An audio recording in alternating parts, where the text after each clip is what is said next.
And we're live. Hello, hello, hello, everyone. Welcome back to Take the Initiative and Late Night Gaming. I'm Rebel Traitor with Take the Initiative. I'm here with Royal Sabacc, also from Take the Initiative. You want to say hi? Hello, everyone. All right, we should be getting round one started here. They're asking us who we want. Let's take a look. Playing God here a little bit. Ooh, this one looks interesting. We've got Poe versus Yoda, round one. That's an interesting one. That could be interesting. Let's go for that one.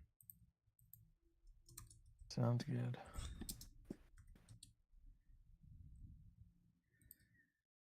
Let's see, I'm gonna crop this, make it look nicer.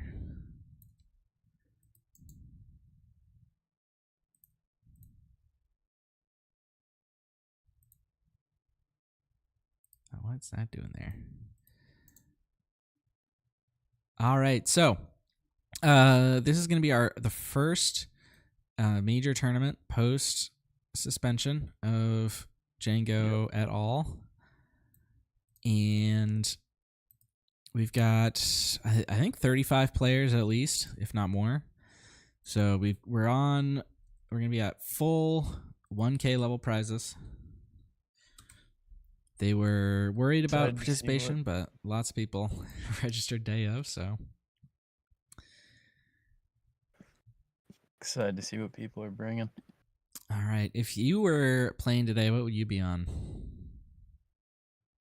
I mean, we were just talking about this, but I'd probably be on some version of CAD. I've been liking green a lot. But I always have Palpatine in my back pocket, as you know, so. Yeah. I would have to decide between those two. I would probably be on Kira Green. I think the control decks get a lot from Django going away. Kira was really good into everything last format except for Django, and now he's out of here. Yep. And it looks like we're actually at 34 players, so we might be a little bit under the 1K threshold, but we're just about. I'm still calling it a 1K. Yeah, I will as well. I really hope. I really want to see Yoda go far, because we saw a little bit. There was that one list at whatever that recent tournament was, the top at Denver, top yeah. 16 was it, or top 32? I just think he's good, and he just hasn't we just haven't seen a lot of consistent results from him. Yeah, it's the Yoda list is one that I've been experimenting with a lot post Denver.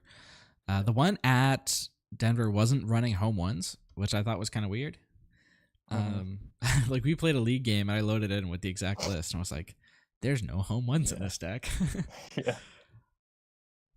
Hey, but he topped, so yeah. Can't criticize the master. I really like Resupply Carrier and Yoda too. Ooh, yeah. I don't think he had that either, but I'm not an expert Yoda player by any means, so. Yeah. I feel like in 60 cards with the Data Vault, you really want to get all the ramp you can. Yeah. And coming out on 6, just getting Yoda turn early, even against the aggro decks, especially against the aggro decks, because he kills a unit. I feel like that just helps so much. Yeah. All right. Players should be getting seated soon. You said we have Yoda versus Poe. We do? All right. Good. I'm going to go and update the main screen while we do that. Sounds good. It's what, Nicholas and Joseph?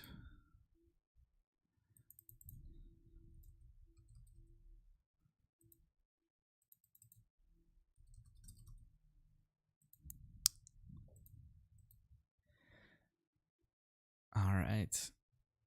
I hope I got those players on the right side. We don't actually know. All right, I'm going to go and send us over to the main screen now.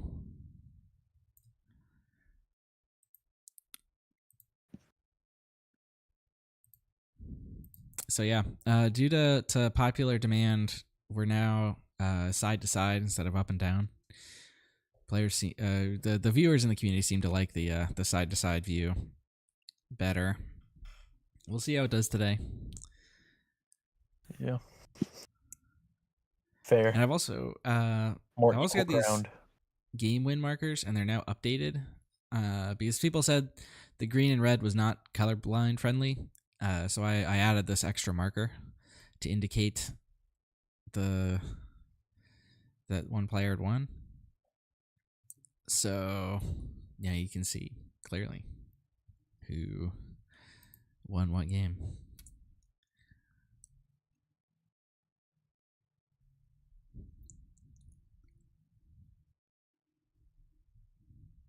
All right.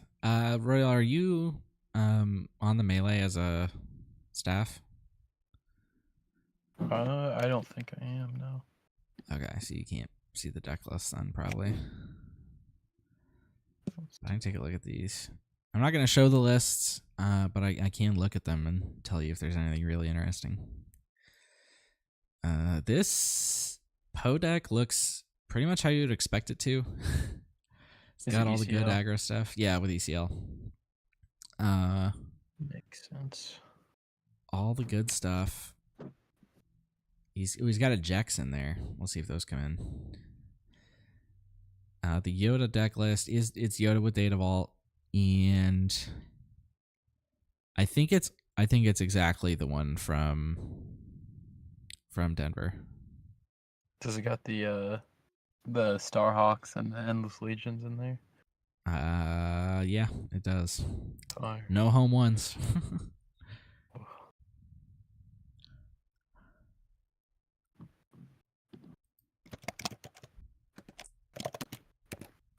All right, I'm gonna go back to the waiting screen. It looks like they might take a little bit longer to get seated. Yeah.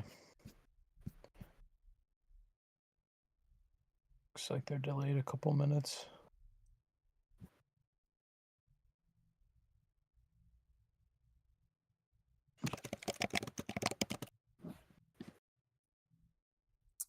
Is there anything the community can do to make the quality better?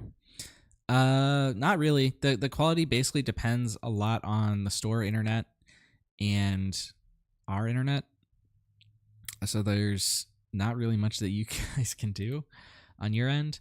Yeah. Let's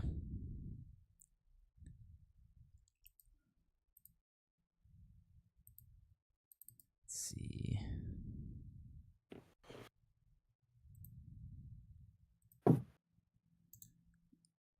I can try doing oh, we're already doing that. Okay. It looks I see movement around the table. So we should be getting started soon. Looks like they're getting set up.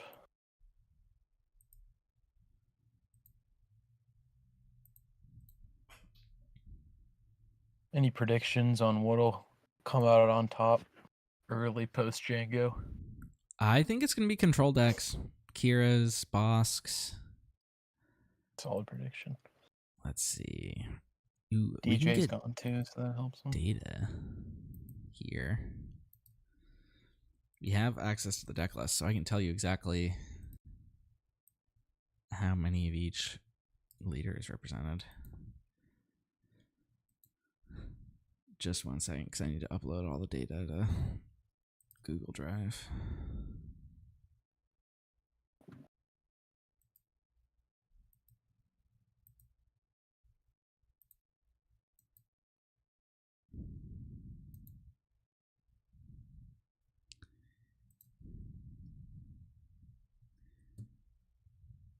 Let me know if they get seated while I'm looking at all the data.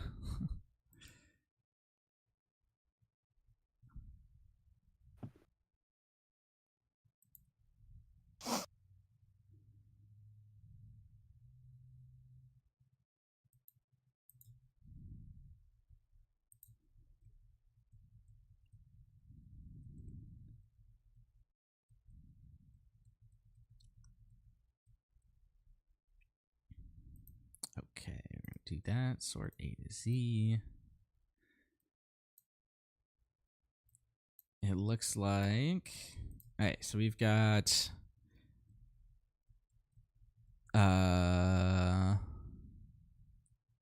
we should have 34 players, but not all of them, it looks like, have valid lists in.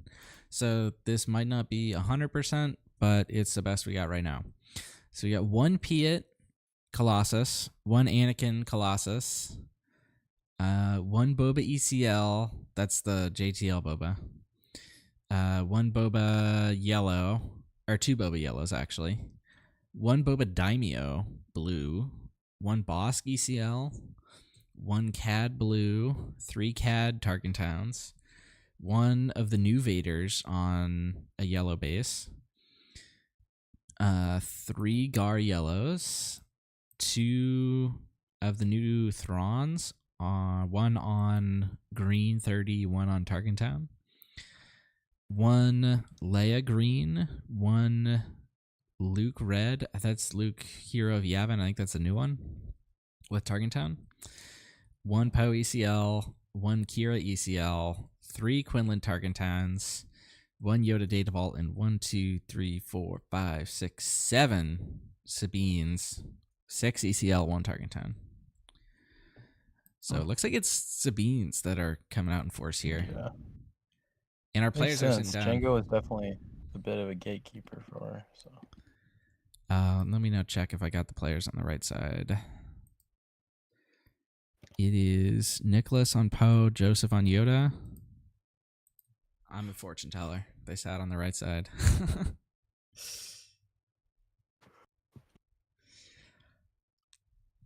All right, I'm going to go and start the timer now. The actual store timer might be a little bit off from what this is, but we're including it for a general idea.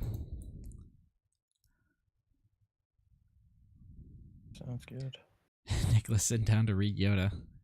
Huh.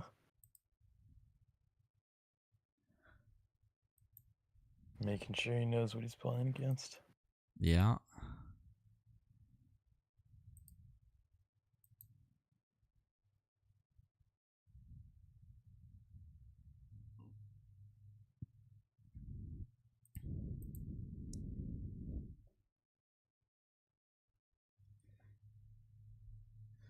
Hoping for an Endless Legions finish here. I mean, this, Poe deck is pretty fast, so we may not get there, but I am hoping for it. Well, maybe it'll be fast enough to get him within, 5 remaining health, so he can. You're my only hope. Oh yeah.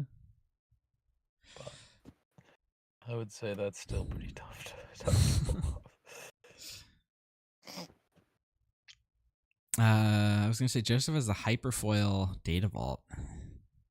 Yeah, I can see that. Looking clean.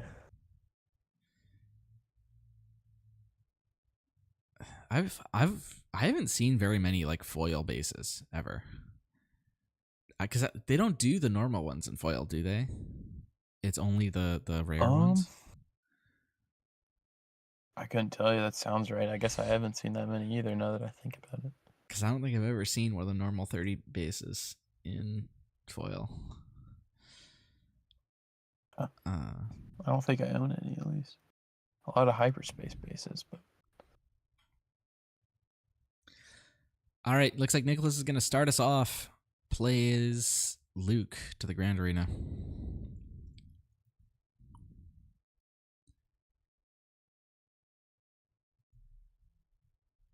That's going to be a regional governor.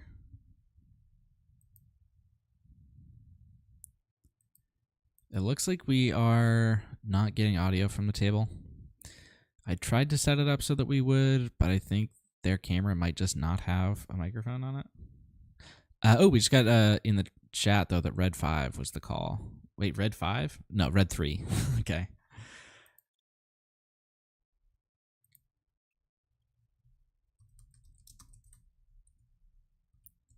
Is that Red 3 called off the governor?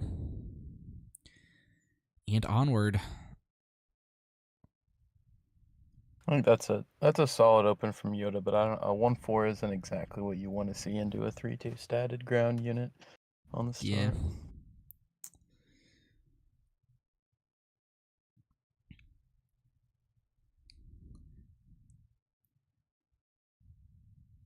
Now, was Joseph good enough to pull the resupply?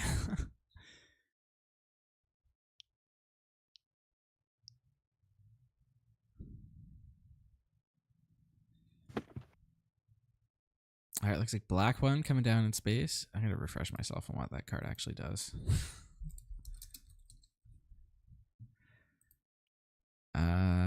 Two costs. The Poe deploy. 2 cost 2/3. If you control Poe on attack, you can deal damage to a unit. While it's upgraded, it gets +1. But yeah, basically there. It's a great platform for the Poe leader. For sure. It's got a 5/4 in space that pings now, so it's Yeah. pretty good. And that governor's got just 1 health left. Looks like Yoda brought out his own Luke. Yeah. No ramp.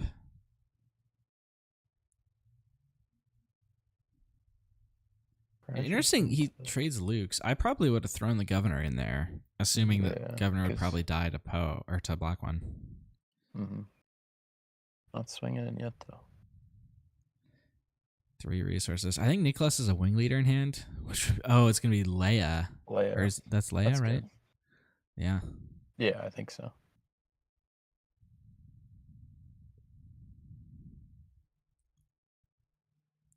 So that's gonna be calculating how much it is. Should be 6, I think. Yeah, because the Leia gives +1. Yeah. Yep, and the governor bites it.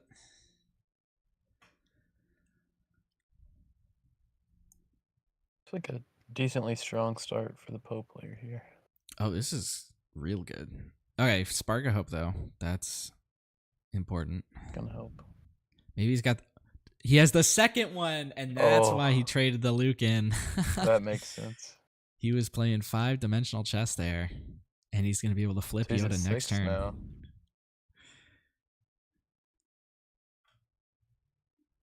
That's why, like I said, I'm not a seasoned Yoda player. Double ramp on Ford's good. Yeah. Because he can defeat that black one on the flip next turn. Most likely, yeah. Because it's equal to or less than, right? Or is it just less than? Yep. If it's yeah, because that black one is just 2 cost. He might. It's possible he chooses to wait though, because the Poe is stuck out there and he's on his flip turn. But we'll see. It's possible, yeah. I'd probably would. Or not. I mean, it depends on if he swings first, but I'd probably doing that no matter what. That's fair.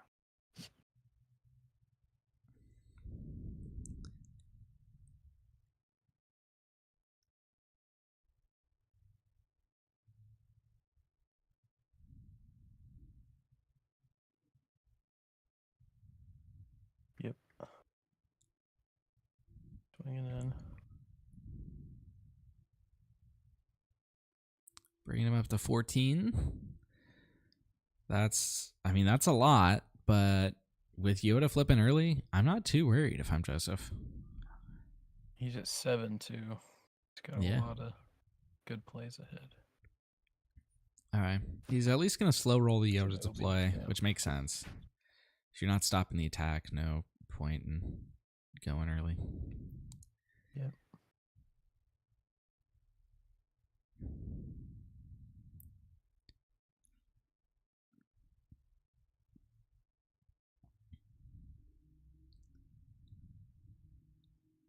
Ooh, that's the new Falcon in space. The one that gets bumps for having pilots on it. All right, here he is. Boom.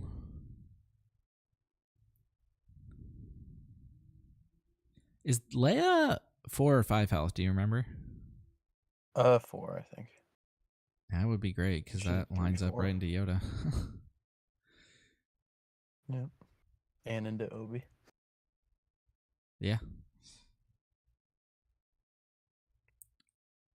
And it looks like black one's going to be the target. They're thinking about it though. Yep.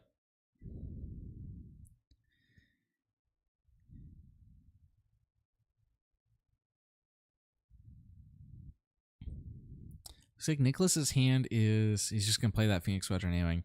He's got 4 Cause there, I saw.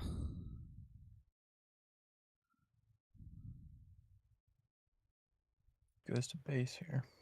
Yeah, I think it's a wing leader is the other card. Yeah, interesting that the Yoda goes to base. I would probably wipe out that Leia personally. Yeah, that's fair. I think he is on a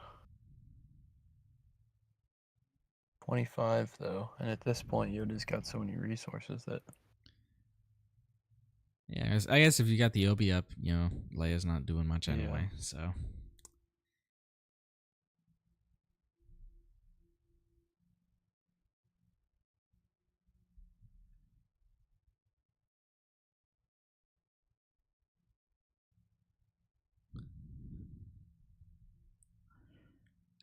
Melee link, we have the melee link somewhere, I think, but I'm not sure that it's public. And for those wondering about the quality, we're doing our best. It in large part depends on the store's internet, so it'll go up and down. But as the day goes forward and more people leave the venue, it'll get better. And I think right now we're doing better than we were in Denver.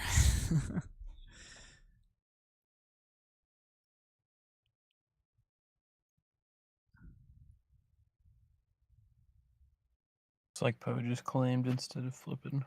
Yeah.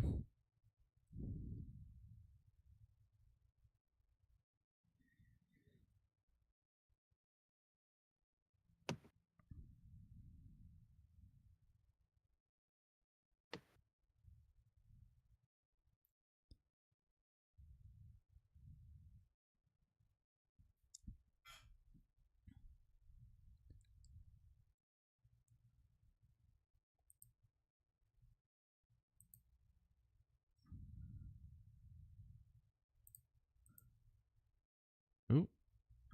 All right, so quality's dropping a little bit. But for those that can't see it clear enough, we got the new Falcon and a Phoenix Squadron A-Wing in hand, or in the space arena for Nicholas. Leia on the ground, Obi and Yoda on Joseph's side. That's gonna be just Fleet Lieutenant coming down, hitting with the A-Wing.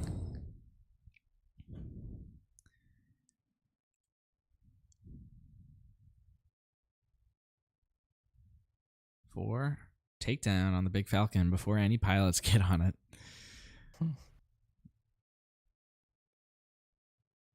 It looks like that's Rebel Assault and Wing Leader in Nicholas's hand. I think they might have resourced the Four Cause.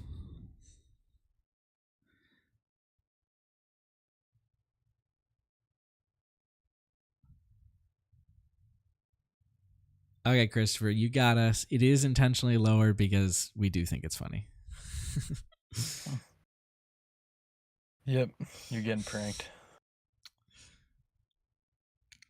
All right, and there we go. There's the wing leader, sort of a bit of a punish for not killing the Leia last round. Yeah, still can't one shot the Loopy though. Yeah.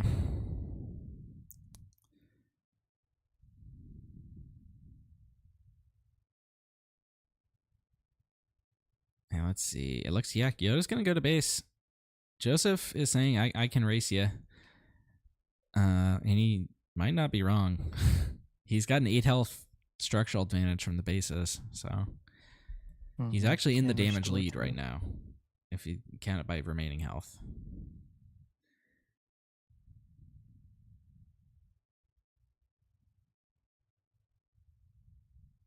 Five, too.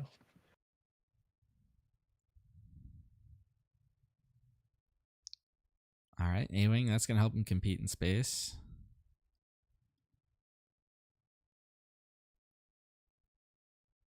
Is that a Poe I saw? I think Oh. Could see that coming down. ECL.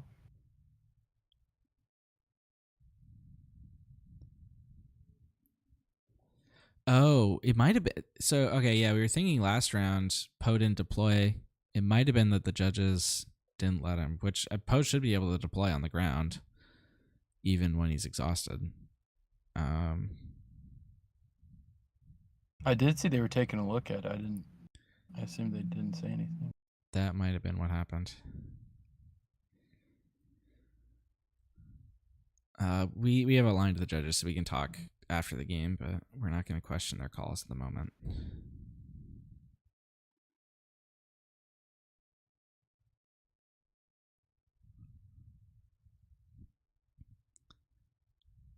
Obi gets taken out. All right, does get the XP onto Yoda. Ooh, Tantive 4, that's massive. Good one.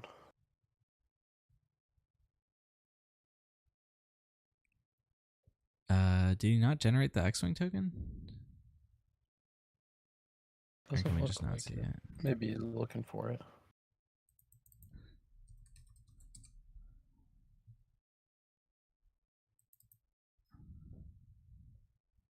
Tantive, for those that aren't familiar, is 5/7 Sentinel that creates an X-Wing token.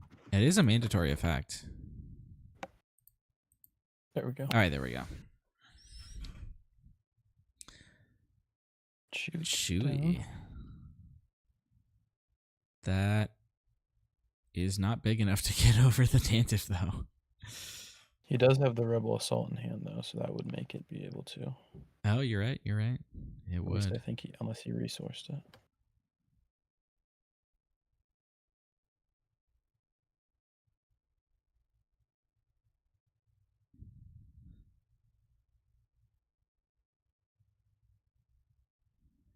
A-Wing goes to base there. Joseph's in race mode. Right now he's 2 Yoda attacks away from getting there. So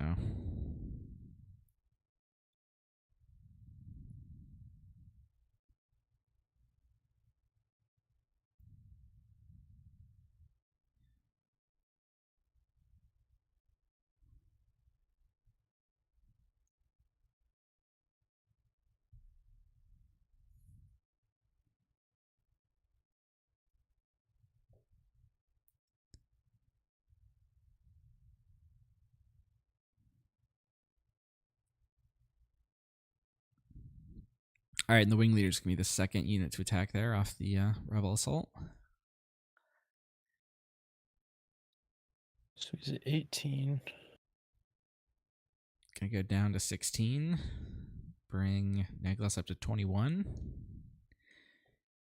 That's gonna be a forced claim from Nicholas. Kind of makes you think, like, why didn't he attack with Leia instead of the wing leader? Because Leia would have gotten more damage off and gotten the restore in. But it looks like that's gonna be a concede. Joseph takes it without even needing to go to the Endless Legions.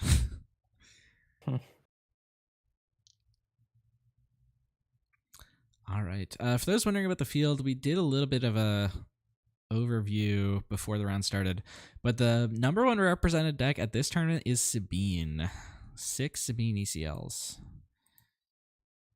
By quite a large margin, too, I think, right? Wasn't the second like 3 or 4? 3, I think. Yeah, we can run it down again.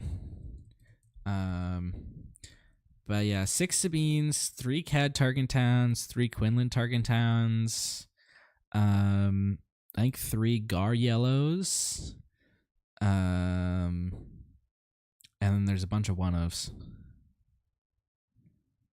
Pretty much, yeah. Sounds right. We had 2 Boba Yellows. And then a bunch of one-ofs. Yoda, Luke Red. That's the new Luke, the pilot Luke. Leia Green. 2 Throns. Oh, one of them's Target Town, one of them is green. 1 Vader green. Or no, Vader yellow, sorry. And that's the new Vader, the JTL Vader. Bosk ECL, Boba Daimyo blue, Anakin Colossus, Piet Colossus. Kira ECL. Did I say that one? And Poe Not ECL Yoda. that we got on stream. And Yoda Data Vault, yeah. All right. Have you played much of this Yoda deck? Not really, no. I mean, I've tooled around with some Yoda green, but it hasn't been this specific one. I like this one a lot, though. The double Spark of Hope on 4. It's pretty dirty. Yeah. How many Han ones? We have none registered, yeah. That's actually kind of surprising. Although there are a couple players that didn't submit their list properly on Melee, so one of those might be a Han.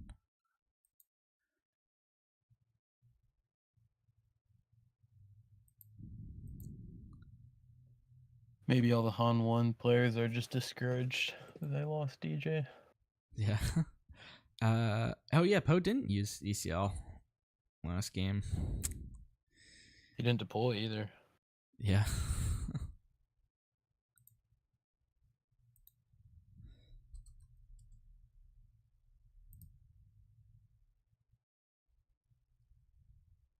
But I don't think that was necessarily the misplay. I think he just decided.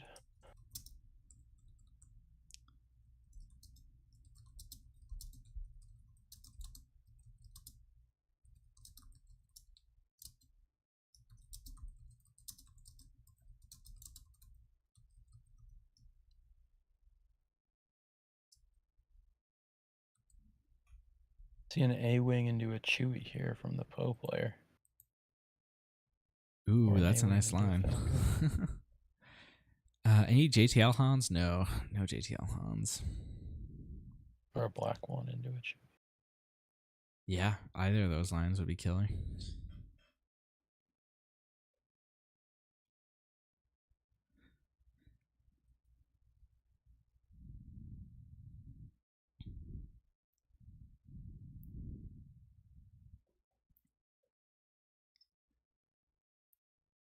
That's going to be the black one.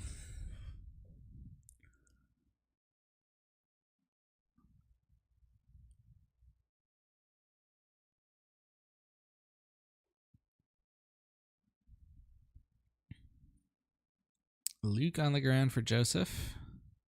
It's probably better opening than Governor, unless you can get the Governor call right. Yeah.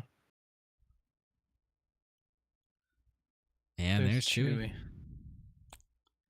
So that's a 6/6 that pings. Yep. That's pretty good. It's definitely going to be hard to deal with, too.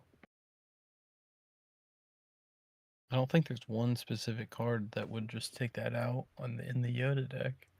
No, not really. You're gonna have to make a couple trades. Yeah, the way he dealt with the massive black one last game was flipping Yoda. Yeah, can't even do that on this one. And that was off a double ramp play on turn 3. All right, does have the resupply this game.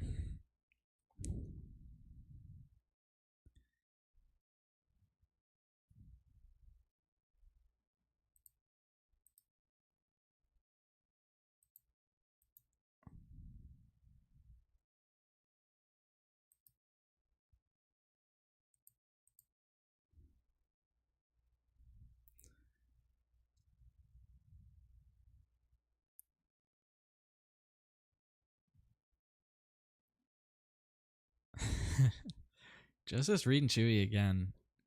I guess we should look up exactly what it does. It prevents being defeated, return to hand, or just defeated or return to hand. So it can take damage, it can be captured, but it can't be outright defeated. Oh, that makes it immune to Yoda also. Yeah. It just says enemy card effects, right?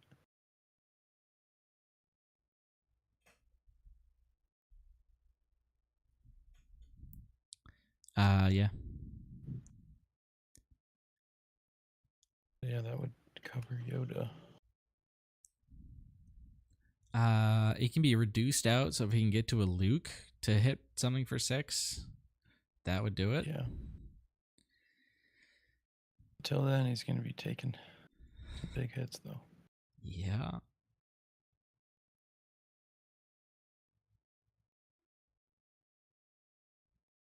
Did he? He might have missed the ping, or he might have chosen not to kill the Luke also. Maybe, yeah. Because you don't want to. Doesn't even want Yoda to be able to cycle to find answers, maybe. Yeah.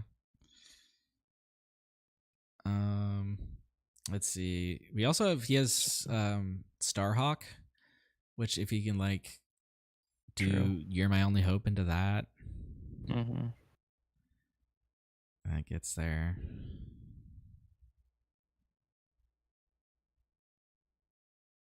Oh, Confi on the Chewie. Confiscate, yeah. That works. Didn't think about that one. It's definitely a big swing. All right, Poe flipping onto the Falcon. That makes the Falcon a 6/5, right? Yeah.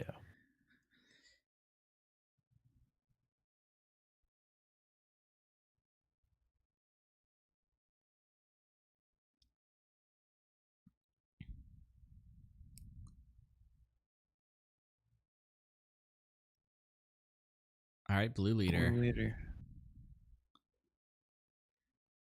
That's good for sure.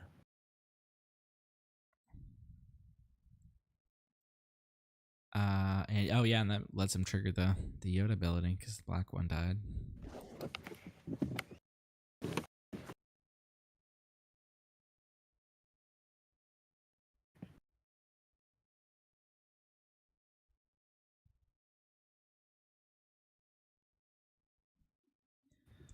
Joseph's taking some big hits, but as long as he keeps going, turn this turn. Yeah. He's got a lot of health with that data vault. Yep. One away from the Yoda flip too.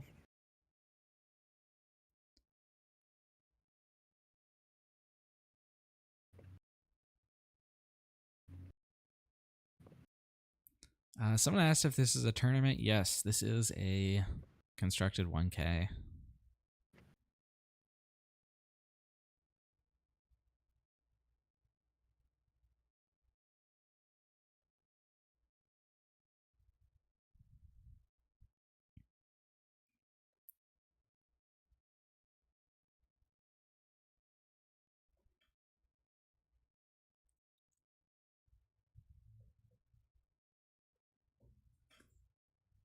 And Nicholas has initiative here.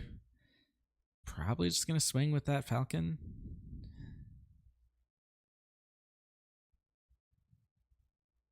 Yep.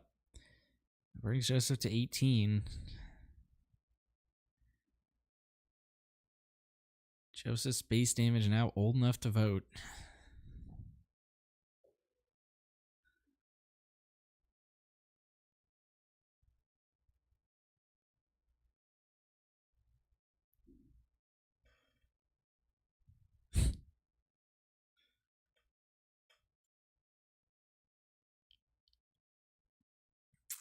Luke just walks into that base. He's gotten 3 hits off now. Bringing Nicholas to 9. Let's see. Let's see if we can get Nicholas's hand. Is that there's a rebel assault in there for sure.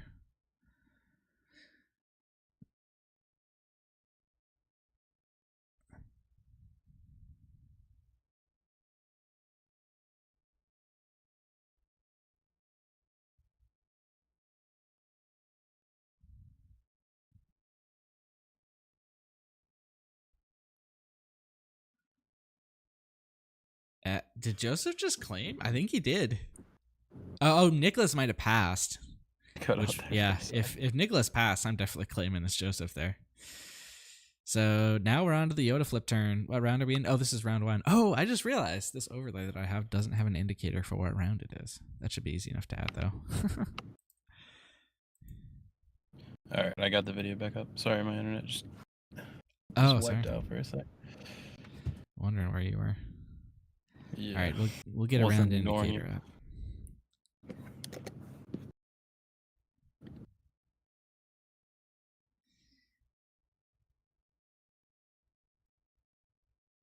All right, Nicholas facing a difficult resource decision here.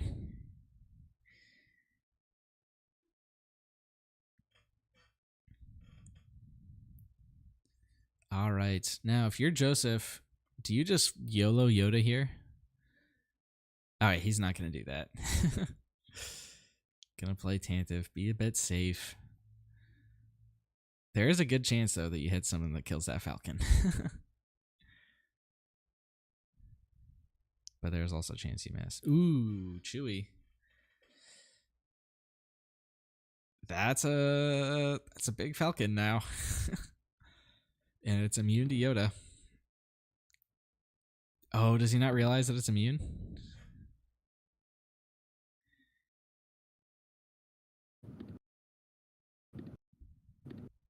All right, so let's see if we can figure out exactly how big this Falcon is. This should be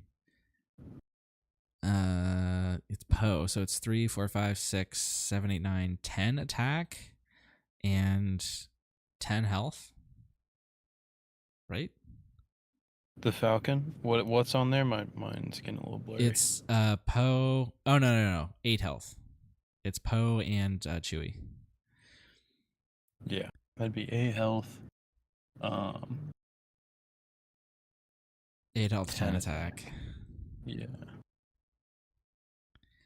So that's big enough to run over the Tantive, but also if he does that, he dies to the blue leader.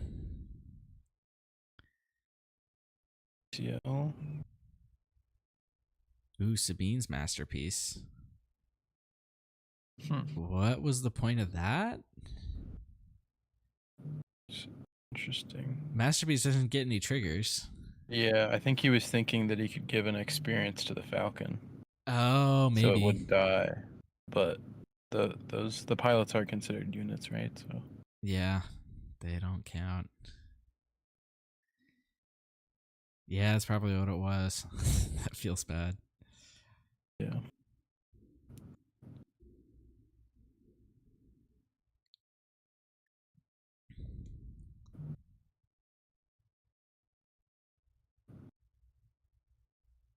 All right, he's letting him take it Going back.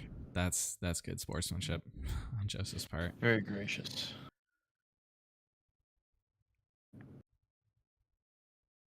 Yeah, this is the first round.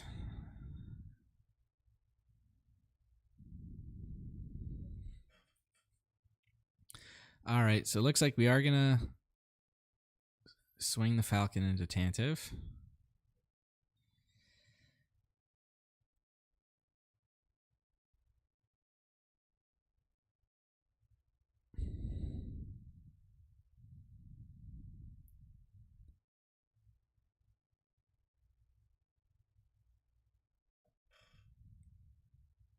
Oh, I think that's an Endless Legions on top of Nicholas's deck that he just drew with the Yoda. Put something on the bottom. Might have been the Endless Legion, sadly. Well, And ooh, eject. That's big. Gonna pull off Poe. And he gets to draw a card too with eject, right? Or is that a May? I'm not sure. It looks like he does though. Okay. Yeah, that's mandatory.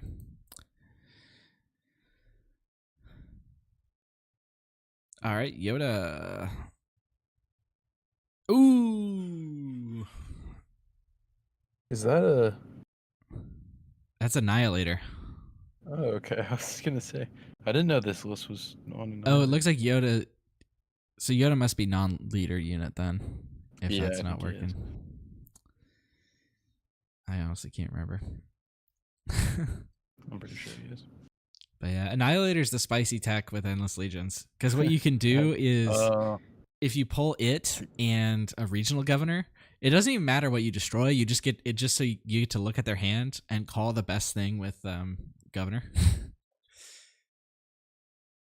Oh yeah, that does make sense. Yeah, And that definitely gets rid of any possibility of super laser blast with. Yep.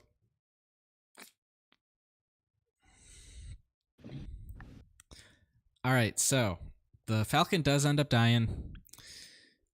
Nicholas was able to maneuver it, so he's not in a horrible position. Yoda didn't get to kill anything, but I think Joseph is still very favored into this board state. Yeah, I mean, he's 17 damage on 8 remaining health versus 17 with more power on board. Oh, it looks like they're saying Yoda did defeat Poe, but Poe just redeployed. That's also possible. I don't think he should be able to because it's non-leader. I'm pretty sure Yoda is non-leader. Let's look this up. Yeah, Yoda is non-leader. He might have just stayed out there too. I don't know.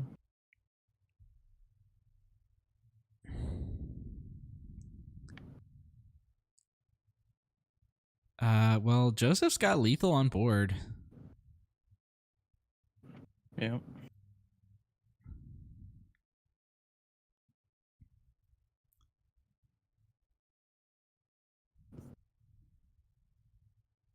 He's gonna play Ewing for fun, though. Maybe you'll find something spicy. Yeah. For those that are wondering, I think this Joseph list is card for card or very close to it, the one from Denver. We're not going to show the list on screen, but he's running all the same spicy techs.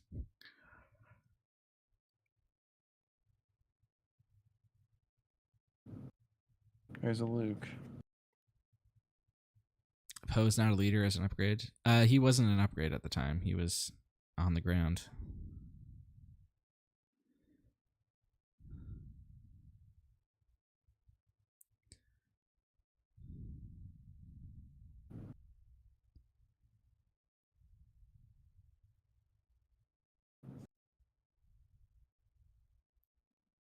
Not paying the Luke was a mistake. Probably, yeah.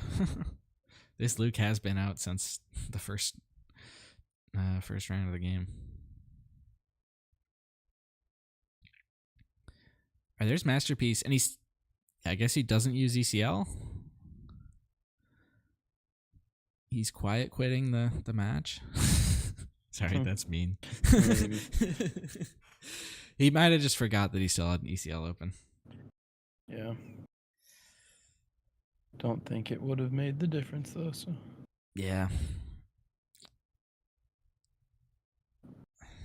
Strong starts from Poe both games, but Yoda recovered. Yeah.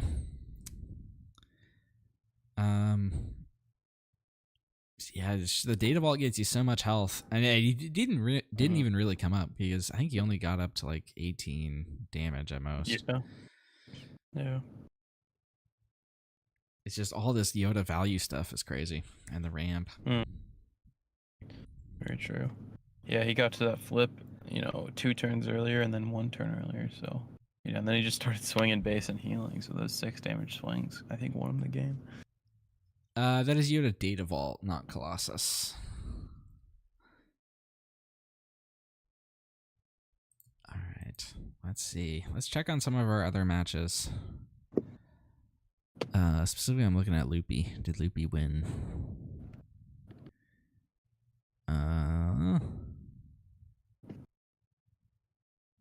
Where is What was he there playing he is. against? Oh, he's still going. He's playing against Thrawn Green. That would have been a fun one. We should have got that match. Yeah.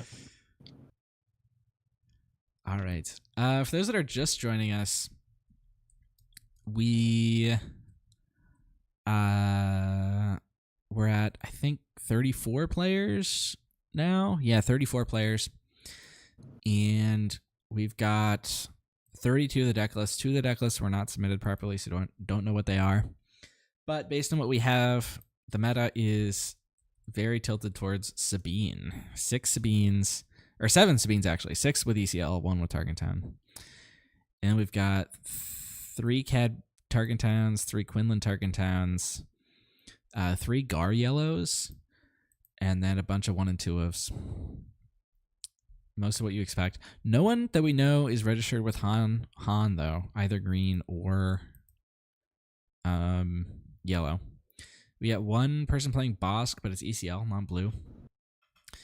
And we've got one Kira ECL. Ooh, I want to check on the Kira ECL, see how they're doing.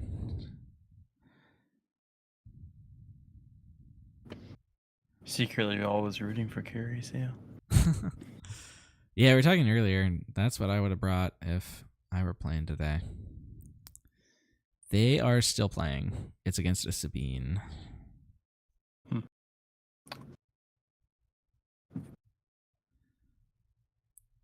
All right. We should be back in about 15 minutes or so for round 2. I'm going to go ahead and send us to a little break, play some music for you guys. And we'll be back soon for round 2.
All right, everyone, we're back. Early.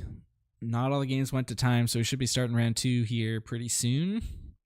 And we've got I'm Rebel Traitor take the initiative. Royal Sabacc also with us again, and joining us for the first time this round, TowerNumber9. Want to say hi? Yeah, what's going on, guys? Good to be here. Good to have you. Yeah, we should be getting over to our table shortly for another exciting round of Star Wars Unlimited. I think we're Any gonna have idea Kira on, versus Gar here. That's what I requested at Sounds least. good. That's what I was about to ask. That'll be an interesting game for sure. And while we're here, I'm gonna add an indicator of what round it is because I forgot to do that.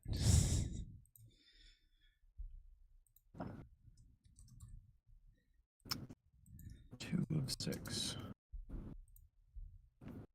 There we go. Round 2, and yeah, we should have 6 rounds today, and then cut to top 8.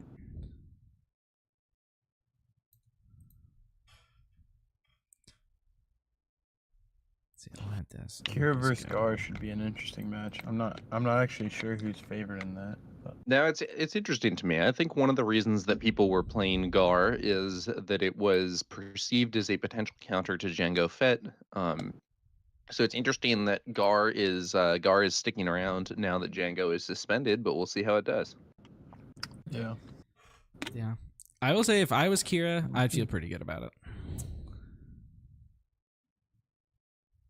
I do you think feel good about I do anything think with Kira. Kira is a somewhat more proven generalist competitive deck, but we'll have to see how it goes. I would agree with that, yeah.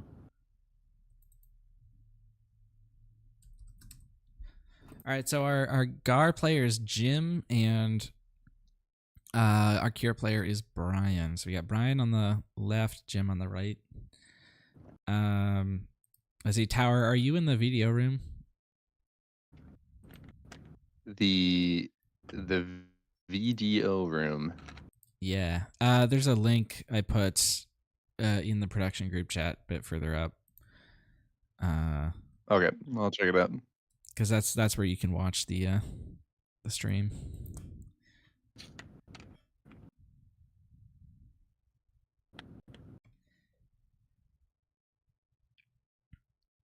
All right, shout out to everyone at Misty Mountain Games for making this a smooth tournament. They've been great to work with. They've let us request what tables to stream, so we've been able to bring you some exciting matchups. And yeah, everything's just running really smoothly. They're always a great team to work with. And if you're watching us on Late Night Gaming, Ryan Warner from Rebel Resource will be on later tonight at 9:30 Central, 7:30 Pacific, I believe. That's what Loopy told me. And that next week they're going to have some people on from across the network. So be sure to tune into Late Night Gaming.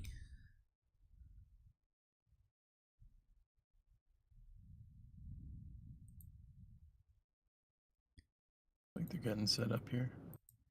Yeah, just shuffle them Good up. looking Kira. That's a good looking Kira showcase.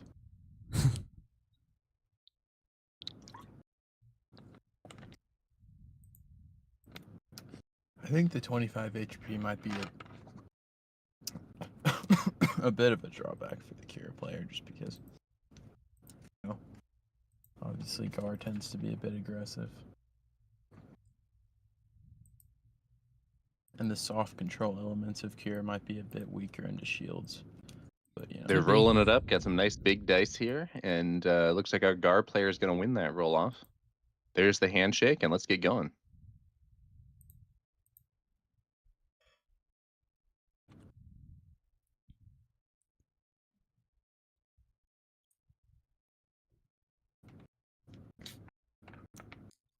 See, this curate list is ECL, which I think is the right way to run it now. Gandark said this matchup was practically an auto loss for Gar. Yeah, I remember, I think the last time I streamed this might have been the Seattle Planetary Qualifier, where Gandark got matched up into it in top 8, and it was real one-sided for Kira. Oh.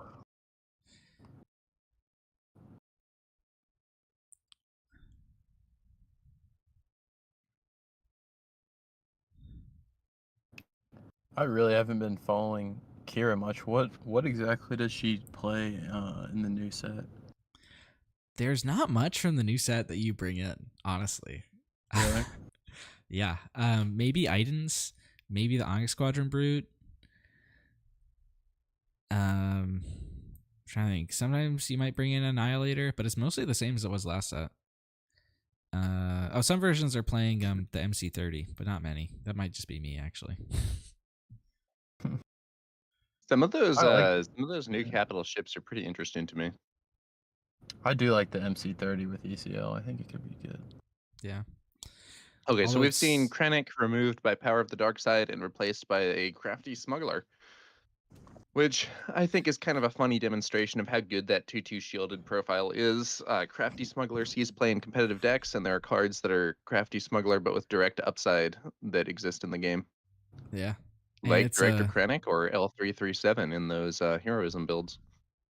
and in this deck it's a 3/2 because of the Gar. Yeah. Gar likes those even more than some of the other builds.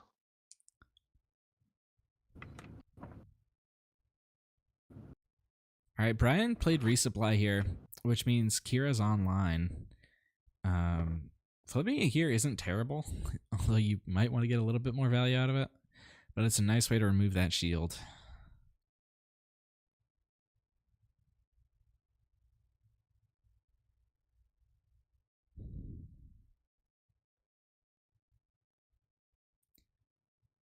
Kira could potentially be big too if he swings into that smuggler. Yep. Ooh, client That definitely would would make want to it wait it. much easier to trade. Yeah. It looks like, yeah, he's not going to take the trade right now. He's got Barrage in hand, which looks pretty nice right now.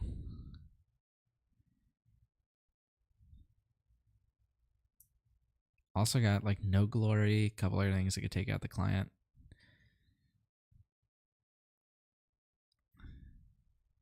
Also has the Devastating Gunship, which can kill the Crafty here.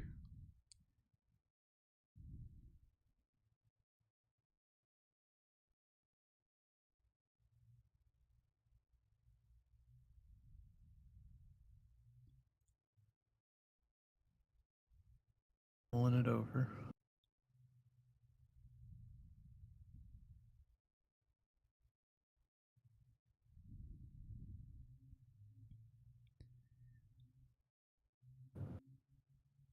Ooh, that's an interesting move. Swings it into the client.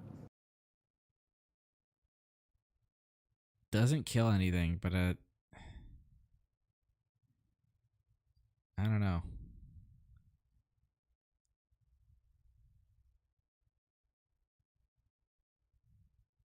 Means this Crafty can now just Yeah. kill Kira. Yeah.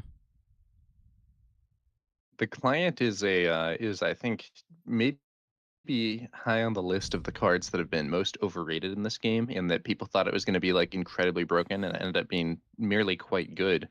But in a Gar Saxon deck where you get that +1 power for having the shield, he does a lot better. Ooh, Yeah. I would Corvus coming definitely agree down. with that. No Glory only results removes the client. Not a great deal for the Kira player, but at least keeps the board small. And then, yeah, we see Corvus from Gar Saxon. That is a 4/5 with Restore 2, and it has this special ability to pull upgrades or pilots onto it that isn't very relevant when it's the only unit you have on the board. Yeah. All right. So, what leader is Brian? Brian is on Kira. So we're going into 7 resources for Brian, 6 for Jim. So that's the Guard deploy online. Yeah, and Kira already deployed and was dealt with, but that Kira deck has ramped up a bit and is headed towards its powerful late game plays, and I'm not sure what exactly our Gar deck is going to be able to pull together to contest it in that end game. The Guard can do some big burst damage with like Jetpack or something. Yeah, Jetpack, Hotshot Blaster.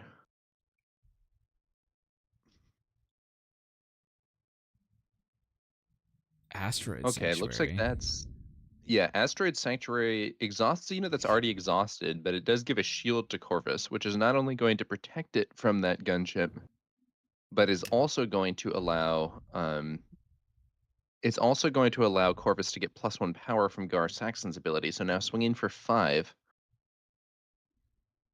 Kira uses her leader ability on the devastating gunship, which is going to both damage it, useful because the gunship has grit, but also give it a shield.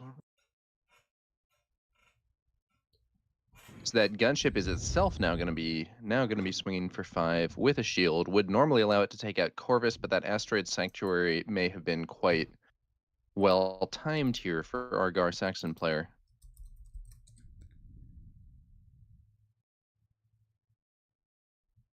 Oh, you're right. Asteroid Sanctuary Ooh, and there's a only Waylay. gives a shield to 3 cost or less unit. Oh, good point. Yes, that shield actually should not be on there.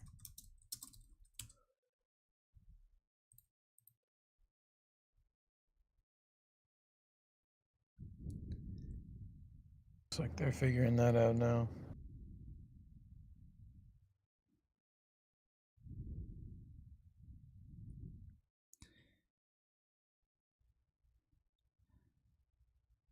All right.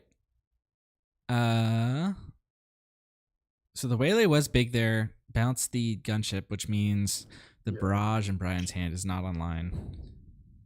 Yep. It also would have been able to one-shot the Corvus minus the shield. Yeah. Yeah, but Kira's always going to give the shield to the gunship anyway. So, Kira's got an Avenger in hand. Yeah, I mean the gunship could have one-shotted the Corvus. Oh, yeah, the gunship could have, yeah.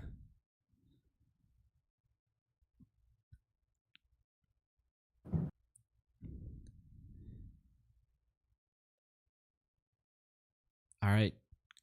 Walker coming in. Reinforcement Walker.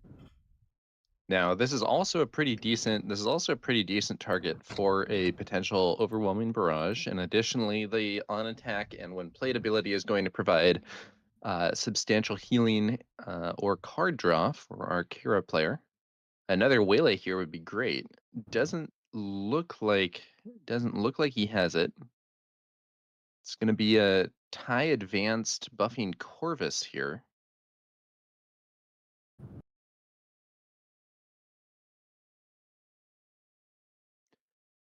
Corvus swinging on in. I think that's going to be 7 damage. And then we might see, yeah, 1 for a snapshot reflexes on Gar as well, swinging in for, I think, an additional 6 damage. You know, as bad as this matchup might be for Gar, according to what we had heard earlier, it doesn't seem to be going badly for him at all right now. Look, he might have it here. Yeah, in fact, Yep. yeah, the Arkira player's packing it up. That's it. Okay. So first round win for Gar Saxon.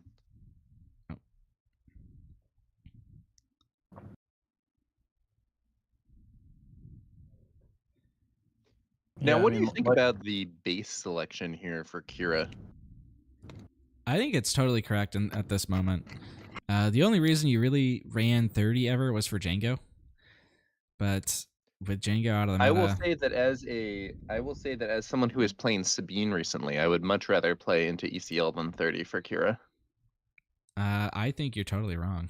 The ECL is so good into Sabine because it lets you play things like the gunship and Gideon to get over their units. It's a bit less health, but you make up for it every time with the tempo advantage. Yeah, I've just found that the game often gets into that state of like the opponent has stabilized. Can I kill them with reach damage? And on 25, that's easier to accomplish. I do agree that like ambushing a devastating gunship and potentially killing 2 things is a super good play, though.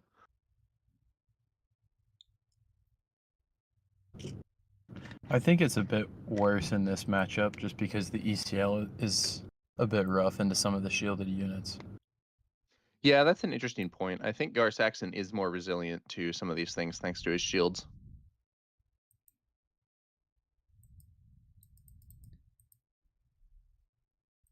All right. And like you were saying, RT, this Gar Saxon deck does some burst damage. I think. I mean, that was 2 rounds of damage that won the game there. We've just received word that after this, there's going to be about a 20-minute lunch break. And shout out to the store because the store is buying pizza for the tournament. Hey, that's a good deal. Brian is on Kira, for those asking. Kind of is difficult to see which one it is for the showcase.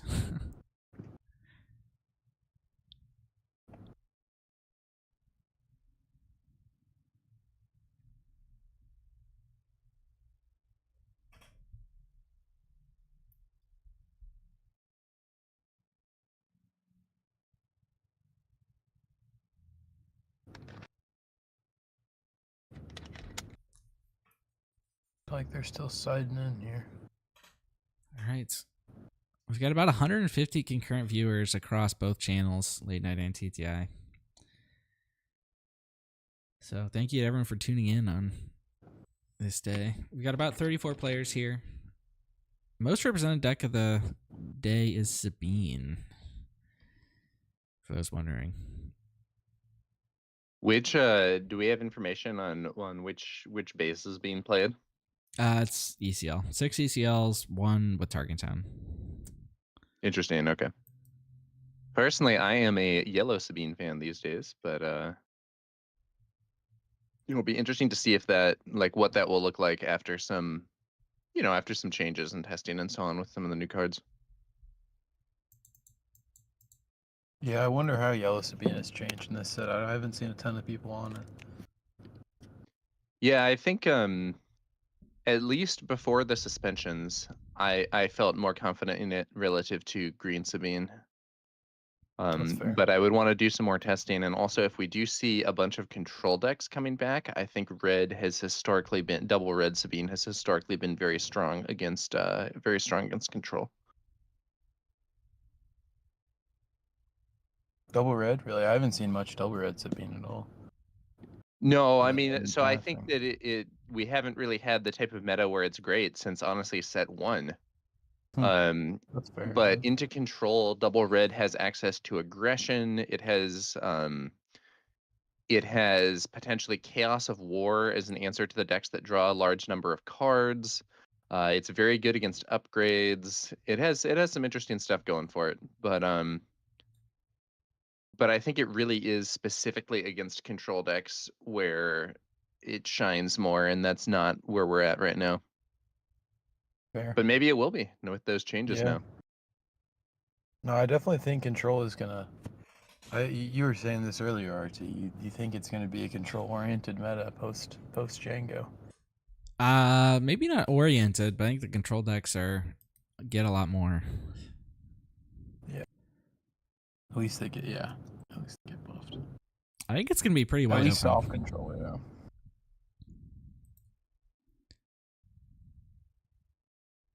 I mean, obviously, as we're saying right now, I definitely think Sabine's back and big.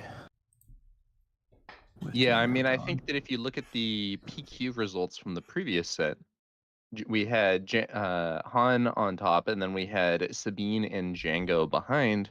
And of those 3 top decks, 2 of them, one of them just got removed from the game. One of them got nerfed, and Sabine is kind of the last one standing. Yeah, that's true. And I think both of those other top 2 decks had good matchups into Sabine, so it helps a lot. All right, Kira gets the ramp. That's what you want to see.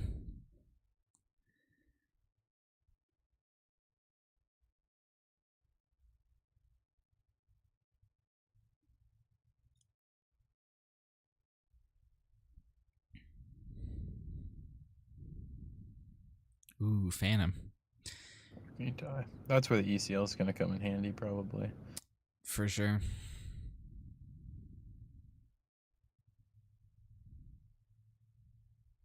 Lurking TIE Phantom, a very odd card. It can be, in some ways it can be countered very easily, but on the other hand, it is extremely strong if it is not countered. Yep.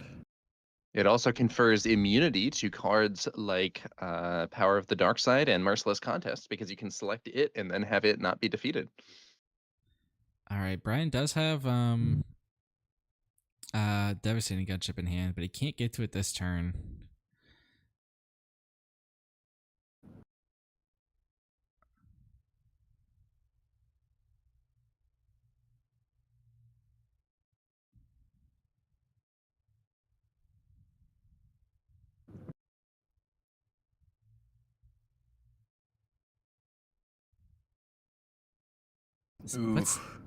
What card is that? Is that Iden? Iden. Yeah. That's going to Ooh. be tough to deal with. Yeah. That's going to be very tough to deal with. That's swinging for what, 7? 8? 4, 5, 6. Yeah, 8. Yeah. Because you can't barrage that, can't ECL. Or not really, with the shield.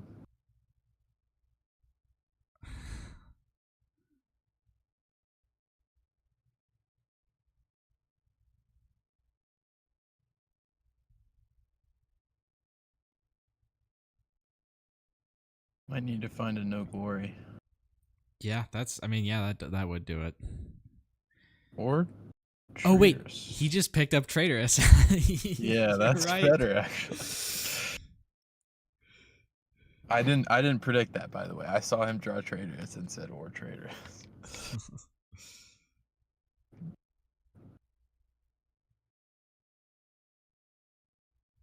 Boom.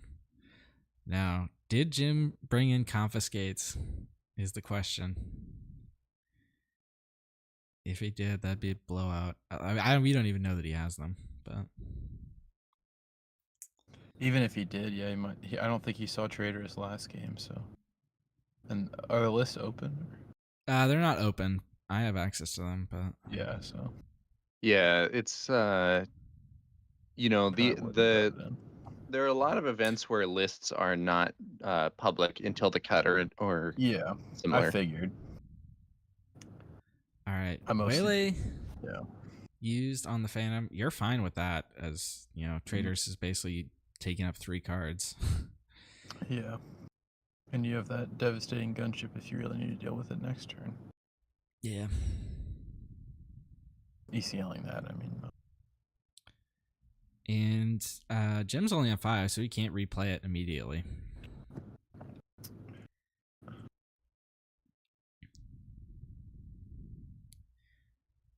Even one hit from that Phantom, though, has left Brian at 14 damage, which is a lot.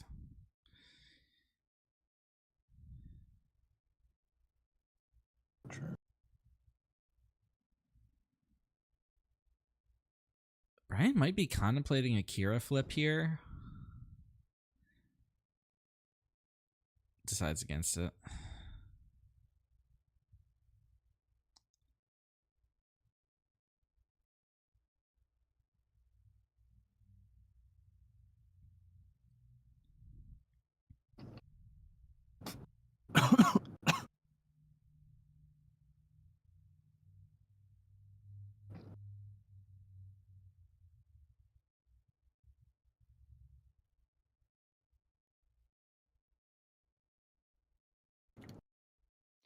All right, what are we looking at here? Looks like a surprise strike. The Humble Onyx Squadron tie swinging in for 5 damage. Puts him to 19. Getting low. He Only does 6 have left. Vigilance in hand.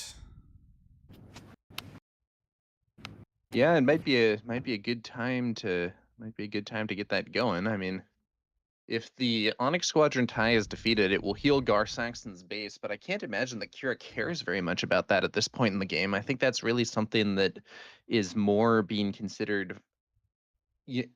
When you're very clearly the beatdown, as I think Gar Saxon is in this matchup, HP on your base does not matter that much until the Yep. opponent starts turning the corner. And I don't think that point is going to happen for some time. So Kira would probably be fine with allowing Gar Saxon to heal by clearing that tie. I think you're totally right.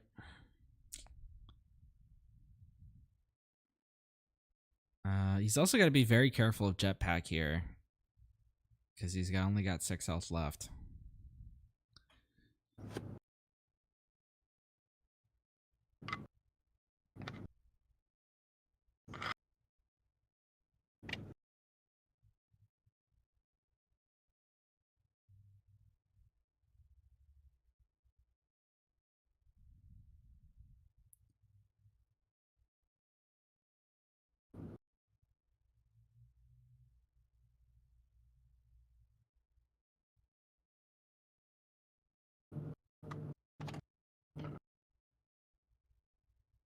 All right, Brian thought it through, and he's going to start swinging here.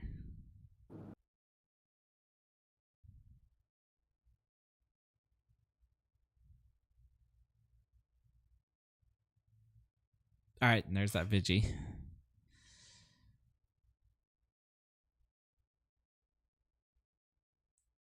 Heal 5. Probably pop the Onyx. Is he gonna pop his own super laser? Is that what he's thinking? Thinking about it. Yeah. Okay. Yep. I wonder what is he? He has a maul, a gunship, and Yeah, I'm not sure what the other card is. that last one. Because this puts him at 7. Is there an 8 cost that he really wants to play action one? Maybe super laser. Maybe. All right. Okay. So hot shot blaster gonna come in, swing for 7. 7 more. Yeah. Unless Brian has some real good 8 cost, it looks like it's a Fellow Dragon and Inferno 4. Yeah, because what he can do is he can flip Kira here, and that's gonna let him kill the Gar. Yeah. But I mean, Yeah, I'm not sure. even if I he does agree that, with he's dead to surprise strike next turn. He defeated his own unit with Mode 2, yeah. Are you allowed to wait, are you allowed to do that on Vigilance? I would need to look at it.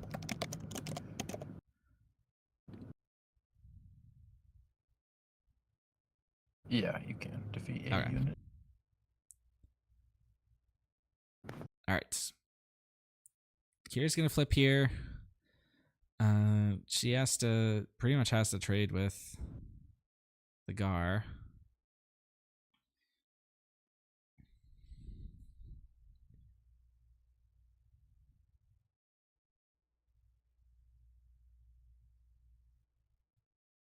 Hotshot comes back to hand too. Yeah. Probably will put that back in the row. Flipping the Kira did cause the high-low to go back down to 1. Yeah. That's not too important at the moment. Alright, does Jim have the surprise strike? Not killing Ty doesn't make sense. I totally agree. Yeah.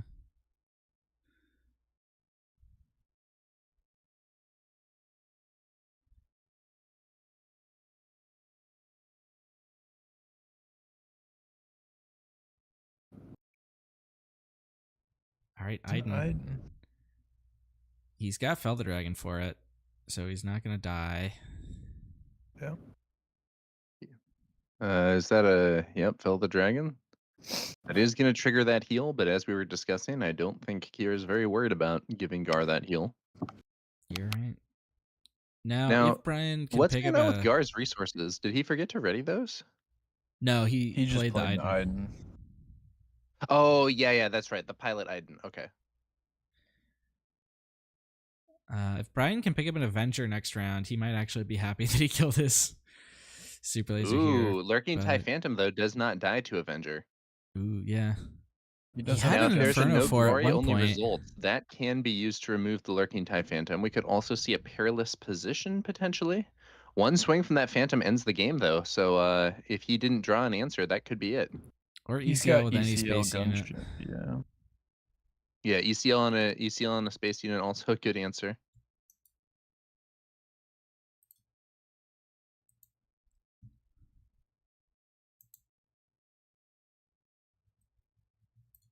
Looks like it is going to be ECL. Yep, devastating gunship. Can't kill it with the when played ability, so does have to actually use ECL and swing in, but that does put some damage on it, which enables grit. And now I think our Gar Saxon player might be in some trouble. Yeah. Gar doesn't have anything that comes in ready, does he? He could be playing sneak attack, but I don't know if that's in this build. See, I can actually check. His best bet might be to try to develop multiple units here so that he has something to allow to die to Avenger. Director Krennic comes out, but our Kira player plays a Pike Sentinel there, which is going to prevent Krennic from attacking the base directly. Zagarian Starhopper for Gar. That Really needs more than that. Yeah, so yeah, I looked it up. Jim's not playing sneak attack or anything that comes in ready. So from this point, it looks real good for Brian. But he does have to be careful.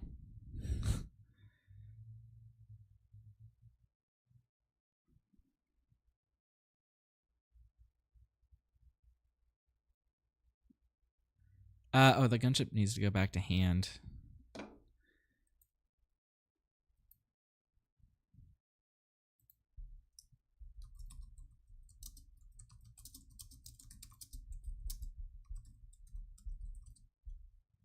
Covering the wing. Makes him have 5 power in space, so that's something.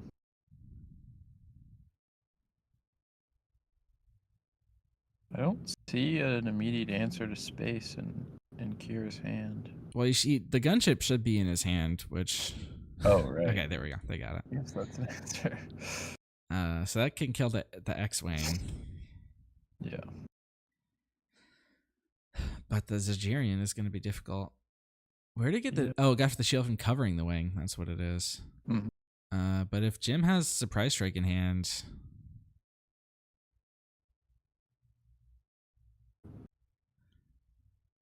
Should ready up his Pike Sentinel there, too. Yeah.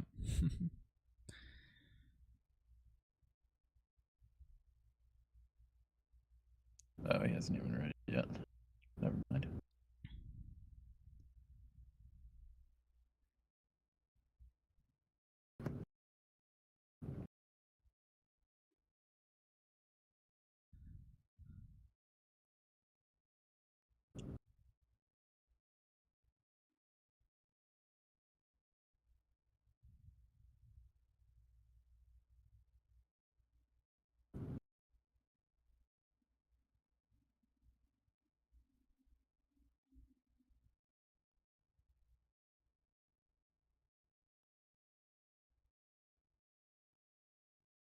Comes the gunship to take out the X-Wing.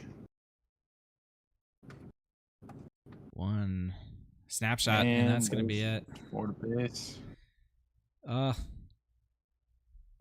Pulled it out.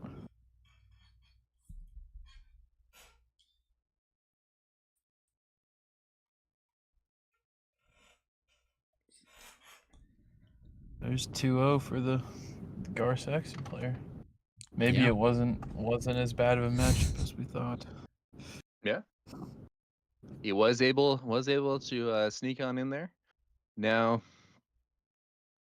yeah, I mean, there's a pretty aggressive style with Gar these days. I think that it's kind of interesting. I don't know that I would describe it as an outright aggro deck, but it's a pretty aggressive deck, and it's aggressive despite having a leader that deploys on 6 resources. So typically speaking, the more aggressive the deck is, typically speaking, the more aggressive your deck is, the more favorable it is to have a leader that deploys early. Yep. But you know, maybe a 6 resource leader can be aggro. That power boost definitely makes Gar able to play as just the straight up aggro deck in certain matchups, and I would say this is one of them.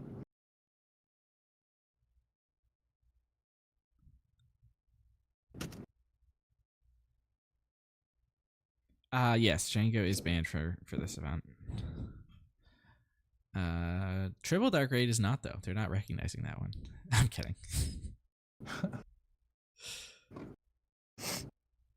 They didn't wanna.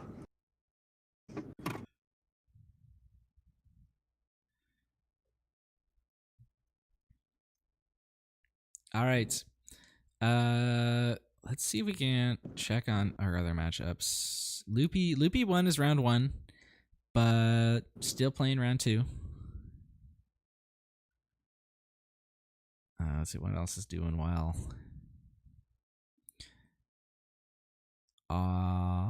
Looks like we got one Quinlan at 2-0 so far. And the Sabine Tarkentown is 2-0. That's interesting. Nice.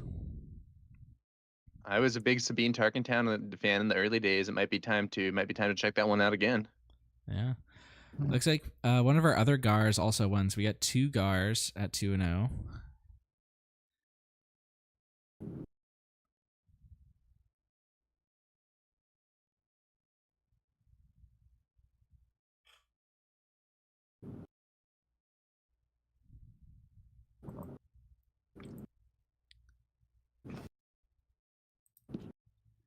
All right. What is Loopy running today? Quinlan, Tarkentown.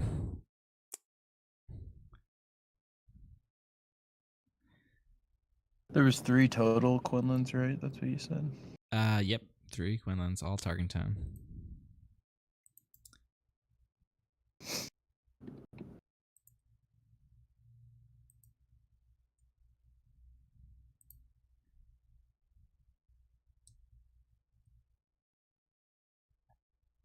Maybe Gar will continue to stay on top if we've got 2 2-0s now.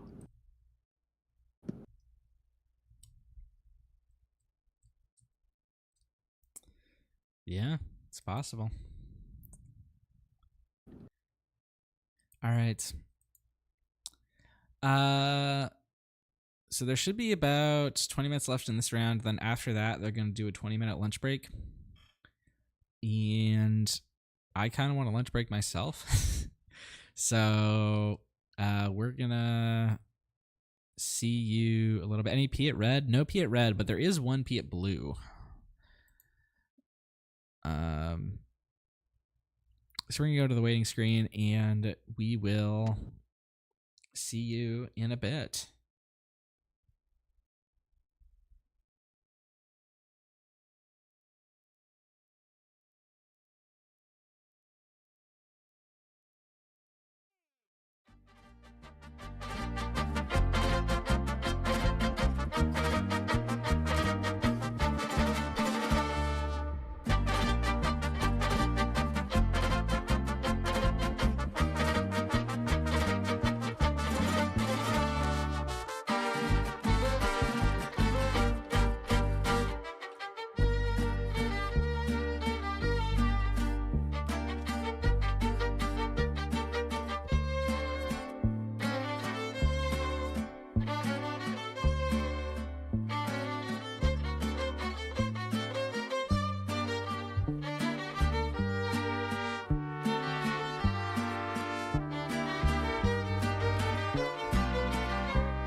I don't think so.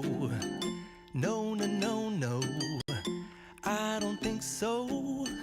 No, no, no, no. It's never, ever, ever, ever, ever, ever gonna happen. I don't think so. No, no, no, no. I don't think so. No, no, no, no. It's never, ever, ever, ever, ever, ever gonna happen. I don't think so. No, no, no, no. Maybe someday you'll have it your way. Maybe someday it'll all work out.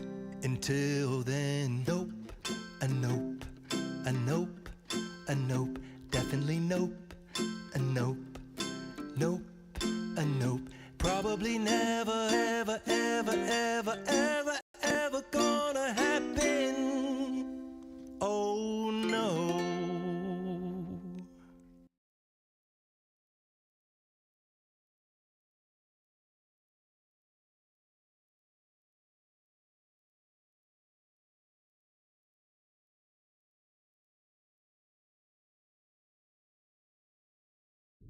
And we're back.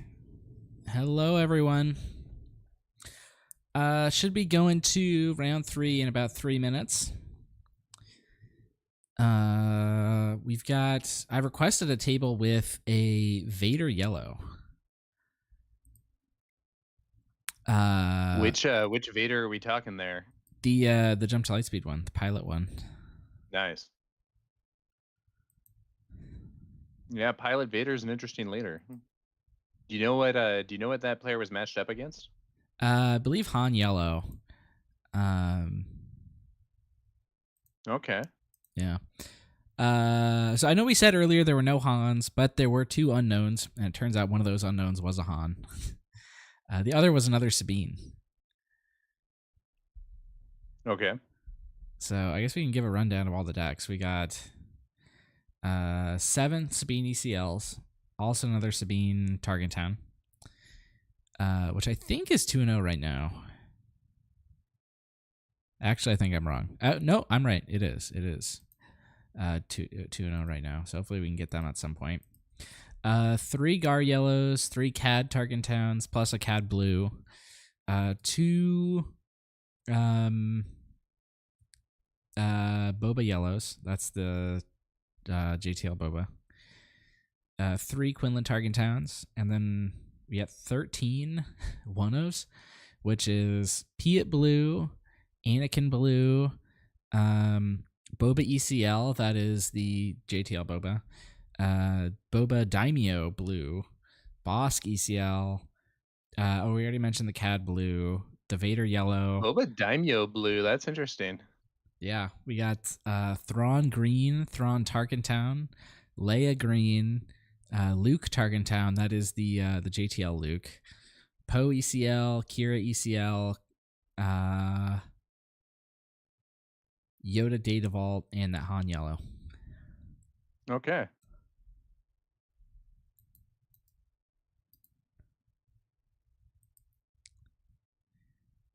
And our undefeated right now, we've got 9, 3 Sabines, 2 ECLs, and the 1 Tarkentown version. 2 Gar yellows, 1 Quinlan, that Vader yellow we were talking about, the Han yellow, and the Anakin Colossus.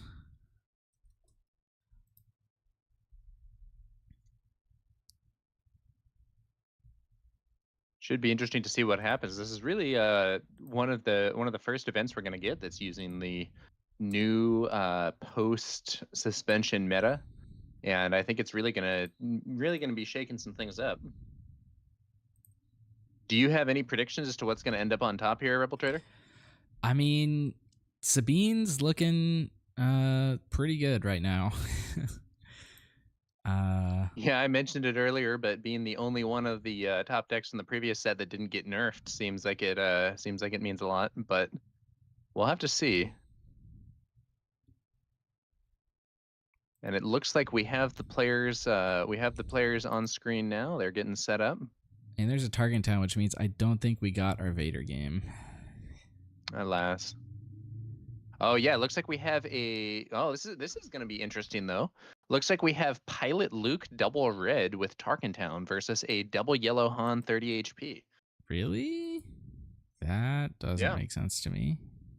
I think that's what I'm seeing there. It looks like Pilot Luke. It does, yeah.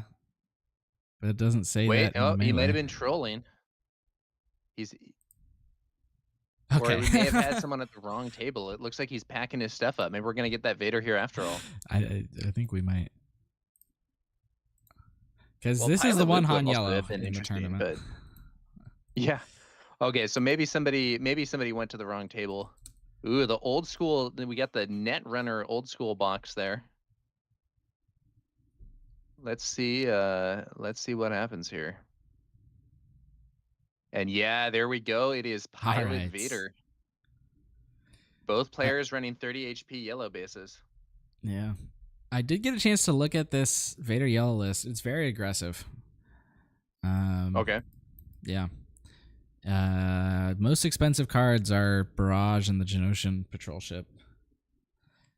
Wow. And I guess the so top Dornian off at 5 gunship. resources. So yeah. Okay. I've seen some interesting lists with Pilot Vader. I've actually seen some people playing the Unity of Purpose with him, but seems very unlikely given this isn't a double green deck. But generating all those ties can be pretty interesting. And then of course Han Yellow 30 HP, at one point one of the strongest decks in the meta, but recently had a relatively important suspension, losing DJ, which was a key part of the deck's plan against control decks in particular. Should be interesting to see how it does after that suspension has gone through.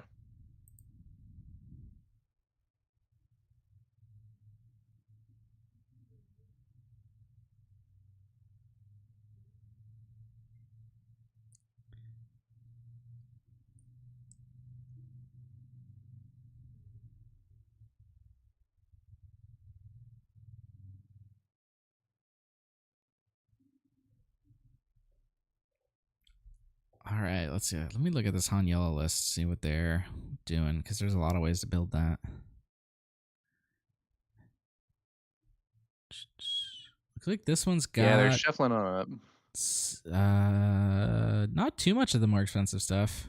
He's got the Han and Mando pilots in there. No Han units. Is he running the Rebels package? Not the full thing, no. Okay. He's got 3POs in there, but no like fleet lieutenants or wing leaders. Yeah, it's been interesting to see kind of some different Han builds, and now that DJ's out, it could be interesting to see where people go. I think I see Lando's Falcon in the hand. We got the we got Ezra Bridger in there. Is our Han player playing Bamboozle? Ooh, I should check.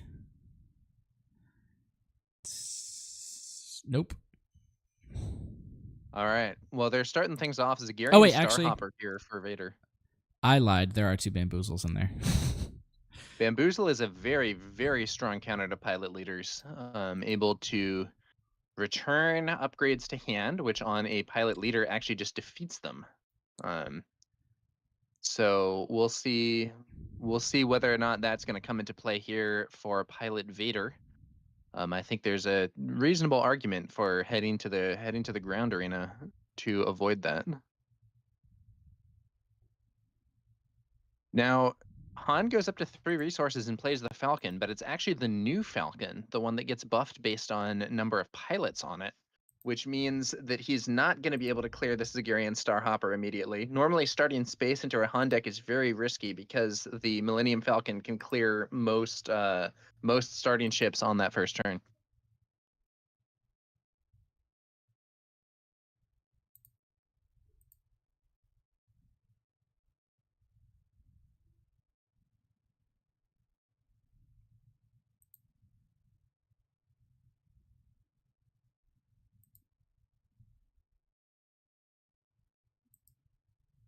All right.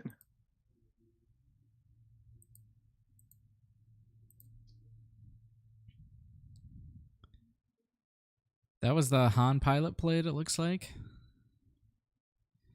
Gonna be swinging for 6.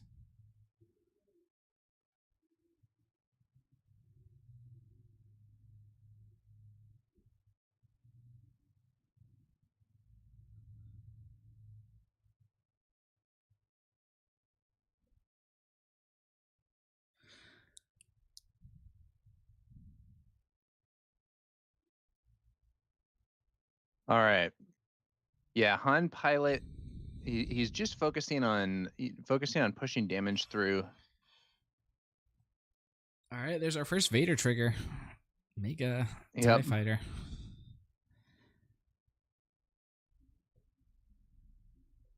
What did our Vader player play this turn? Resupply. Yeah. Okay, cool. It's gonna go into 5 resources here.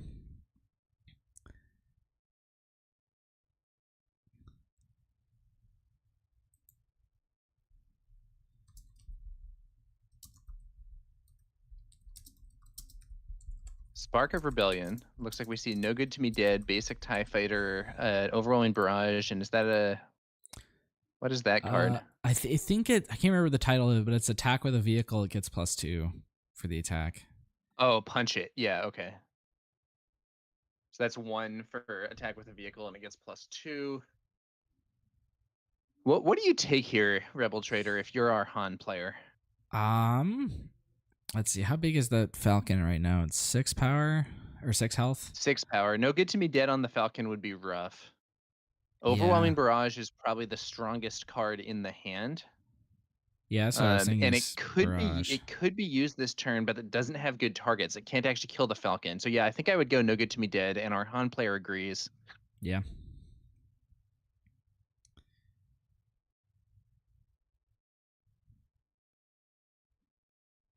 So let's see what we have here.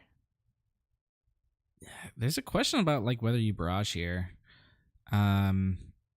You could barrage and then just like crash into him or like get the bonus stats. Or so. The thing is, he's not going to make good use of his resources if he doesn't barrage.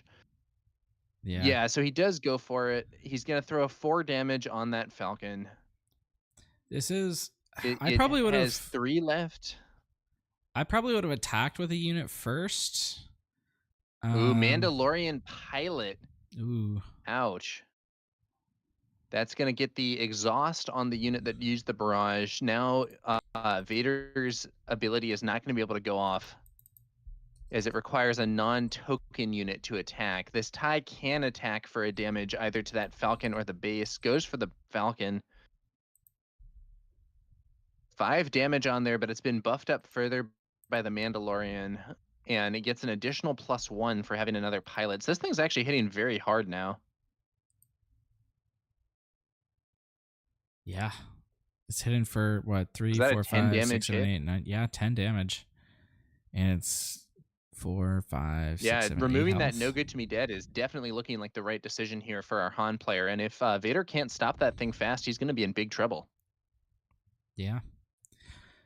This is going to be the Vader deploy turn. Dare And he also- deploy Vader onto that ship? I don't know. I mean, it might be his only way to answer it. Yeah. Let's see. 5 resources, another barrage, throwing 4 damage on there again. I think that kills it, right? I believe Mandalorian pilot doesn't give very much HP, so yeah, I think it's just done. 1. Yeah. Okay. So you know what? That's a pretty good overall outcome, I think, for our Vader player. We could see Lando's Falcon ambush in here and take out that Starhopper, though, I believe. Yep. Or is he only it's on in 5 hand. resources? He's on 5, yeah, but He can use go Han's to ability 6. to go up to 6. But that provides a window for Vader to deploy onto the True. Starhopper. Oh, interesting. Is he gonna do it? Oh, it's risky, but he goes Yeah. for it. Vader pilot on that Starhopper. It now is a massive unit, and deploying Vader pilot also spawns 2 TIE fighter tokens. Han deploys. Swing And- for massive damage. What is that, 9 damage on that thing? Yep, 9. Vader's +5, and also 2 from the barrage. We're seeing some hugely upgraded. We are seeing some hugely upgraded vehicles here. We might pilots are in play.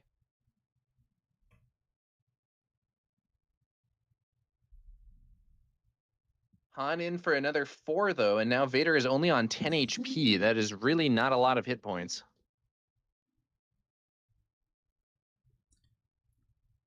Another normal TIE fighter coming down for Nick.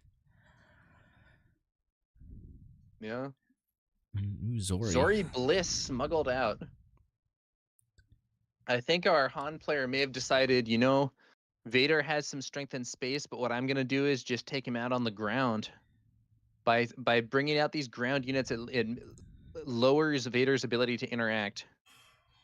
Let's see what we got here. Han has a pretty substantial damage lead right now. Yeah. Board-wise, I would say the players are probably roughly equal, but the substantial HP gap, I think, means Han is very ahead. In fact, we could see this game ending this turn if there's some kind of pump for Han. He has 8 damage on the board. All he needs is a hotshot blaster to make that 10. And I'm pretty sure he has one. Yeah, whereas we have 10 damage on the board for our Vader player, technically a bit better, but he has to make up more of a distance, and I suspect this game is going to go Han's way, but we'll have to see how it goes. Of course, both of these players are playing cunning and could have some nice little tricks on the way, so we'll see how that goes. All right, there's that hot shot you were talking about. And Oof. Nick's going to call it. Yeah, wrapping it up. Doesn't have a way to exhaust or otherwise answer Han, or maybe he does, but realizes he just lose on the first action of next turn. Yeah, that new Falcon, the jump to Lightspeed Falcon there with multiple pilots, just put the damage on too fast, I think, and put Han too far ahead in that race. Yep.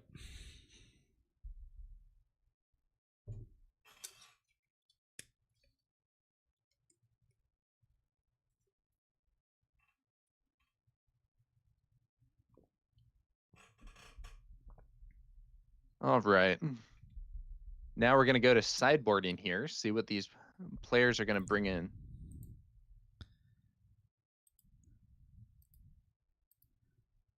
Let's see. I can pull up the sideboards. We're not going to show them, but I can talk about them.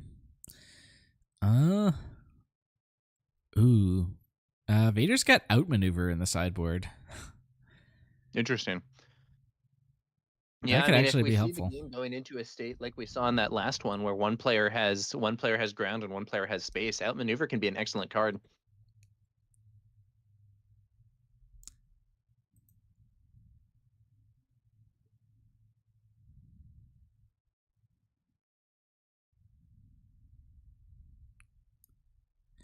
The Han player looks like has just a bunch of expensive cards, mostly in the sideboard. Also Ahsoka's. Ahsoka might come in.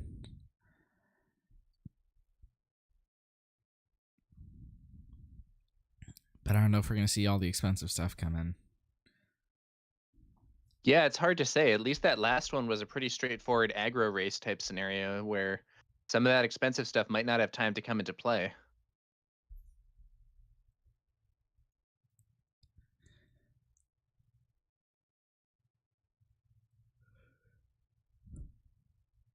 Bamboozle needs to be banned.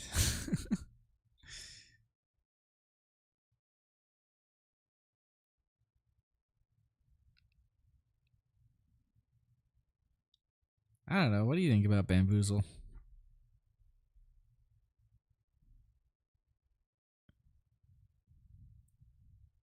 Bamboozle is a yeah, Bamboozle is an interesting card. I think that ideally I think Bamboozle would not kill pilot leaders. I don't know how exactly that's gonna I don't know how exactly that is gonna be handled. I personally don't think it needs to be banned, but I would personally prefer to see a rule book change making it so that Bamboozle did not immediately kill pilots. Like change the rules so that it says, if an effect would return an enemy leader pilot to its owner's hand, that ignore that part of the effect or whatever. I don't know what the precise rules friendly wording would be, but I do think that Bamboozle should not kill pilot leaders for potentially 0. That's just kind of a crazy interaction.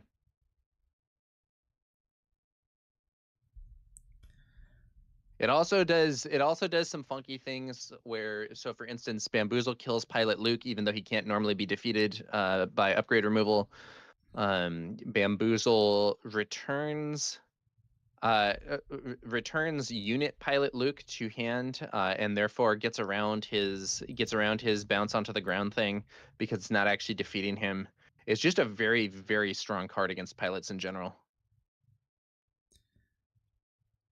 Yeah, I think it's important to have some kind of balance to pilots because I don't want to be in a world where my opponent can just flip and do a bajillion damage and there's nothing I can do, right? Yeah, no, that's true. I mean, I think that if we had everybody make a huge tower of piloted ships meta, I think that would also be not optimal. But I do think that there are ways that you could nevertheless interact with with pilots, even if Bamboozle didn't kill pilot leaders.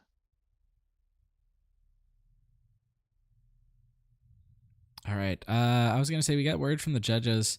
Adam is apparently one of the easiest Han players to judge because he does such a good job of keeping track of all the resources and stuff. Didn't have Nice. any issues game 1, so I believe it. Yeah. I think Han is a relatively complex leader, and it's definitely not the easiest thing to play in the world. But I think an experienced player can make that an easier situation.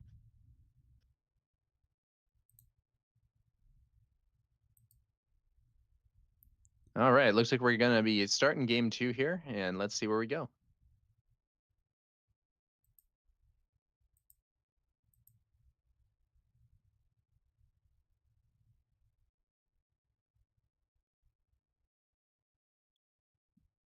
All right. What's that name of the card? Kajimi Patrollers. The one that makes a what's that? The token. Kajimi Patrollers or whatever? Yeah, that's what it is. It's just a 1/1 But that makes a token. they're quickly shot down by the Falcon. Now that does leave our Vader player with a tie on the board, but the problem with this is that because it is a token unit, it cannot be used to activate Vader's ability, and this is kind of the classic worry that you have to have if you're starting space into a Han player.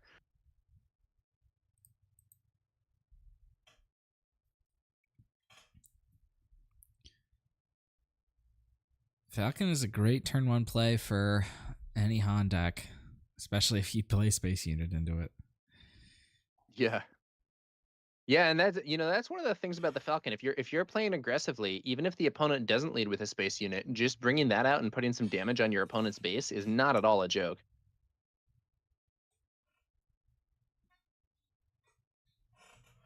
It would be really nice for Nick as a copy of Punch It here to answer the Falcon. Yeah, that's true. A Punch It here would enable that tie to take out the Falcon, since it has the 1 damage on it from taking out the Kijimi patrollers, and our Vader player would still have 2 resources with which to potentially bring out some other card. We could also see something like Surprise Strike, which could be interesting. Yeah. Ooh, Hotshot defeated out of the resource row. If you didn't catch it, he has another one in there also. But he's also got a couple non-smuggle cards. So I'm kind of surprised that he would do that. Swing at the base, it looks like. 1 damage to base.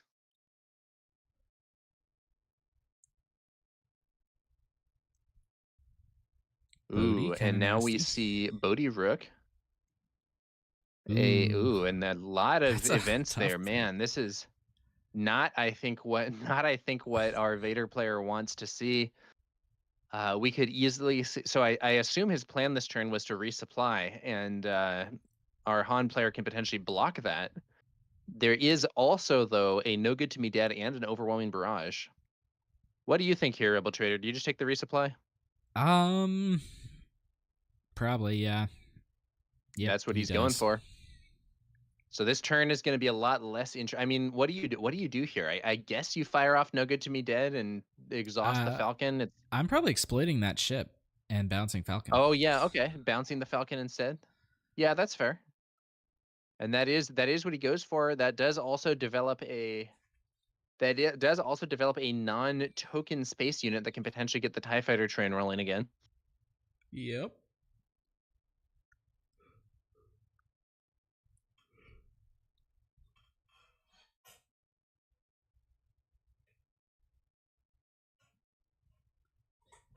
I will be honest, I have not seen Vader played since pre-release. How would I put it? I've seen it played a bit. I wouldn't say it's been like the leader that's made the biggest splash competitively.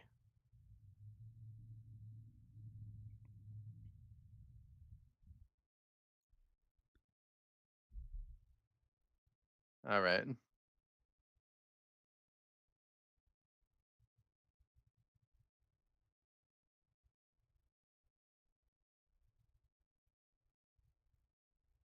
Looks like we have 2 different Falcons in hand. We have the normal Falcon that got bounced. I think there's also Lando's Falcon. We have the Mandalorian pilot, and I believe that last card is a Cantina bouncer. So It some is. powerful plays available for Han. All Here right, comes that Falcon. Now Vader has Vader has drawn another resupply. So even with that first one getting picked out by Bodhi Rook, Vader is still able to ramp. However, the Falcon swings in there and clears out that ship. Vader does get to make a basic tie, which means that he can potentially deploy onto that tie, though it is risky.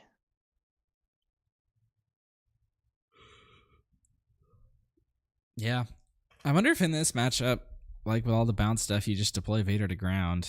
I mean, last game he did it because he could get the attack off right away, and it was less risky. But if you see a Han with full resources, difficult to justify going to space with him.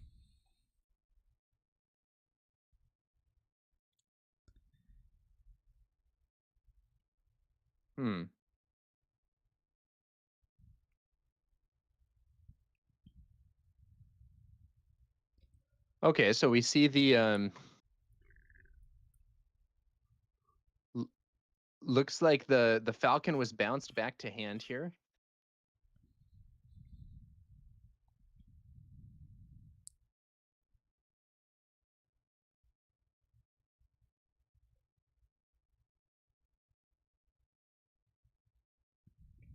Adam's got initiative.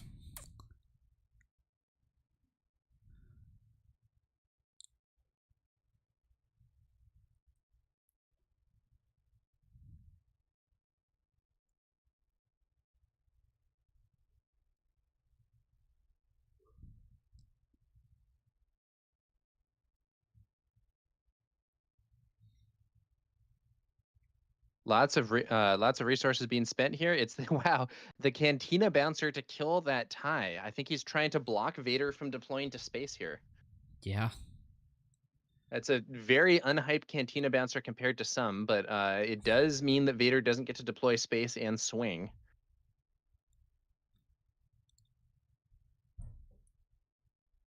Another Kijimi Patrollers gives Vader some options in space, but he does not have a ready unit to deploy onto and swing this same turn. Ooh, and there is Victor Leader giving those other space units +1/+1. Very strong card for Vader.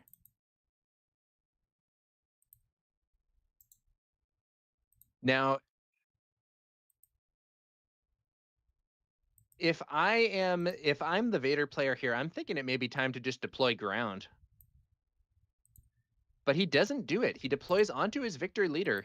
That does give him two ties. It makes that Victor Leader harder to clear, but it does mean that he's not going to get any damage out of his leader this turn.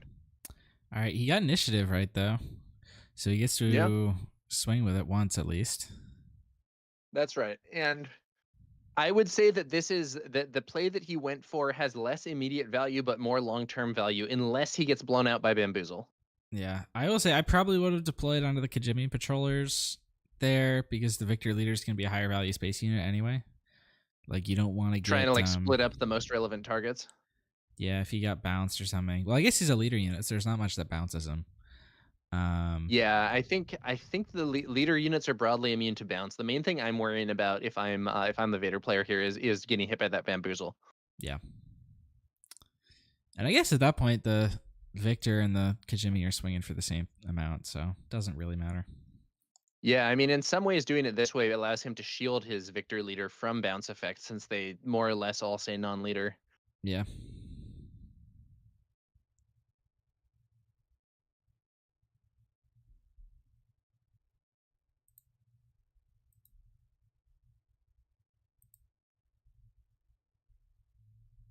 Overwhelming Barrage fired off of that Victor Leader. And it has +5 from Vader and +2 from the Barrage. That's going to be a lot of damage. I think it's 9 total damage, allowing him to kill both Han and Bodhi. But then he gets hit by Cunning. I think it's going to be double exhaust and buff. Yeah, probably. Yeah. Yeah, so that Cantina Bouncer now swinging for 7. These ties are each swinging for 2 because they are buffed by Victor Leader. So our Vader player still has some reasonable damage on the field, and actually has a much stronger board. But once again, he is behind in the HP totals at this time. Yeah. This time, though, I'm not sure. He might be able to outrace this, especially if we don't see any more Cunnings or similar, because he really has a lot of damage on that board. And he's got initiative again, which means he can. Or does he have initiative? No, I think the Han player did because the Vader player swung with all those small ties. Yeah, that would make sense. I don't see another Vader Cunning player though. here a ton of damage though. He has like 15 damage on the board. If he has buffs, this could easily be game over this turn.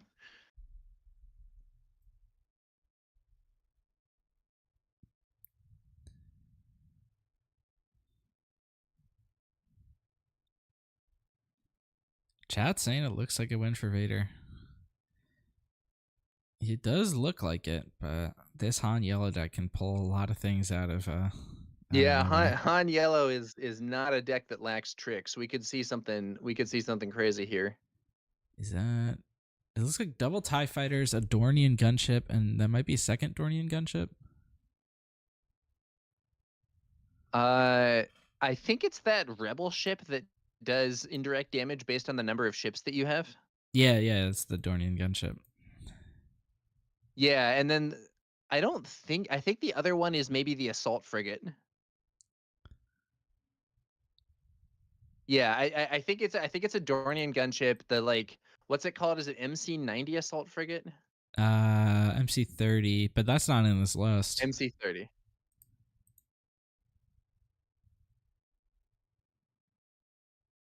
But maybe it's not. I can't really tell that last card on the right. Oh, someone's saying Clone Combat Squadron. That also makes sense. Oh, yeah, Clone Combat Squadron. Okay. Yeah, I mean, that's a really good card in this deck. So +1/+1 for each space unit is pretty good when you have a big swarm of ties. Yep. Vader swinging on in for another 7 damage. All right, so Not we sure don't. what card was named by Kira here.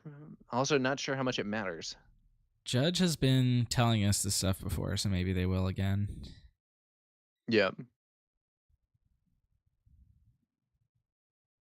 The indirect damage ship here would probably not be that impactful for the overall game outcome because all the indirect damage could be thrown onto those units which have high HP. And It if was we the indeed clone see a race, squadron that won't that be was that named. big. It was the combat squadron? Yep. That makes sense. I think that's more of a threat than the indirect damage ship here. And then the like basic ties are pretty whatever. Hotshot Blaster on the Cantina Bouncer, swinging in for 5. 22 damage on our Vader player's base. A surprise strike from that Cantina Bouncer with the Hotshot Blaster on it could now end the game. Still another 8 damage that our Vader player can throw onto Han's base this game, though. We are racing.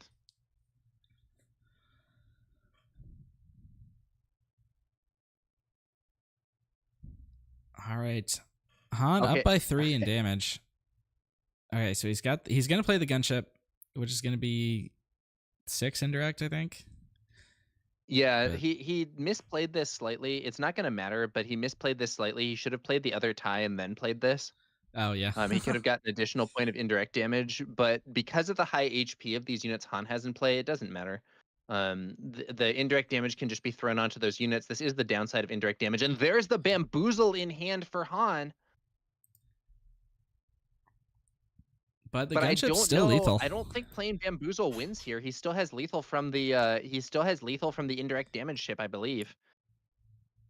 Yep, it's 4 attack natively plus 1 from the victor leader. Yeah, +1 from victor leader. What he needed here was like outmaneuver to exhaust the whole space arena, surprise strike to send in the Cantina Bouncer for the win, something like that. I don't know that he has it. Yeah, no, he And scoops it yeah. up. I think this is a win for Vader, and we're going to game 3.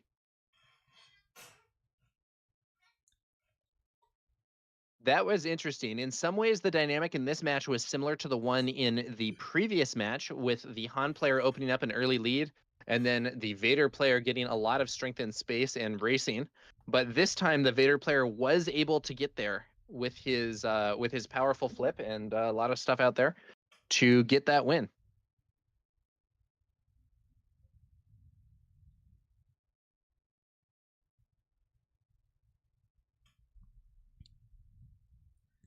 All right, looks like neither of these players are going back to their sideboard, so we're just going right into it. Nope. Yeah, sometimes you see players sideboarding between game 2 and 3, but it isn't that common in my experience. You might do it if you have units that are like specifically good when going first, or if you have some fine tuning based on cards that you saw that you hadn't seen previously. But often I think we see people just doing their sideboard plan for a particular leader after the first game and then sticking with it for the third game if you get there. Rebel Trader, what do you think about the possibility of sideboarding out certain cards if you are going first versus second? I don't know if there's any cards that I would say like. I mean, sometimes there are definitely cards that are worse going first or worse going second. Yeah. But oftentimes those are cards that you like want to have regardless. And they're just maybe a little bit better or worse. I was thinking of things like Allegiant General Pride, where the card is extremely strong when going first, and when going second, it's like pretty mid. Yeah, It's that might be conceivable to me that if you justification. had something in the sideboard that was like an alternate option, like if you were playing like Wolf to counter healing decks, I think it would plausibly be worth it to sideboard out Allegiant General Pride for Wolf, even in matches against non-healing decks, if you knew you were going to be going second. Yeah, it's possible, but I've like it would with depend, plays of like course, on that. other things with their composition, but yeah. Yeah, you want to maintain a certain number of 2 drops, so even if it's a little bit worse, you probably still keep it. Yeah, that's the difficulty, really. And I think often 2 drops are not what's waiting in the sideboard. You know, I mean, I don't know. Maybe you would have your maybe you'd have your scanning officer or something that's like sideboarded against smuggle decks. But like a lot of the time, sideboard cards are going to be kind of later game pieces or like situational events or similar sorts of things.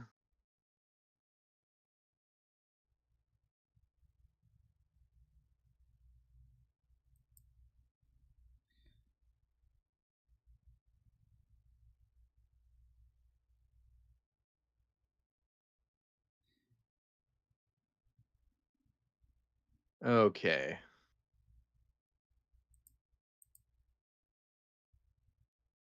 Well, they're resourcing up for game 3. And we're gonna have to see. Whether or not our Vader player can pull out the comeback win after losing that first round, or whether Han can lock things back down. Yeah. I think this is the first game 3 we've seen. Both of our last 2 rounds have been over in 2. I don't think I see a Falcon in hand there for our Han player, Yeah, so he's gonna mulligan. and it looks like it's gonna be a mulligan.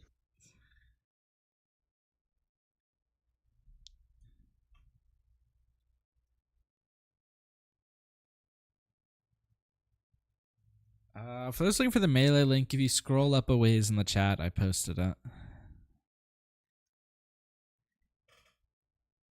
All right, they're shuffling it up, and or rather, our Han player is shuffling it up. Vader seems like he's already locked in on his opening hand, got his resources set. We'll see how Han does after this mulligan. I suspect that he's hoping to see a Millennium Falcon in hand, and he does. Yeah, all right. Let's see how this one goes. We'll probably see Han's leader ability being used to start things off here.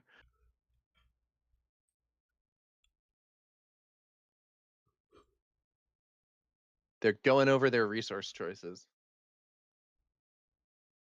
Actually, oh, he's got. I think that's both. He drew all 3 Falcons. It looks like. That is one of each of the different varieties. Yeah, the jump to Lightspeed Falcon, the classic Falcon, and Lando's Falcon. Yep. And so it looks like he resourced the Lando's Falcon. He's keeping the other 2 Falcons in hand. He also has a Bodhi, and then is that a Spark of Rebellion there? It is, yeah, Spark Rebellion. That's a strong starting hand for Han. Probably feeling really good about his decision to take that mulligan at this time.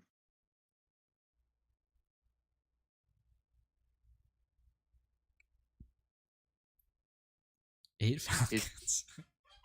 Resources with Han's abilities. The Garian Starhopper on the field now from Vader. That's a nice Falcon. Oh, he's not going to go for it. Oh, that's interesting. He's going to lead with Bodhi Rook. And he sees, I think, an overwhelming barrage is going away there. It looks like Sanctuary Shuttle and one of the one of those the Vader's pilots. wingmen. Someone in chat says this match wouldn't have been close at all pre-suspension. Good to see some tighter play. You know, I think I do think that getting hit by DJ before Vader deploys would be a pretty painful experience for this Vader yellow deck. Yeah. Historically speaking, DJ has been very punishing to slow deploying leaders.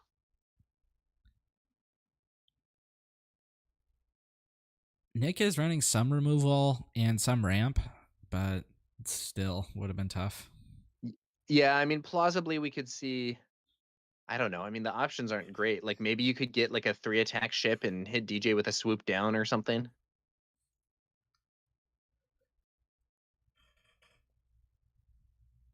I'm a little surprised that we saw Bodhi Rook here instead of a Falcon, to be honest with you. Yeah, me too. Doing it this way is going to allow Vader to swing in with this ship as he does, and that also means that we can see Vader's leader ability being used to generate another tie. Now the Falcon comes out. We have another user in chat saying Vader yellow wouldn't even show up because Django would negate playing him, and yeah, I do think the big pilot leaders are a little vulnerable to those Django exhausts. The Gandork says, I don't like that he didn't start Falcon. That's my sense as well, but let's see how this goes for him. Ooh, Sanctuary Shuttle. The Falcon is being captured. A Sanctioner shuttle. Sanctioner's Shuttle is a very interesting card. I've actually seen it being played recently. Not just here, but in other play. So it is a 3-cost 2/3 with Coordinate. When played, this unit captures an enemy non-leader unit that costs 3 or less. So it's quite a conditional card. But in a deck like this, where you have the ability to make those TIE Fighter tokens, it's not as hard to enable Coordinate as it might be otherwise. And that is an unfortunate scenario for that Falcon. And Yeah. I do think our Han player might be additionally thinking, man, I wish I had that Falcon out on turn 1. Here Ooh, he comes drew a another second Falcon. one. And a And second another shuttle. Sanctioner Shuttle. What a play. Got him. That might be a demoralizing situation for our Han player here. Wow. Getting 2 Falcons in a row captured by Sanctioner Shuttle.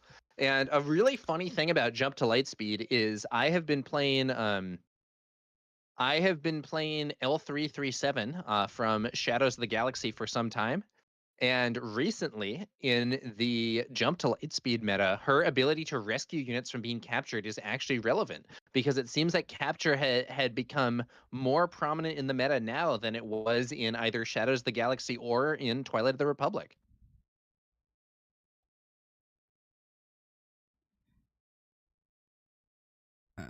So It's I will say kind of a crazy situation. the initial shuttle was a bit tricky because Adam had to use the Vader ability first, which gave Right. or Nick, sorry, had to use that first, which gave Adam a chance to attack into the Zagirian, knowing that the shuttle was in hand.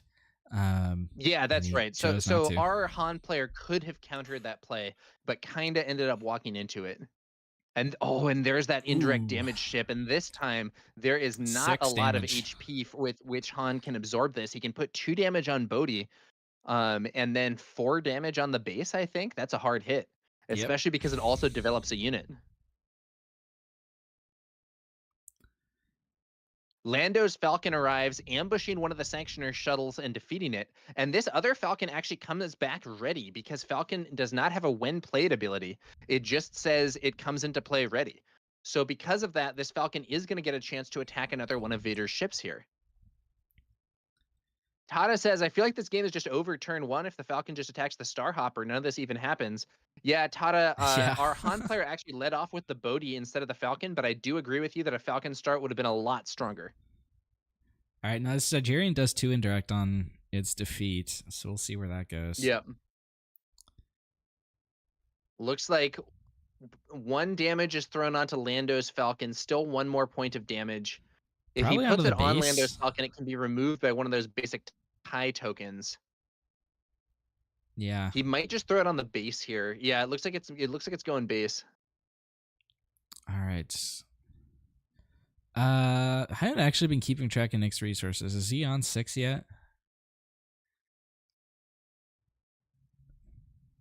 I don't think he is, right? Because the gunship was 5 and he spent all of his resources, it looks like.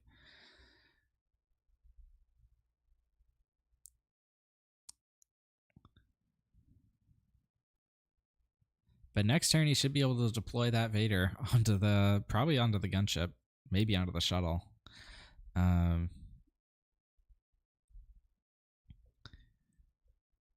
Either way, it looks pretty good. Okay.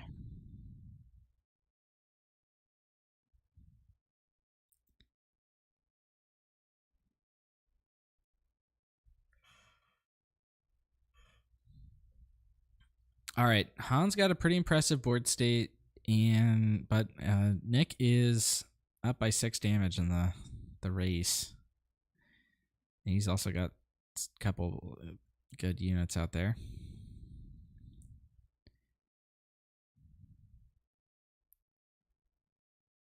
Okay.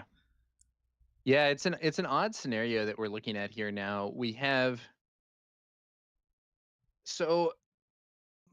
both sides have several units. Now, this Falcon trades with that Sanctioner shuttle, but that frees the other Falcon, which comes into play readied. Pretty good play there for our Han player. Yeah. But, this time it's kind of the converse of what we had seen earlier. The Han player's board is probably stronger now, but it's the Vader player who is way ahead on the damage on base. And I think I saw 2 surprise strikes there in Han's resources. Yeah, I think you're right. That is unfortunate in a situation like this where that could be huge. Now, Vader in this situation can deploy ground and swing for 5. No good to me dead, exhausting Lando's Falcon for 2 turns. If Adam there's does an have a attack tech, pump, which can turn those surprise strikes right back on. very good point, and it looks like that's what's happening. So now Surprise Strike is live. He still has 4 resources, which is enough there to use tech to bring out a Surprise Strike for an extra 3 damage from that resource row. Bodhi swinging into base. If Vader has an attack pump here, he could have lethal this turn quite easily. Yeah. All he Still would need to rolling the do Vader to is play at the moment. yeah, if he gets some damage in from his ties and flips Vader onto the ground, he can swing in with Vader for some good damage. Top 8 Gamer in chat says, don't you just deploy ground with Vader here? Yeah, I think there's a very good chance that you do. The question is if he has those attack pumps to get lethal this turn. There's a combat squadron. Should be exhausted, right? I believe so. Unless there was a sneak attack, but I think you said he wasn't playing that. He has 2 in his yet. sideboard actually, so it's possible he did. Oh, Looks but like it's he a bam. probably Okay, so did, yeah. don't know exactly what happened with the combat squadron. It gets bamboozled, I think, from the row via tech. So I guess it did have some way to come into play ready, but it got exhausted. Vader on the ground now. Yep, and with Adam out of resources, that's a pretty safe Vader deploy. Yeah. Falcon swinging. Is Falcon going to go base, or is Falcon going to try to take out some of these ships? I think it's probably too late for Han to control this board, and he maybe has to try and race it, but it's going to be tough. Yeah. I think you probably go to base. We're on 13 HP here for our Vader player. 10 HP left for our... I mean, I don't know. If you just swing with Vader twice, that's game, right? Yep. Now both players have 10 left. Vader swings. 5 HP left. Our Han player, I think, kind of has to claim, and I don't see how he's going to get 10 damage in one go. If he doesn't take the initiative, Vader does and wins with a Vader swing or with his clone combat squadron. Yeah. The combat squadron, I think, was sneak attacked. He might have the sneak under the squadron. Well, if so, it should die. No, that's a good point, though. Yeah, that's a good point. If it was played via sneak attack, it's dead now. What else would have brought it in ready? What happened there? I guess it's still ready. I do see a sneak attack off on the left side. I think it was played via sneak attack and they forgot to remove it. That clone combat squadron should be off the board. I don't know why the ties didn't swing top 8 Vader or top 8 Gamer. There were 3 ties that could attack there. It's possible that he... Yeah, I don't understand that. There's no reason that I can tell not to have swung with those 3 ties. Oh, they got it. Okay, they got the squadron. Okay, yeah, so that's been removed.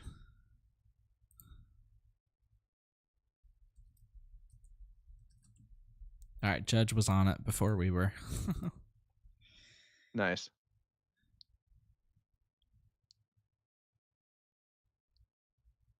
Yeah, so I think we're going to see a cunning here. It's going to probably exhaust Vader, exhaust the big ship. Our Vader player might be kicking himself for not swinging with 3 ties. Another 3 damage would make this situation much more favorable for him here.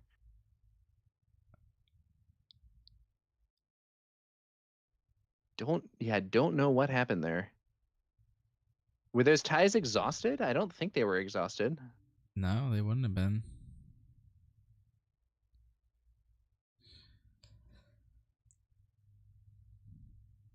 Yeah, I really don't know why those ties didn't attack, but let's see what our Vader player does next.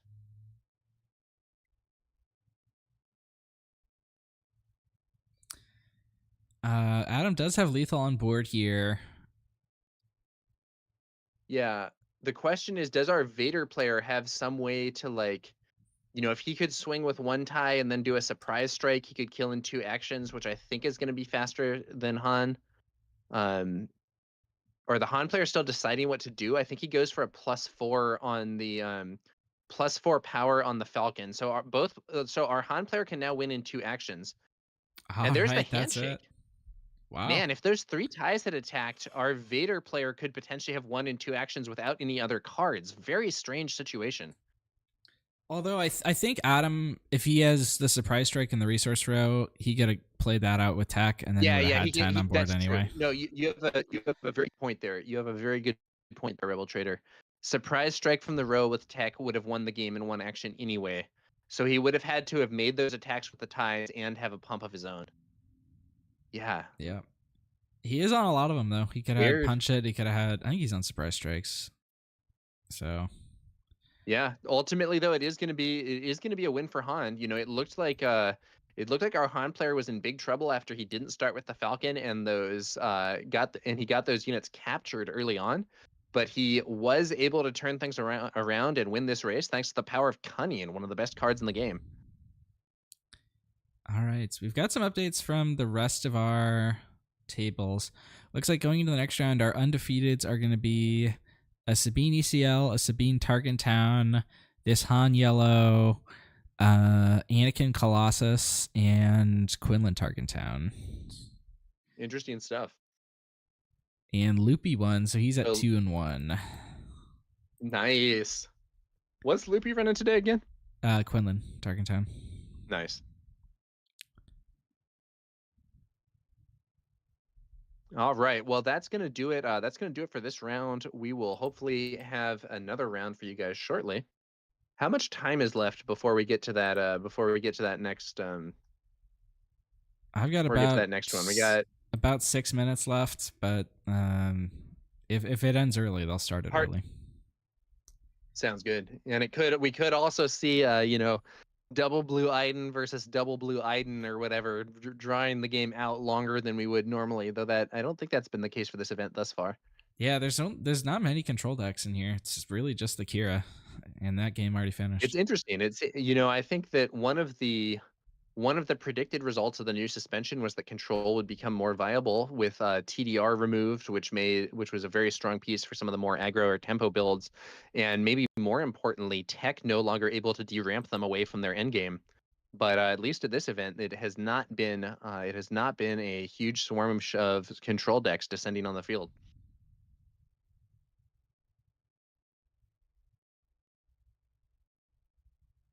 All right, I'm gonna go ahead Descent and Saturn requests Sabine Tarkentown for our next match. I personally would love to see that. I've definitely played a bunch of Sabine Tarkentown games, and I think it's an interesting deck, but we'll have to see. Yeah. All right, I'm gonna go ahead and put us on the waiting screen for a bit, and we'll be back in about 5. Stay tuned.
All right, welcome back, everyone.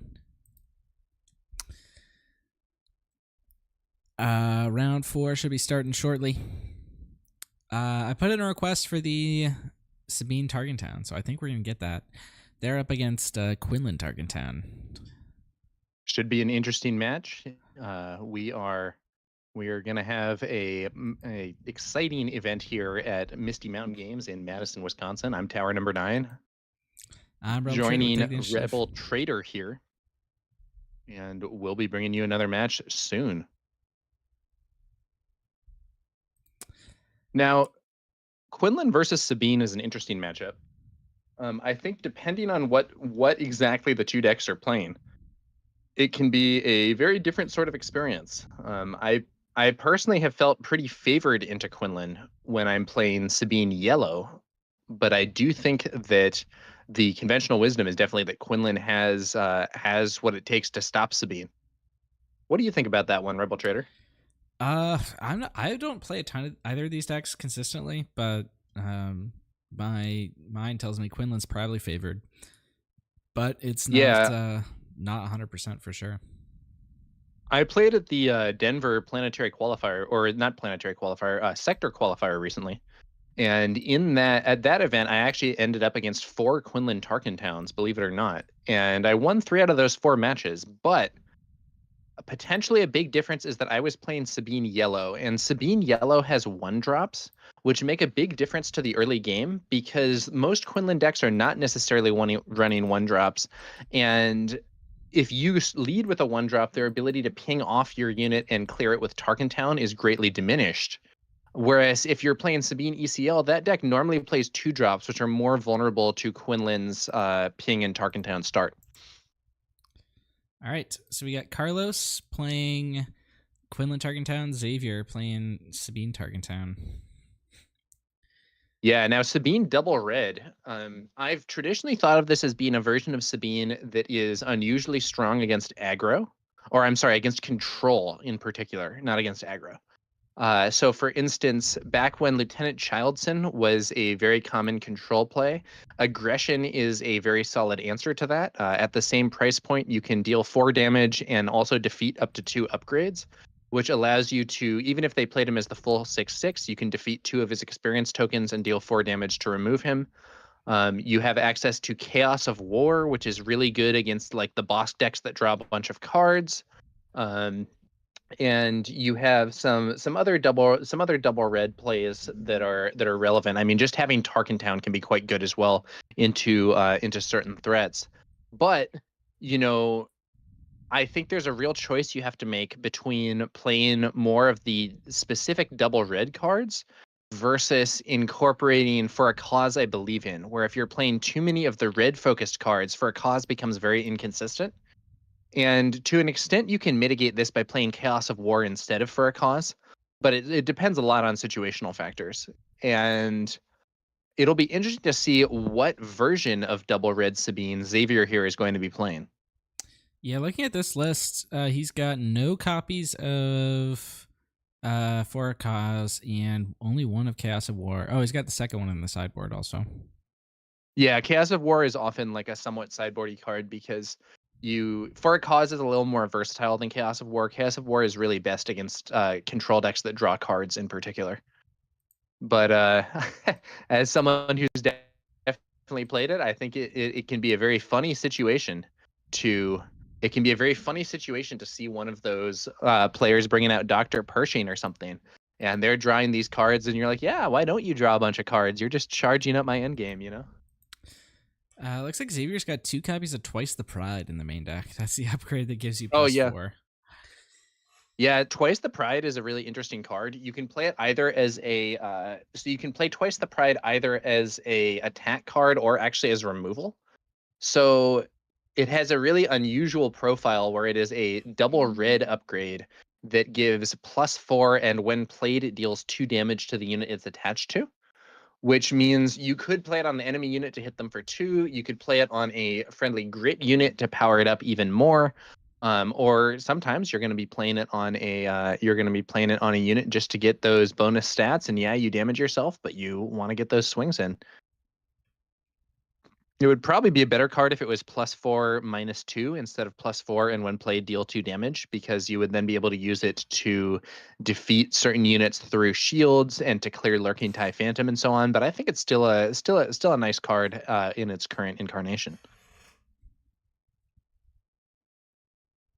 Now, what do we see there from our Sabine player? Looks like benthic 2 tubes. Into Mr. Bones. That is a very strong start for Sabine, and we are seeing that double 1-drop play pattern getting around Quinlan's ping. So if our Sabine player had led with a 2-cost unit like Sabine ran Explosives Artist, that Green Squadron A-Wing would have triggered Quinlan's ping and allowed the Quinlan player to use Tarkin Town to clear it. Instead, our Sabine player has developed 2 threatening units in the ground arena, not taking a ping at all, and can potentially do a ton of damage here if Quinlan doesn't have a way to interact. And he doesn't. It's going to be Cassian Andor deployed just as a 3/5. No ping goes off. This means that benthic 2 tubes gets to swing in for 2. He buffs Mr. Bones, so Mr. Bones will now hit for 5. This is a very favorable situation for the Sabine player, and he hasn't even played a card yet this turn. Mr. Bones in for 5. He has performed 8 damage already violence. on Quinlan's face. Yeah. And Mr. Bones' text does not necessarily come into play so often, but just having a 1-cost 3/1 can be very aggressive and relevant. And then, is that what are we seeing there? I think that's a Republic Y-Wing. Or the red one that does 3 indirect. Yeah. Okay. So what is that? Blue Squadron Y-Wing? What's it called? It's something Red Squadron Y-Wing. And then joined by I believe a soldier of the 501st in the ground arena. Once again, our Sabine player playing multiple small units. So the soldier of the 501st is a 1-cost from Twilight of the Republic that is 1/3 raid 1. Now we lead off here with the A-Wing clearing the Y-Wing. Now I think this is maybe I don't know that that's necessarily the best route, because benthic 2 tubes can now potentially swing and more or less force the Quinlan player to engage whichever unit the Sabine player wants. So in this situation, what I might do if I am...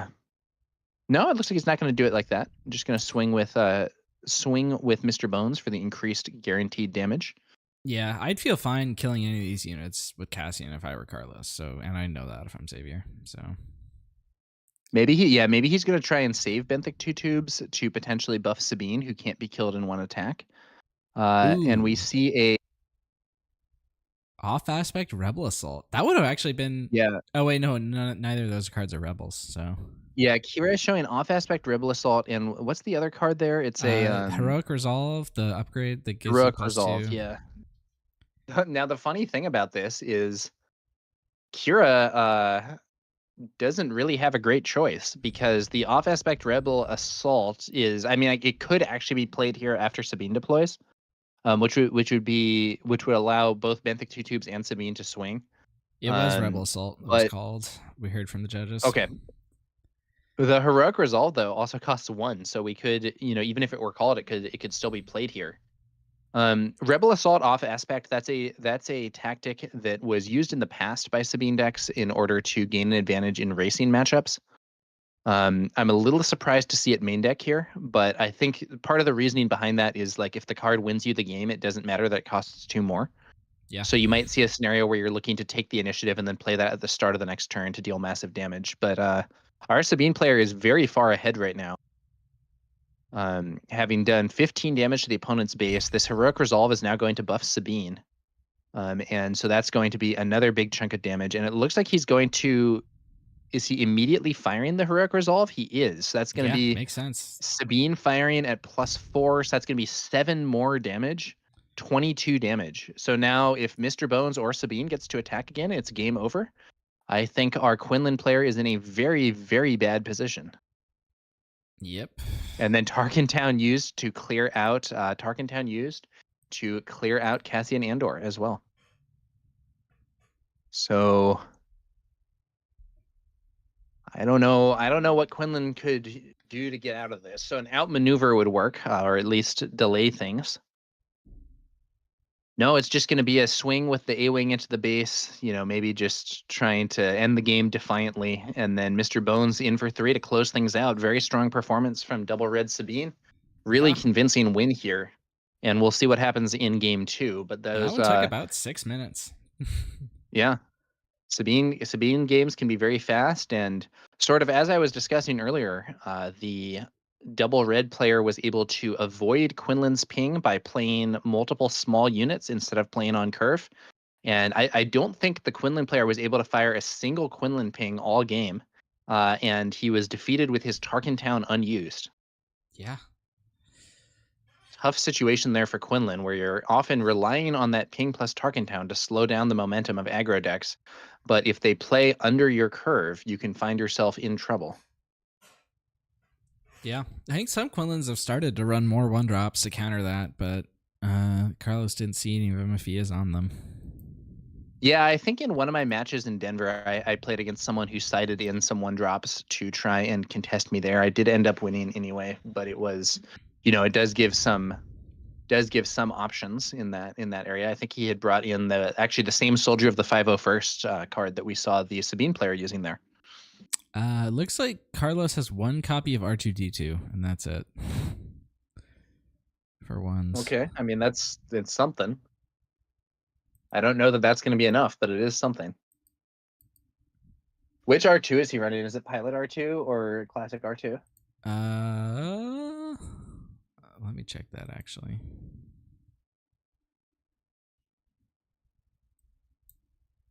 It is. Oh, it's actually the 2-cost R2, the yellow one. Oh, rip. Well, I mean, Republic R2 isn't bad, but does not help you ping off 1-drops. Unless you have other 1-drops that he can search for, I guess. But Yeah, none in the sideboard either. Ooh, he's got Shadowed Hover Tank in the sideboard. Oh wait, no, he does. That's interesting. Shadowed Hover Tank's an interesting card. I think that's seen a lot more play recently. I'm not entirely sure what I think about it, but it'll be interesting to see if it can stick around with triple Dark Raid no longer a relevant factor. Yeah, I think it's a good answer to like opposing 3/5s, which is probably why it's in there, like for the mirror. Okay. Yeah, I mean, I think it's kind of funny, in Spark of Rebellion, one card that I think was relevant was the Echo Base Defender, which is a 3-cost 4/3. And that card with Sentinel, and that card really suffered when Shadows of the Galaxy came out and 3-cost 3/5s became much more common. So in a sense, that Shadowed Hover Tank being a 5/3 with Sentinel is like kind of the escalation, the 1 point further that you need.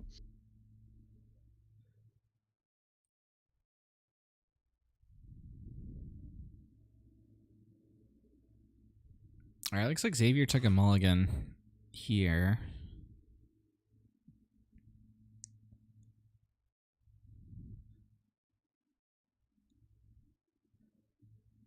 Let's see how this goes.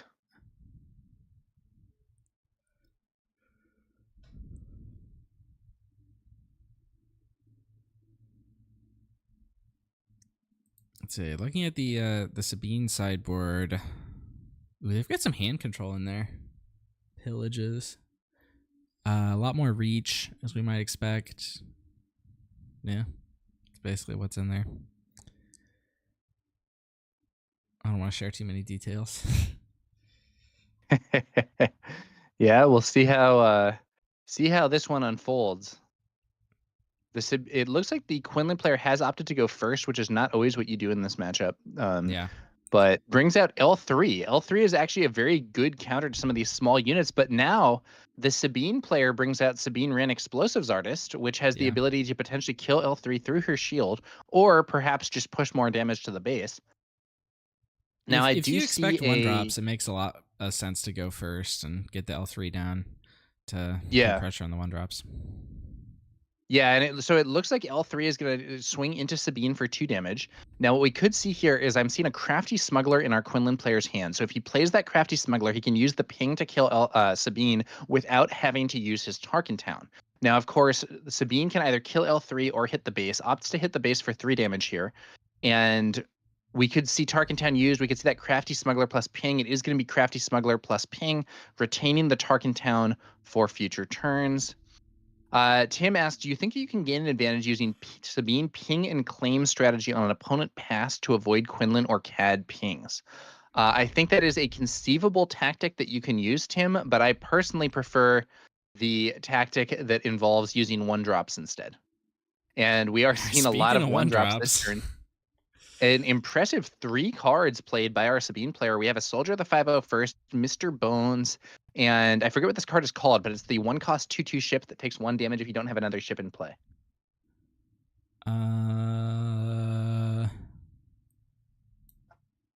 I know I've seen this before played in Von Reg decks, but I forget this card's name.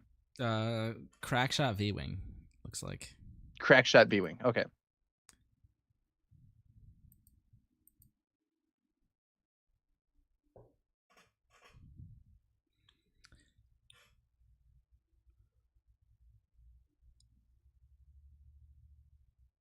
And All Xavier, right. I think he played his whole hand there, so he's got 2 cards left, but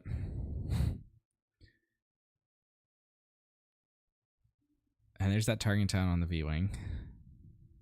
Yeah, the V-Wing is not the best card to be playing when the opponent has Tarkentown, unfortunately. The Crafty Smuggler there, I think, cleared Mr. Bones. Ooh, there's this that time the tank. Quinlan player is doing it. Yeah, there's that. There it is. So now our Sabine player, Sabine herself dies in 1 hit to this thing if there's not some way to buff her. Yeah. We could also see the 1-cost 2/2 Spec Force Soldier, which would remove Sentinel from that thing for a turn. Looks like it's gonna be aggression. Oh no, it's which is gonna kill it. Aggression, 4 damage to the hover tank, and chooses to ready the Soldier of the 501st. That's going to allow him to push some more damage through. And as an experienced Sabine double red player, I can tell you that using aggression to kill a unit and ready one of your units is one of the best plays. Now, interestingly, he opts to kill the Crafty Smuggler with Sabine instead of attacking base. I think personally I probably would have preferred to hit base here, but he may be trying to retain his Soldier of the 501st on board. Yeah, really trying to protect the few cards that he has left after playing them all out like that.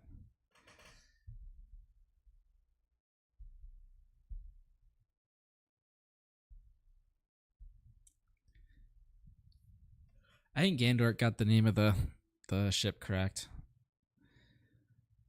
Now we do see Quinlan hit the field. Sabine swings for 3. Now the problem with this is that any unit played now can ping off that Soldier of the 501st, and that's exactly what we see. Quinlan's ping gets a lot stronger when he's deployed because you no longer have to match the cost exactly. You can play something more expensive and still ping.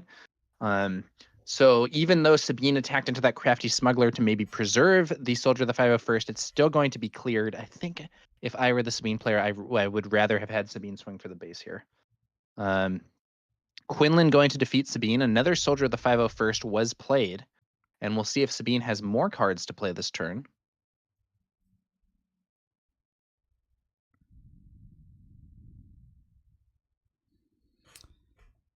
This is the problem with the Sabine deck is that it really like puts pressure on you can run out of once, gas. If there's ways to deal with things efficiently, then it can really fall behind in tempo. And Quinlan, especially plus with the No For a Tarkentown, Cause, I believe in, you can really run out of gas. Yeah. Traditionally, I think Sabine decks would often have the situation where it's like, okay, the opponent has stabilized the board, but I have For a Cause and I have K2, and I can potentially clear through a direct damage before the opponent is able to defeat me. These decks are now omitting For a Cause to play more red things, and it may come back to bite this guy. Surprise Strike on that Fang Fighter. That's going to be 6 damage to the base. 9 HP left only for Quinlan. But our Sabine player has 16, but the Quinlan player's board is much stronger. Classic R2, looking at the top card. Keeping it on top. Or no, he reconsiders and puts it to the bottom. He's got, I think, red 3 and Twice the Pride in hand. Twice the Pride is rough in this board state because I think you play it on, it's going to die right away. Another surprise strike. This is a double surprise strike turn for our Quinlan player. Now Sabine's HP total is not so high, but our Sabine player brings out red 3, which is going to buff those other units with a raid. And we could also see this being an opportunity for that out of aspect Rebel Assault that we saw earlier. An out of aspect Rebel Assault, if he targeted red 3 and R2, red 3 would be able to swing for 4 and R2 for 3, which would then leave the Quinlan player on only 2 HP. Quinlan used to clear out the Soldier of the 501st.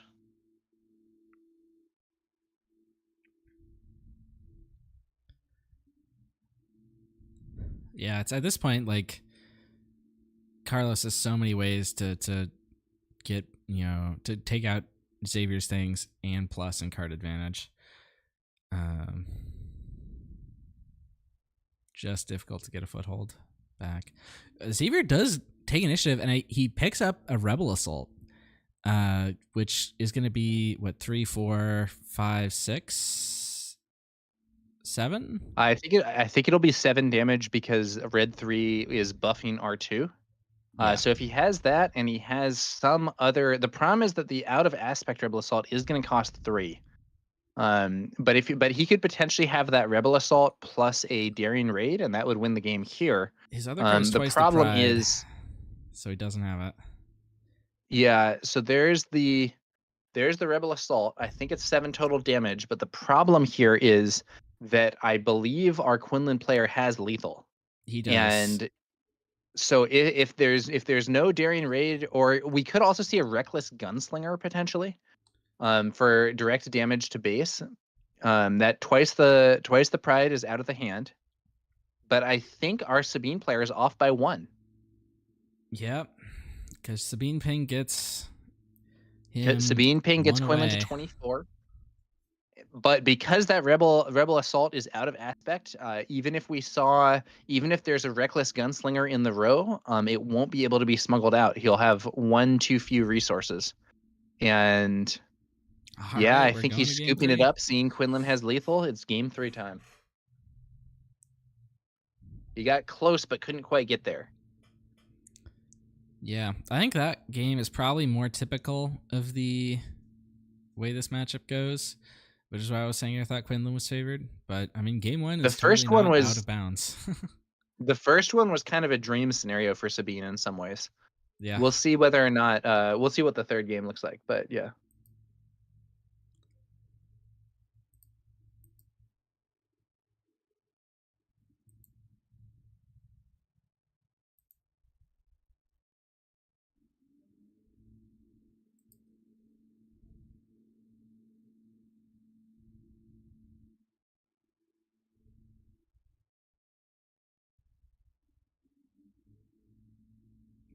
All right, and the we may see. Is there some sideboard consideration going on, or are we just shuffling? Or looks like it looks like our Quinlan player may be changing his sideboard plan.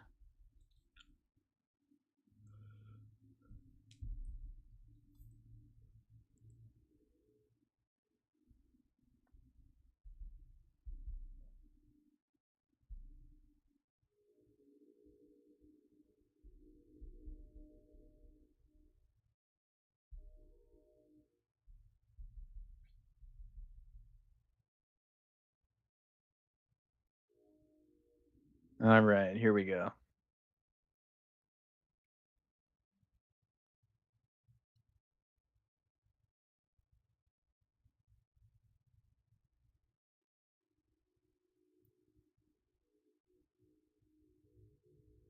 All right, we've got almost That's 250 people watching live right now.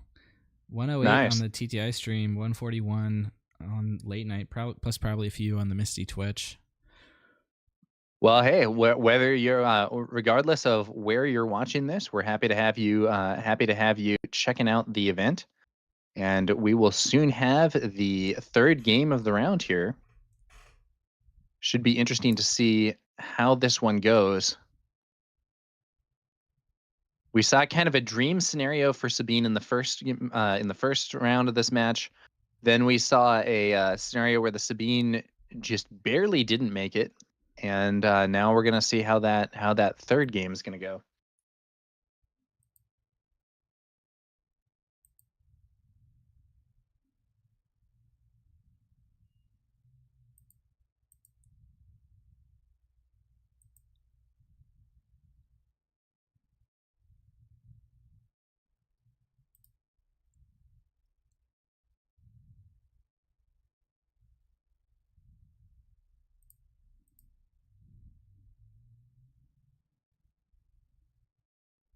All right.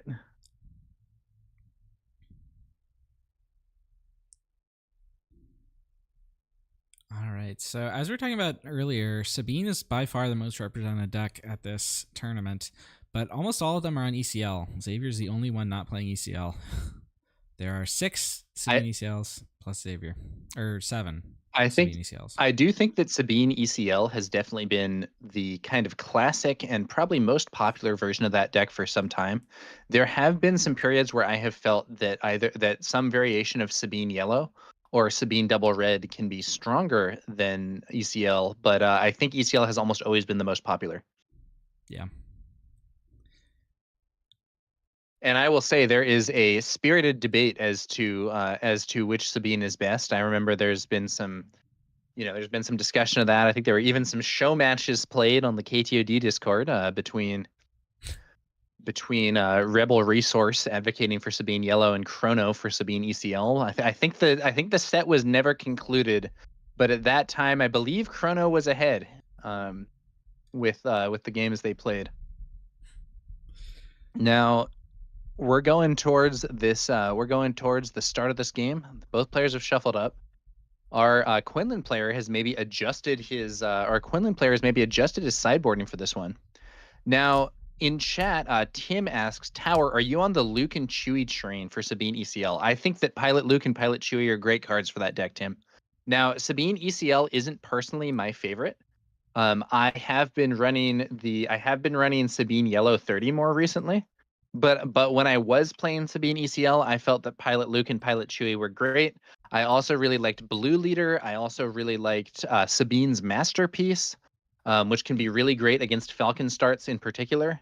And so overall, I think Jump to Lightspeed actually brought a lot of cards that Sabine ECL is interested in.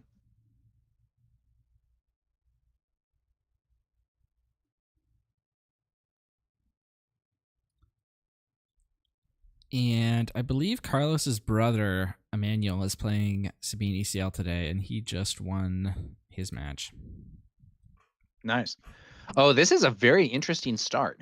So our Sabine player leads with a Spec Force Soldier. So that's going to be a 2/2, and it costs 1, so it won't be pinged. The Quinlan player plays out a Crafty Smuggler, and the Sabine player then plays Heroic Resolve on the Spec Force Soldier, bringing it up to 3/3. So the Crafty Smuggler cannot kill it in one hit. However, it can hit it and potentially clear it with a ping or Tarkin Town, but we could potentially see the Sabine player using Heroic Resolve for extra damage. He doesn't do it. He's going to make his opponent have another ping or have Tarkin Town to finish off the Spec Force Soldier here. Yeah, and Spec Force is a 1, so 2 doesn't ping it. That's right. So Sabine Explosives Artist played, but does not ping off the Spec Force Soldier. And then we see a Fighters for Freedom for the Sabine player. That's a nice card to have when almost everything in your deck is red. And it looks like Quinlan is going to take the initiative without using Tarkin Town. Maybe he's going to clear that Spec Force Soldier by attacking with Sabine Explosives Artist and using her on-attack ability to ping him off. Then if he has a 3 cost, he could potentially play that, deal 1 damage to the Fighters for Freedom using Quinlan's ability and use Tarkin Town to get them off the board, or he could just crash his Crafty Smuggler into them. We'll have to see exactly what happens.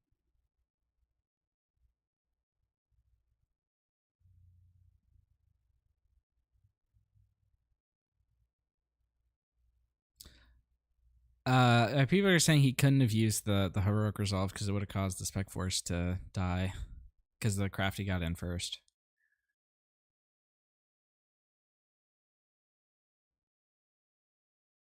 All right. Quinlan, thinking over his options, he's going to send the crafty smuggler to kill. Yeah, so the crafty smuggler kills the Spec Force soldier.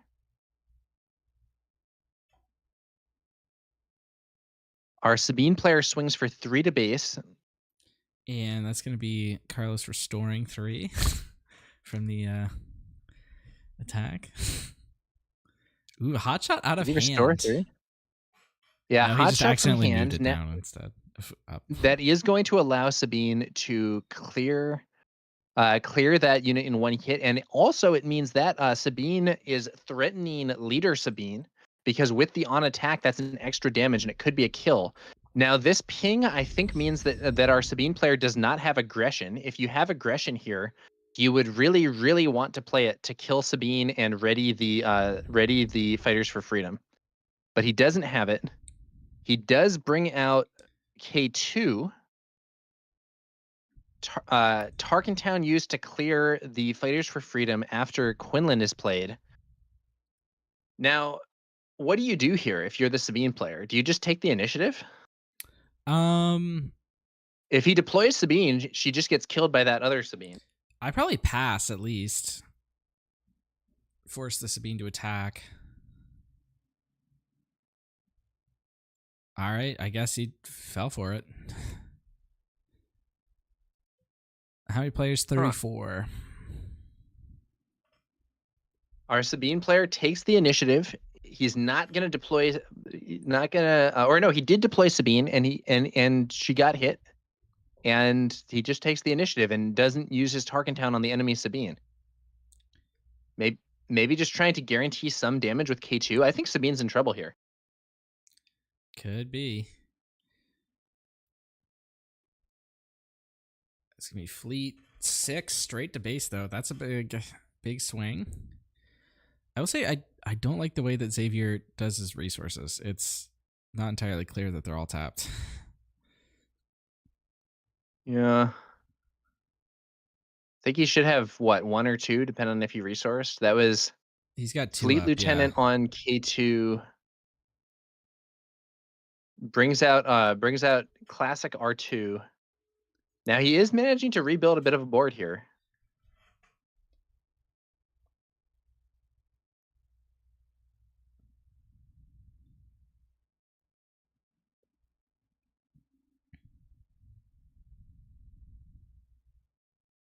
Another ping.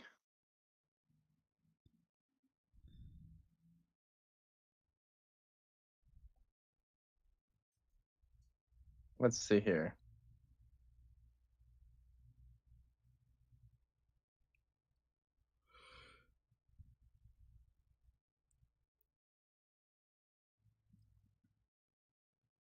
Carlos is in a position where, I mean, you can either clear units or you can just start going to base. He's got a decent amount on board. Looks like they're talking to the judge about something. Yeah, not entirely sure what's happening here. We don't Our have audio, Quinlan so- player is low on HP. He only has 8 left. He's trying to clean up the board a bit. All right, goes for the cleanup on fleet, and there's finally that target town used to clear Carlos's Sabine. Yeah. Our Quinlan player still has a bunch of resources. He's already used Tarkentown. Oh, nice. Plo Koon ambushes and kills. Plo Koon ambushes and kills K2, and also throws a point of damage on R2, which is now going to allow Cassian to clear the whole board here, unless but our Sabine player does have another 1 drop, bringing out that hot shot or crack shot V-wing or whatever. And now this is an interesting situation. What do you do here if you're the Quinlan player? So if he runs like, I don't know. that's tough. You got to think like, what do you lose to, and like, what do you have in hand that can deal with things? I'm not sure how many cards he has in hand, but he's got to worry about Chaos of War. Yeah, I think he's got 2 cards. So that would mean Chaos So Wars one doing thing 3 to him. one thing that he could lose to also is just like wow, he doesn't clear R2. Maybe he's thinking he's going to have a chance to clear R2 next turn.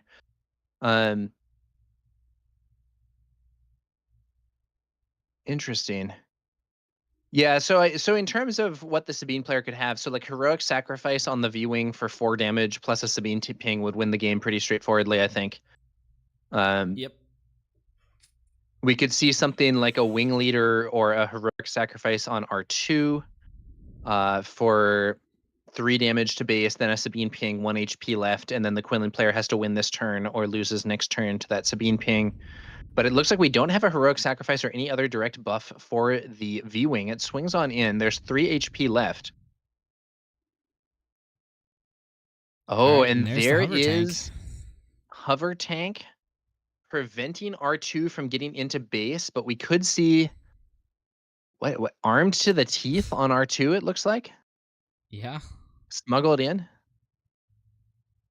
I mean, that allows it to clear hover tank, I guess.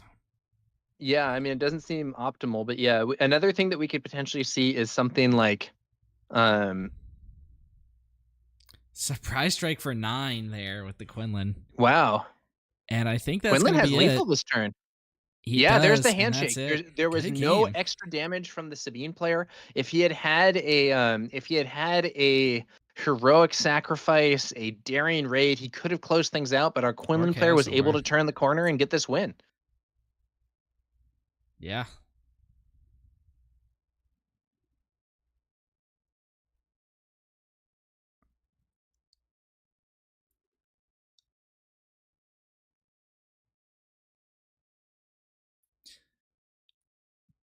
All right, let's see if we have updates from the other tables. As is often the case, Sabine matches are fast, even with 3 games. We still have more than 20 minutes left in the round. I think some of the other tables are very likely still playing, though others will have concluded by now. All right, so it looks like our 3 undefeateds going into the next round are going to be Carlos on this Quinlan, his brother on Sabine ECL, and our Han player from round 3. Okay.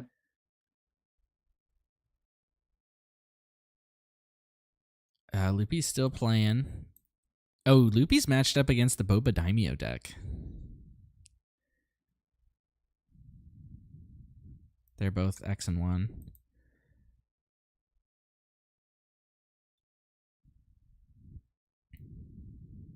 Our Vader player Interesting won. scenario. Vader's up to 3 and 1 again. What do you think of Bo-Katan? The leader?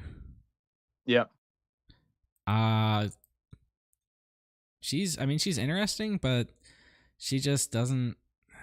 I don't know. There was a blue version of her that was decent a couple formats ago, and there's a player at my locals that really likes to play her, but she just doesn't seem like she has what it takes to compete with some of the other aggressive stuff. And being a 6 deploy is also just tough for an aggro deck.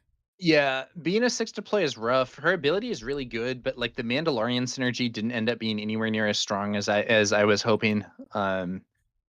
It's kind of weird. I feel like the Mandalorian synergy has like really good high-end stuff with things like Darksaber and the armor, but it's like it's only really good if you have kind of a dream scenario of a wide board of Mandalorians, and there's not that much that like really gets you an advantage in the early game and helps you establish that board.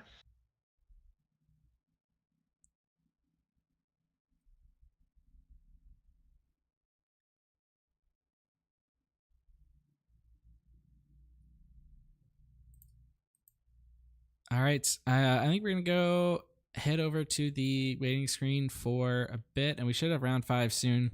We got 20 minutes left on the timer, but I expect we'll probably be back before that timer runs out. All right, see you guys soon.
welcome back, everyone.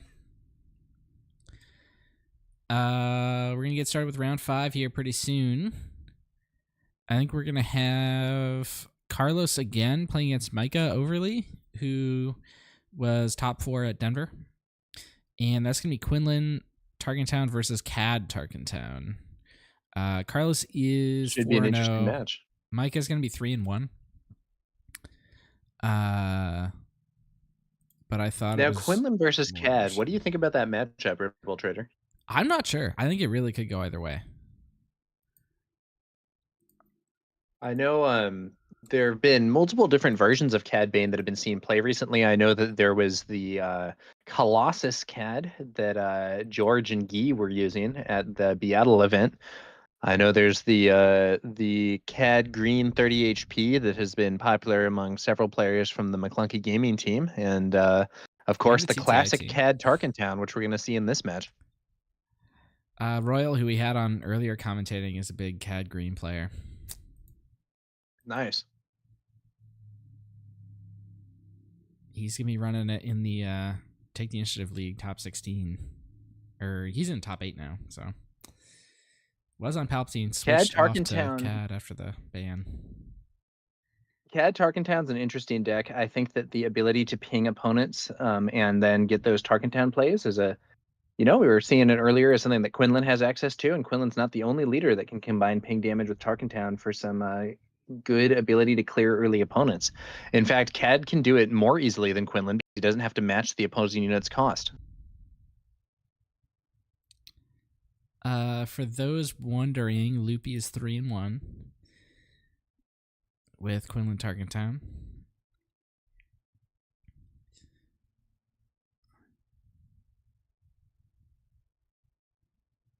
I'm rooting for him in the finals. In chat, we have Swanee saying that Wu played Cad Tarkentown and Beatle because of its Quinlan matchup.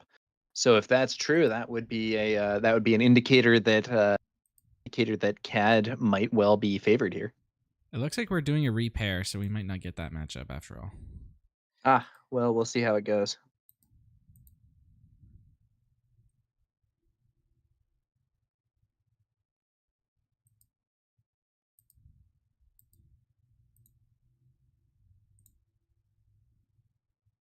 The Kira we had in round 2 is 3-1.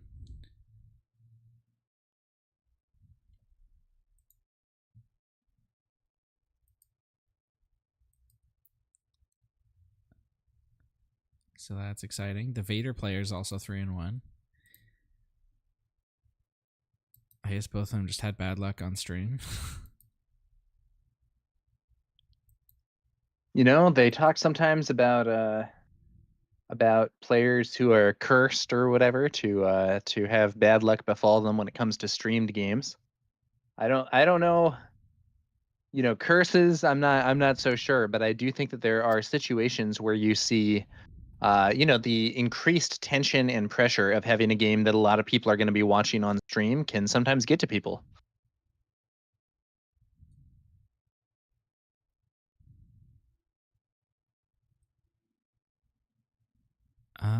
Symbiote in chat saying, "Hey RT, good stream games so far." Yeah, we've had some cool ones.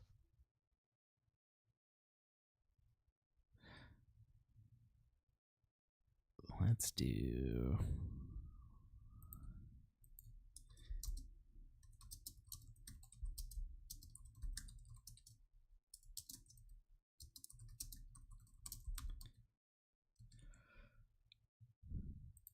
All right, so I think we're going to do our Sabine Tarkentown player again versus Anakin Colossus. That one seemed really interesting to me.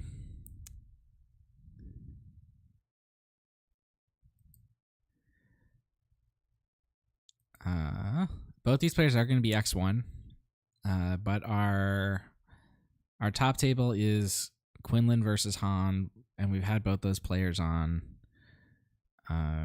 So I figured it might be worth going into the X1s.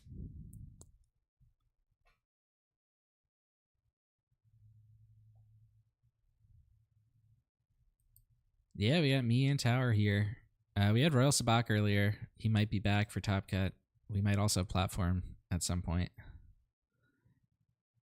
Yeah, Symbiote, it's me, Tower, and yeah, I think I'm going to be casting some stuff coming up soon with McClunky Gaming again, but for now I'm jumping on this stream and getting some commentary on this Misty Mountain event.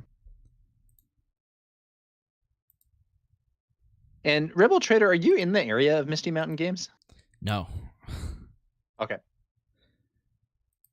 Nor am I. But oh, it looks like we got the Sabine double red again. And I want to see this Anakin Colossus. It's been around for a while, and it was making cuts even in the Django format.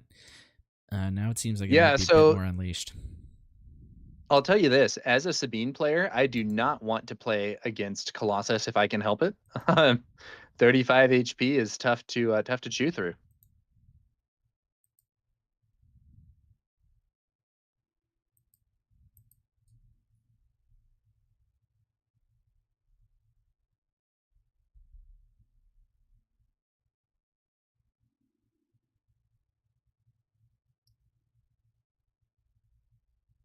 Swoo has the best commentators and the best viewers. Symbiote.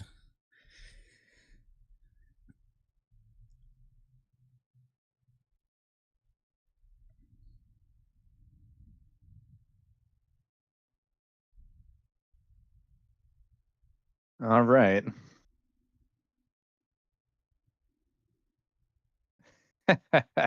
We are gonna get started here. It would looking like we're seeing the die roll taking place. It's an 8.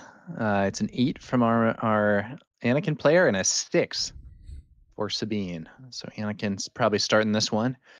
Starting off as Anakin is pretty nice. A lot of early plays from Anakin can use Anakin's leader ability to defeat an enemy starting play. It's a pretty nice spot to be in, I feel. Yeah. In Twilight format, Anakin usually had a pretty big edge in this matchup. But I mean, the at least into Sabine green, the red one might be able to move through it better because of the ability to spam 1-drops. Yeah, we'll have to see. If I'm the Sabine double red player here, I think what I'm really hoping to do is to be able to arena dodge my opponent and play to whichever side he does not play his opening unit, as Anakin's leader ability allows him to very easily make favorable trades or even defeat enemy units while leaving yours on the board. Now, using Anakin's ability does advance Sabine's win condition because there is that damage on the base, but with 35 HP, he has a lot of base HP to spend. Yep. I mean, yeah, if you're taking 2 damage to stop an attack from a 3-attack unit, that's still a good trade. Yeah, that's a win.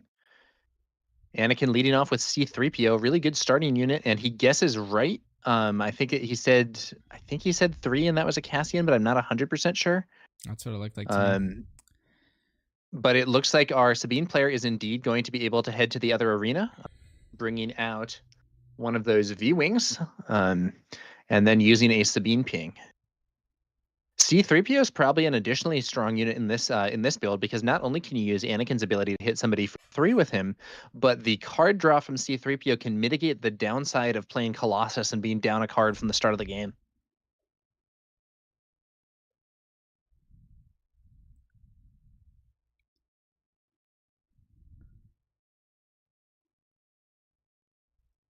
Ooh, that's a nice pickup for space. The interceptors.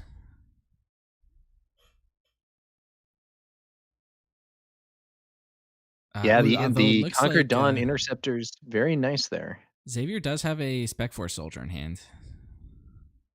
Okay, that could get him some value. It's going to be a daring raid, and then he'll probably use Tarkintown to clear that unit out. Yeah. Yep. I mean, even if you raid have the Spec plus Force, Tarkintown, getting a permanent solution is worth it because that crack shot, remember, only has 1 health. The question is what he's going to use with his remaining. And he brings out another. So he is really opening up a threat in the space arena for his opponent. Can our Anakin player Camden here find some more space solutions? I think I saw another Conquered Dawn in hand there. Yeah, looks like it. Now, at this point, we're going to be hitting 4 resources, and at that point, I think the Sabine player is really hoping to pull an aggression. Aggression can take out a Conquer Dawn Interceptors while also readying another unit, which could be very powerful here, or just draw a card. I believe he has one. We do have I think we saw it. we do have the earlier. Spec Force Soldier getting played out to the ground arena, not going to be able to use its ability this turn, but just developing an additional threat.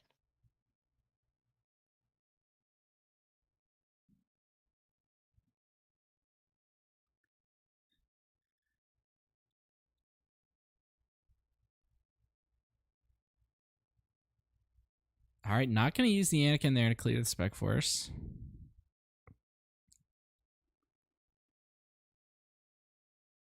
All right. Yeah, Spec Force. Spec Force going for base. Conquer Dawn Interceptors coming out. Now, this is a really good situation here for Sabine. If he does have that aggression, he can potentially clear the Conquer Dawn Interceptors, ready his Spec Force Soldier, or deploy Sabine first and ready her, and then get a lot of value. But I guess he doesn't have it because he's going to be bringing out a Fighters for Freedom here. I thought he did have it. Might have resourced it though. Oh, but this is going to deal Oh, with he's it just going for fine. Heroic Sacrifice. Sends the wounded V-Wing to trade with that, draws a card, and that'll clear the way for the undamaged V-Wing. Plus, we're going to see Sabine herself doing some damage, so probably 5 more damage this turn between those two. Okay, and now C-3PO with Anakin's ability is not in position to I think they also may have forgotten 1 damage, by the way. In this situation, I believe that the Fighters for Freedom could have been used to deal an additional damage to base when that Heroic Sacrifice was played. Not 100% sure, but I think they may have missed it. And that is a you may, so it is potentially just a missed trigger there. So we're gonna see how this develops. If I'm the Anakin player here, I might be wanting to use Anakin's ability to have C-3PO clear that Spec Force Soldier. In fact, I probably wanted to do that last turn. Yeah, 2 for 2, right? Except you kill the unit along Yeah, the way. exactly. But, he didn't do it last turn, and that meant that Spec Force Soldier got to land 2 damage on the base. And now he's doing it here and taking another 2 damage. I think it would have been better to clear that. But maybe he was, I don't know. Yeah, Misses they say his draw as well. Not great. The best time to plant 15 a tree was damage. last round. The second best time is now. Yeah, it's a true saying. Now we have 15 damage, but with this 35 HP base, there's still quite a lot to go. Goes up to 17 with a swing from that V-Wing. Yoda hitting the field. That's definitely something that I think the Anakin player is happy to see. Not only does Yoda enable a potential force throw, the Restore 2 is very handy, and he has some built-in card advantage for that card draw when removed. Now, an aggression here would also be really good. You could swing with one. Oh, not going to be aggression, though. It's going to be red 3. One of those Y-Wings on the board. Each of those does a damage from Fighters for Freedom, and then we're seeing 2 swings, each of them buffed. Only 8 HP left for Anakin. Anakin's in trouble. Yep, and I mean, he can deploy this turn, and he would be massive, but this is a lot of damage. He's done so little damage to the base. I mean, maybe if he had a bravado, he would be able to swing for tons of damage, but I don't think he has it. He deals 2 damage to his own base to have Yoda take out that unit, and the Restore mitigates the 2 damage that he took. Yoda is a very strong card for Anakin. And Fighters for Freedom, incidentally, in one of these double red decks with a lot of small units, can do a lot of ping damage. So now let's see whether our Sabine player can do 8 damage this turn and close the game. He has 8 damage on board, but we don't know what other tricks Anakin might have to mess with him.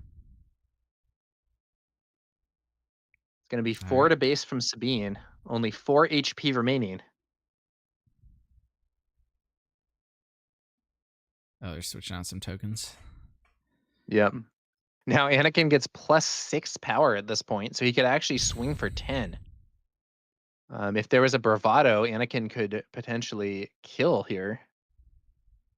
That's going to be a perilous position used on red 3. So red 3 exhausted, but another heroic sacrifice wins this game for Sabine.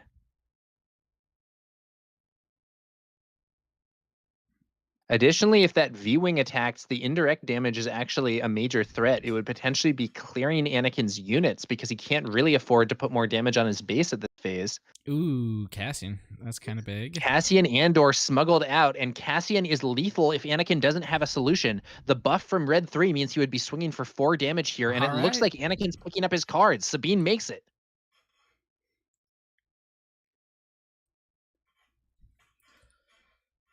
Well, you know, even with 35 HP, Sabine got there before Anakin could even deploy, and now we're going to see what happens in game 2.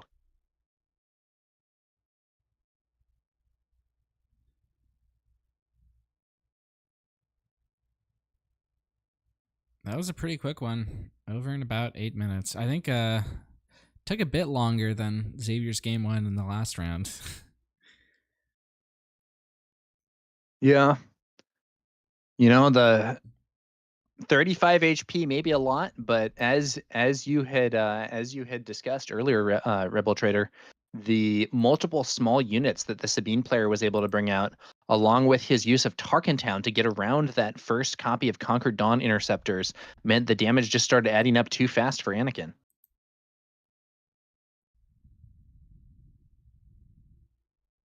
And getting such a strong board out in the space arena was I think also a quite relevant move for Sabine. It seemed like Anakin had more presence on the ground, but not a lot of answers in space once those Conquered Dawn interceptors were dealt with. Sabine 22, yes, this is Sabine Tarkentown.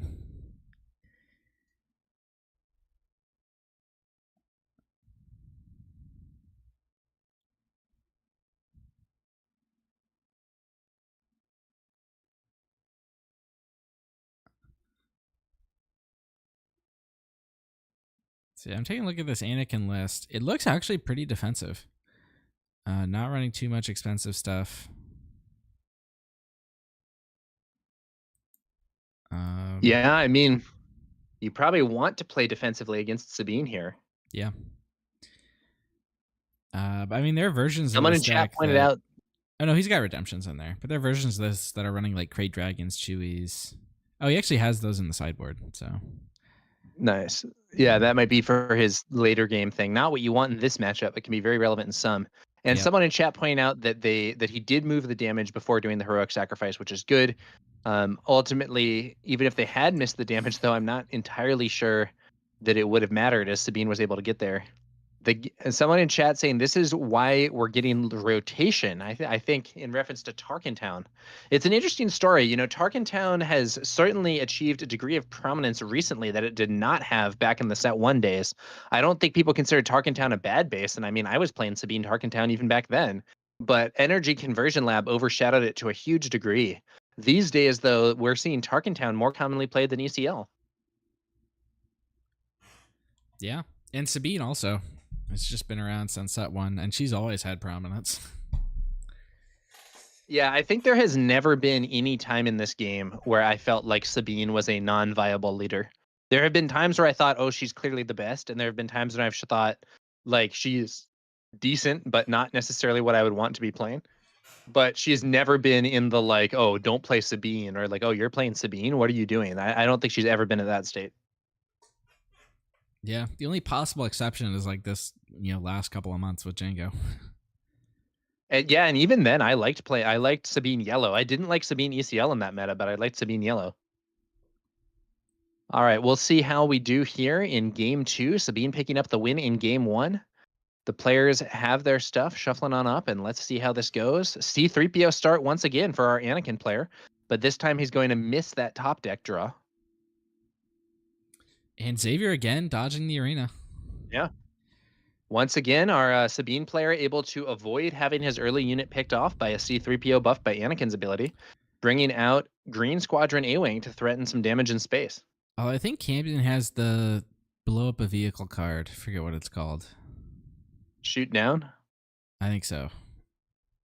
A shoot down here would be nice. And that is what we see. That Green Squadron A-Wing gets shot down, and that's going to be 2 damage to our Sabine player's base as well. That's a very efficient card, even though it does suffer from being restricted to only 1 arena. We're going to fire off a ping here from Sabine. C-3PO does 1 to the base, and misses another draw. And let's see what our Sabine player has to play this turn.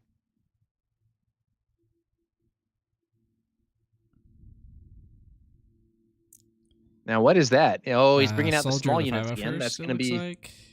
Soldier the 501st, Benthic 2 tubes, and he has a third play as well. Bones. Mr. Bones. He's gonna So what do you perform do here violence. if you're the Anakin player here, what do you do? I think personally I would probably just have C3PO take out Mr. Bones without using the ability. But I don't know, maybe you want to kill Benthic 2 tubes with the ability to prevent that buff? Looks like he's taking your line. Yeah. And again, whiffs on the 3PO. That's rough. Starting a card behind with Colossus and then not being able to recoup. Yeah, him with he's 3PO. over 3 on that C3PO buff. Benthic 2 tubes swings and successfully buffs the Soldier of the 501st. Anakin plays a Conquer Dawn Interceptors, but there's nothing in space for them to intercept. And that Soldier of the 501st is now going to do a buffed attack. Yeah, the Benthic 2 tubes buff goes off for a big hit. And then Sabine going to deploy. That'll probably be another 3 damage at least. Ooh, Heroic Resolve on 5. Sabine. At least. This is not the top table. This is table 4. The top table did I believe these a players are neutral draw. I believe these players are X and 1, Caniac. Yep. Now here's the question: do you use Heroic Resolve here, or do you just do a normal swing? Looks like it's going to be a normal swing. Yeah, you're not really under pressure. I think you can just swing normally. Depends on Yeah, what you I have think in he wants hand, to like but- save that for a later moment. So that's another 4 damage there. Oh, is he just? Now, why What was did he do? No, he did use it. Okay, he did use it. I was thinking that was too much damage. Oh, okay. It gives it overwhelm. That's what it is. And then you tacked into the 3PO. So he used the Heroic Resolve to overwhelm C3PO to protect his other units. Interesting move. To be honest, I like had it. forgotten that card even gave overwhelm, but that's a cool play. I did too. And then we saw a daring raid to the base for an additional 2 damage. And the reason so much damage got through was C3PO was already severely damaged by Mr. Bones. Now we see another C3PO on this next turn, and it finally hits, drawing a Yoda. But we're going to see Benthic 2 tubes get to swing, probably buffing Sabine here. Does our Anakin player have some way to deal with Sabine? If not, this is going to be a lot of damage. No, he's going to buff the Soldier of the 501st. Interesting. Well, it doesn't look like there's an answer to that either. Yeah. We might be heading for If Benthic, a quick game. yeah. If Benthic 2 tubes gets to land that on attack ability and the opponent can't interact with it or stop the second attack, he gets insanely high value. You're essentially getting 4 damage per swing with a card that costs 1, which is really, really strong. But it looks like our Anakin player just does not have an answer, and now we're going to see Cassian Andor from Smuggle. Another 3 damage, and we only have 6 HP left, despite being on the 35 HP Colossus, with Anakin yet to deploy. Yeah. All right. This is the Anakin deploy turn, though, but this is a pretty formidable board. Yeah, we're on our 6 resource turn. Anakin is going to get a chance to deploy. He has built up a bit of a board, can do some healing here with Yoda, so he's not out of this game, but he is at a desperately low based HP total. Obi-Wan. But there's Obi-Wan Kenobi. The Nice art of it, fancy, too. cool-looking Obi-Wan from those sector qualifiers. I have a copy of that I got in Denver, and it looks really good.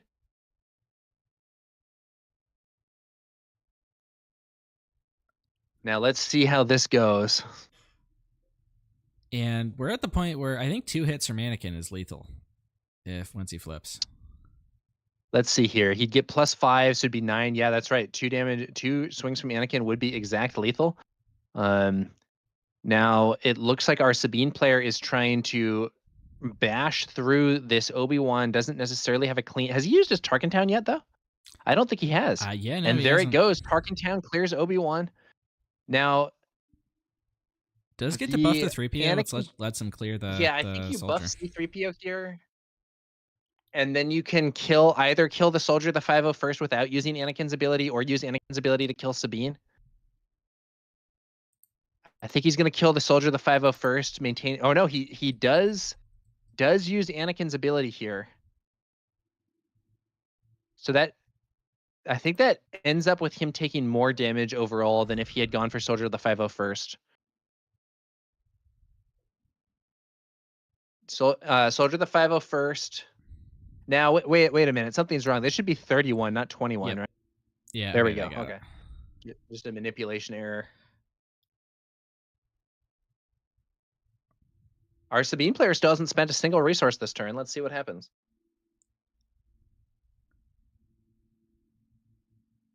But Anakin is going to be swinging now for 10 damage, which is kind of crazy. So if Anakin swings here and then takes the initiative, he can win with one more attack. And our Sabine player would have to have some kind of direct attack pump to get through, or a way to stop Anakin. Yep.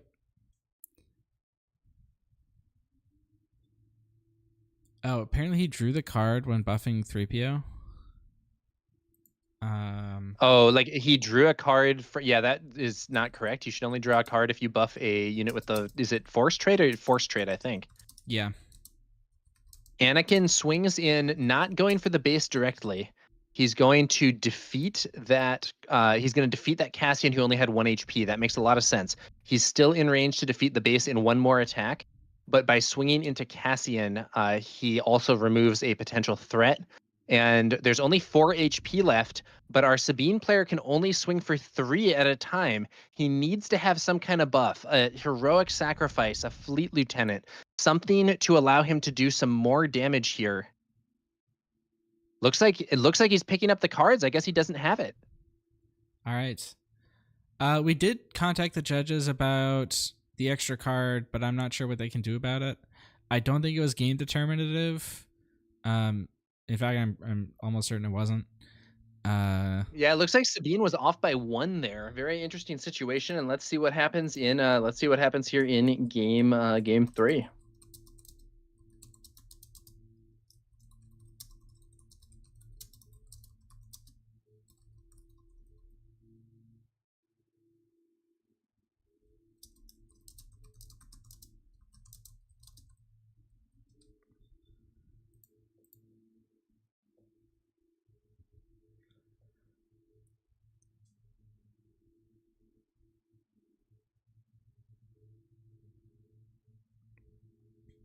That Anakin can just end games out of nowhere. Yeah, I think that's one of the real strengths that Anakin has to offer. He can really turn the corner. One of the things that I'll also say about Anakin is that in other games, you have this concept of your life total being a resource, and I think Anakin embodies that more than any in Star Wars Unlimited at this time, as he can quite directly spend his base HP.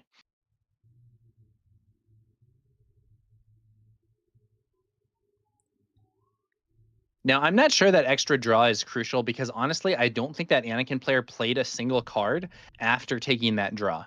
He didn't. Because the C3 or the Obi-Wan had been all his resources, and all he did after that was swing, flip Anakin, and swing.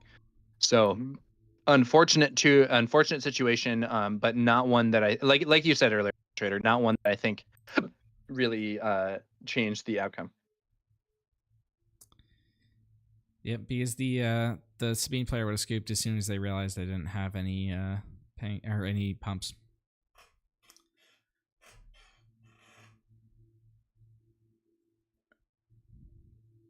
If you want the melee link, scroll a ways up in chat. I posted it at some point. It might be a ways up though.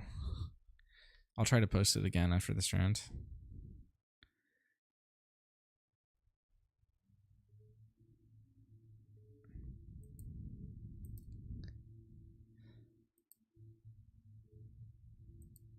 All right.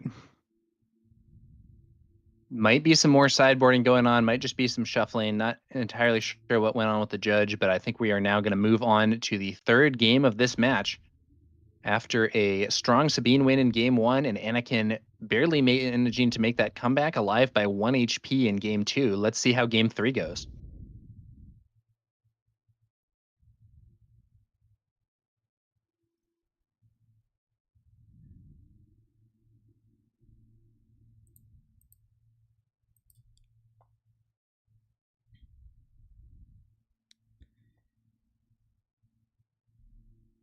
We have 34 players today. right now our undefeateds are Carlos and Adam, who we've had on stream before. Carlos is Quinlan Tarkentown, Adam's Han Yellow. They did an intentional draw this round. We've got one more undefeated who's paired down right now, which is Emmanuel. And Are we Sabine cutting Lucille. to top 8 after this round? No, we got one more round of Swiss after. One more round of Swiss than the top 8. Okay.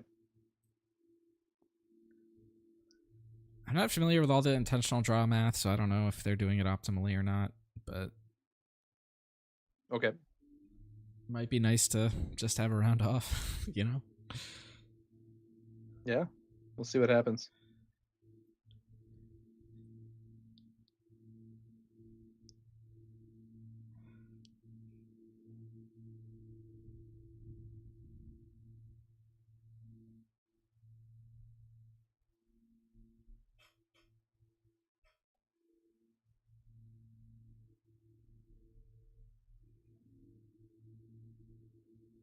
All right, they're getting shuffled up here. Looks like our Sabine player is good to go. Anakin maybe doing a mulligan, and we'll soon be with this last game here of round 5. And as is usual for Sabine, we have ample time remaining, over 30 minutes left in the round as they move into game 3.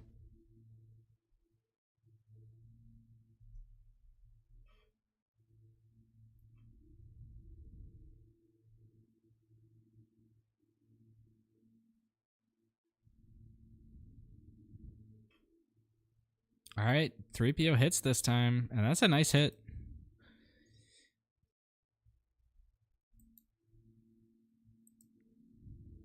The Conquered Dawn Interceptors. Xavier has shown that he's got lots of ways around him, but it's still an impactful card. Green Squadron A-Wing in the space arena. I think it's going to get shot down, though, again. I think I see a shoot down in hand for our Anakin player. Now, why did he ping instead of taking the attack here? Yeah. I think that's a major error from our Sabine player, ultimately leading to his unit getting removed without getting a chance to deal 3 damage. That could end up being decisive, but we'll have to see.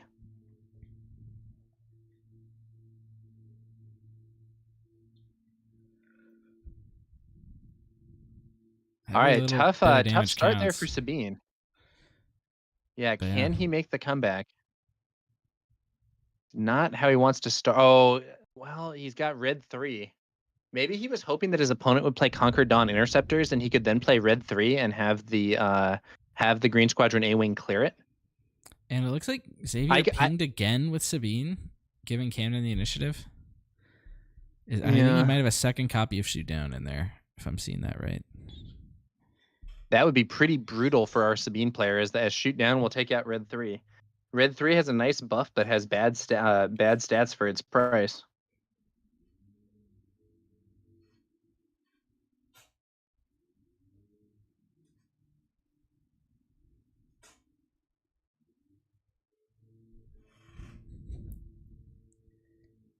Someone said 402 is always enough in 6 rounds. Yeah, that makes sense. Yeah, that computes. Red 3 going in for 3 damage to the base. C3PO swings in for 1. Another Sabine ping, 6 damage on each base here. 3 resources. It's going to be okay. That will be the classic Village Protectors, giving some defense for Sabine, who's about to deploy. Sabine flips. All right. Xavier does have lots of ways to get through the village people here, though. Yeah, we could see. Now, what is that? Is that a heroic resolve? Is there a way to remove that shield? Oh, it's going to be the classic Spec Force soldier. And an R2. Classic R2. Gonna leave an arm to the teeth on top, it looks like.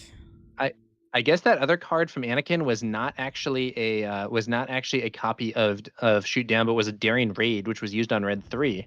Yep. Sabine now swinging in for a pretty hard hit. It's going to be 5 total damage, I believe. 2 base plus 1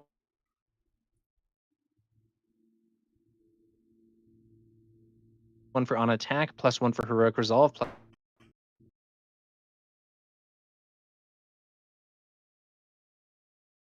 for red 3. Having some internet issues here, it looks like.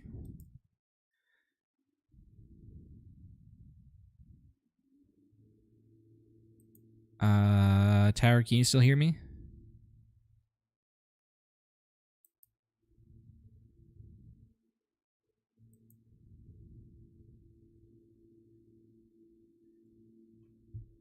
From those village protectors, we could potentially see Sabine use her ability. Yes, I can hear you, but I believe we've lost the transmission here. Oh, okay. I think we're back. I'm getting it back again. Okay. Yeah. So we have so in this game we had the village protectors lose their shield to R2. Anakin's ability used to allow the village protectors to remove the 501st. Then we see I think Tarkintown used to clear the remaining HP from those village protectors, and now Armed to the Teeth played on Sabine. Sabine buffed with both Heroic Resolve and Armed to the Teeth, I think. So Sabine potentially going to swing in here and give a big buff to the that Spec Force soldier. A lot of damage going in. What ship is that our Anakin player played there, Rebel Traitor? Can you tell? I think that's Anakin's Interceptor. Interesting. Even more damage being added to Anakin's base there. Sabine with both Heroic Resolve and Armed to the Teeth is a major problem. But we're about to see Anakin deploy, and he can, like as we saw in the previous game, an Anakin deploy can quickly turn the tide. So let's see how this goes.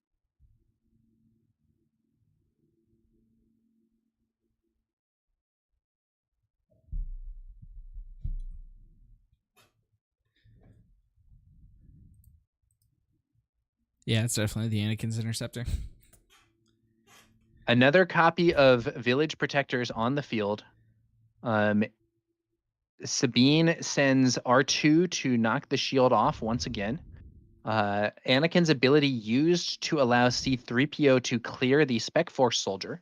Now we could see Sabine use that Heroic Resolve to do a lot of damage with Overwhelm. What is twice that? the pride. Twice the pride. Sabine has a massive pile of buffs here. 3 different upgrades on that Sabine. Heroic Resolve, twice the pride, and an Arm to the Teeth. So this Sabine is swinging for massive damage here and can potentially do it with Overwhelm via that Heroic Resolve. Anakin deploys. Now we're going to see Heroic Resolve fired off, Sabine I believe, is 10, for the right? +4 and Overwhelm. This is just lethal, right? I Oh think no, this through village wins. people. No, wait, no, it's -2. It's -2 because of the Overwhelm. Yeah, but that's, I mean, with the No, Heroic wait, maybe it Resolve is lethal. still, because she's 10 natively. Okay, so wait, it's +4, and then you have she's 4, swinging 8. No, for yeah, that's 13. enough damage. That's lethal. That is a Wow. massive, even with the village protectors soaking some of it with Overwhelm, that Sabine did massive damage thanks to the buff from using Heroic Resolve. That's +4. Then the twice the prize.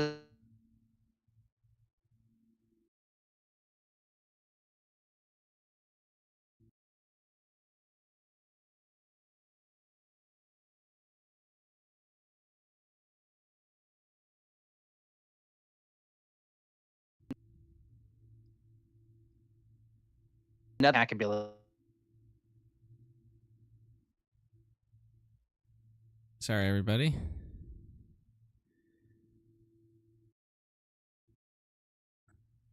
I think we just gotta wait it out. 4 and 1 going into that last round, and very alive for the top cut.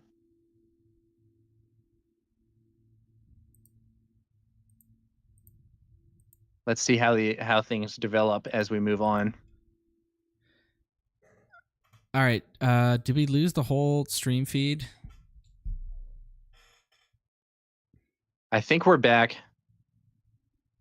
Is it still live, or do I have to? Yeah, we set lost up a it. new We lost stream? it for a moment, but I believe we're back now. And as is normal for these, Sabine matches, we have an ample amount of time before moving on to round 6, the final round of Swiss play. It's going to be over 20 minutes remaining in this round.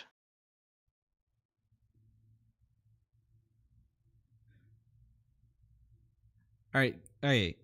Can you guys hear us now and see us? Is everything back on the same link? I don't have to set anything up again. Yeah, I think we're good to go. I have it open in another window, and I'm hearing us. Okay, perfect. Sorry about that. I guess I'll use this break, look into it, see if there's anything that might be causing it. But for now, let's see if we got updates from other matches. It looks like our Vader player lost to Cad. Alas. Not much else has been reported. Some of the lower tables have, but Loopy's still going. He's playing against a Cad also. Nice. I mean, honestly, with these Sabine matches leaving so much time in the round, a bunch of those other ones probably have yet to just be finished. Yeah.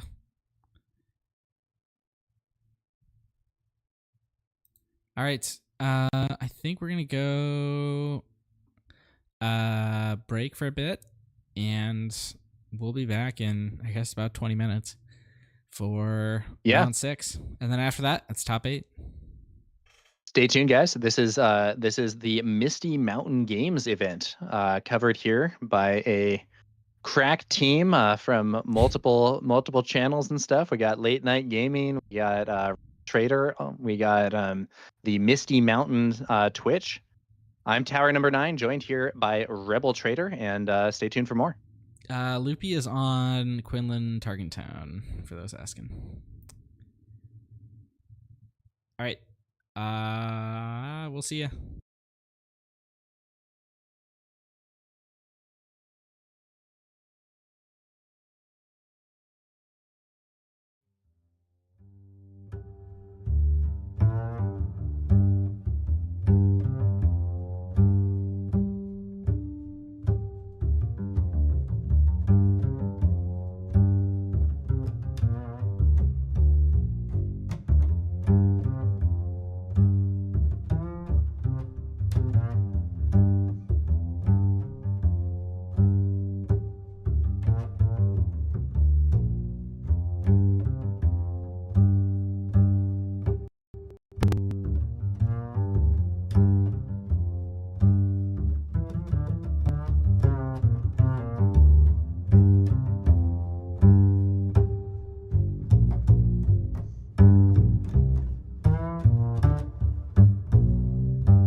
Check the mic and make sure it sound right, boys.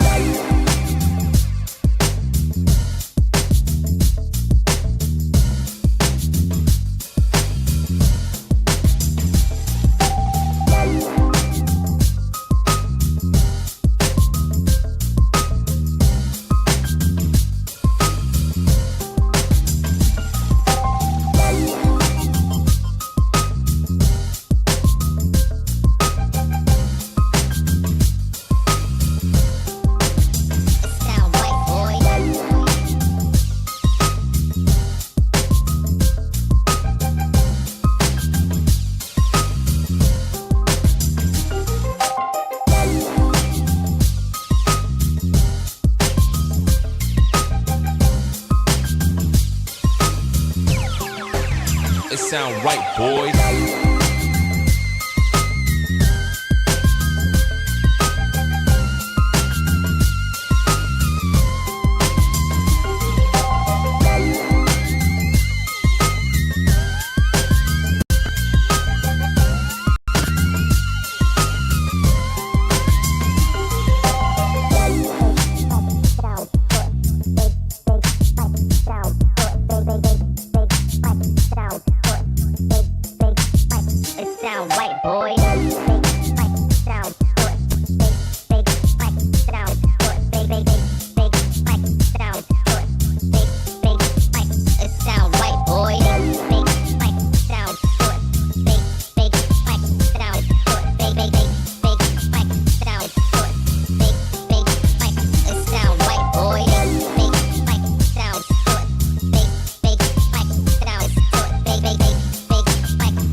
Sound right, boys.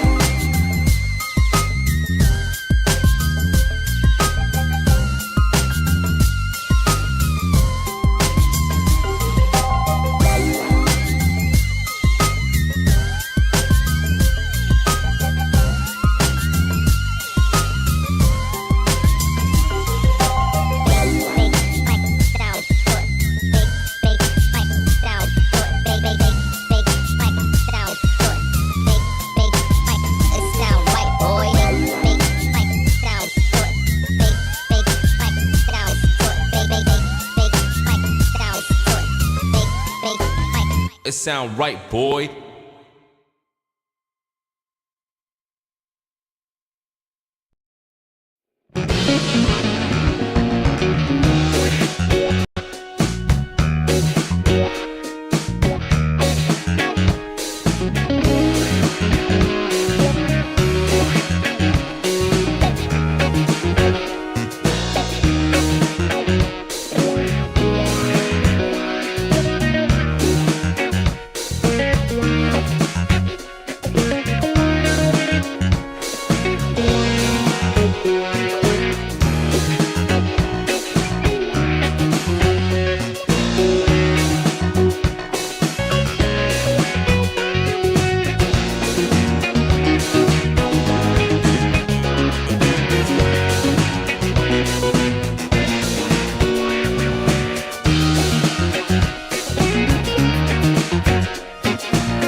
And we're back. Should be getting started on round 6 soon. We're going to get Loopy. Loopy is going to be playing against Nick, our Vader player from earlier today.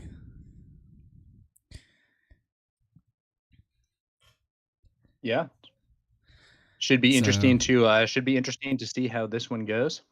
Loopy is 4-1. The Vader is 3-2. So this could be, is probably winning in for both these players. Loopy might make it even if he loses, but for this Vader player, it's definitely, do or die. And he might not even make it if he wins, but we'll see. I think this one's going to be exciting, though. Either way. All right. I believe Loopy is playing Quinlan Tarkentown, Moy. Yep, he is. Quinlan Tarkentown versus Vader Yellow 30. Should be an interesting matchup here. I'm going to put Loopy. Loopy, a.k.a. Jeremy, is our Quinlan player.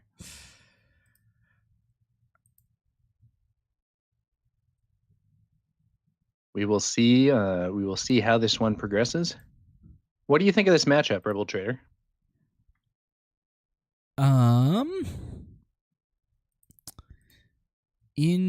In principle, I think Loopy is probably favored, but Nick's deck has some explosive plays that can definitely can definitely come out from out of nowhere. Sorry. Can come from out of nowhere and surprise Loopy. Namely like the Vader deploy. It can be hard for Loopy to answer that. But generally, I think Loopy is just going to be a bit slower, which is usually where you want to be in these matchups. Yeah, it should be interesting. It should be interesting to see exactly what happens here. I think I think that earlier we were discussing how Quinlan can sometimes be vulnerable to 1-drops. And I think that very well could be a dynamic here. If we see Vader, if we see a scenario where Vader leads off with like the Kijimi patrollers, they get pinged off the board immediately. That's a much worse start for him than if he plays like a TIE fighter or something. Loopy doesn't have a 1-drop, and Vader is then able to get the TIE train rolling.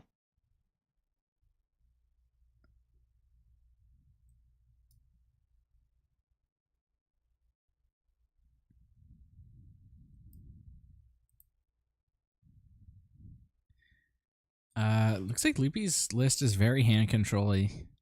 He's got force throw. Maybe a pillage in there. He's got the jamming thing, the one that lets you discard an event. Jam communications. Spark Rebellion, pillages in the sideboard, not in the main. That does sound like a lot. 3 Ahsoka's main though, 3 Kira's. Yeah. Sometimes that can be an effective strategy against control decks in particular, and more so if they're running that new Colossus base and start off down a card.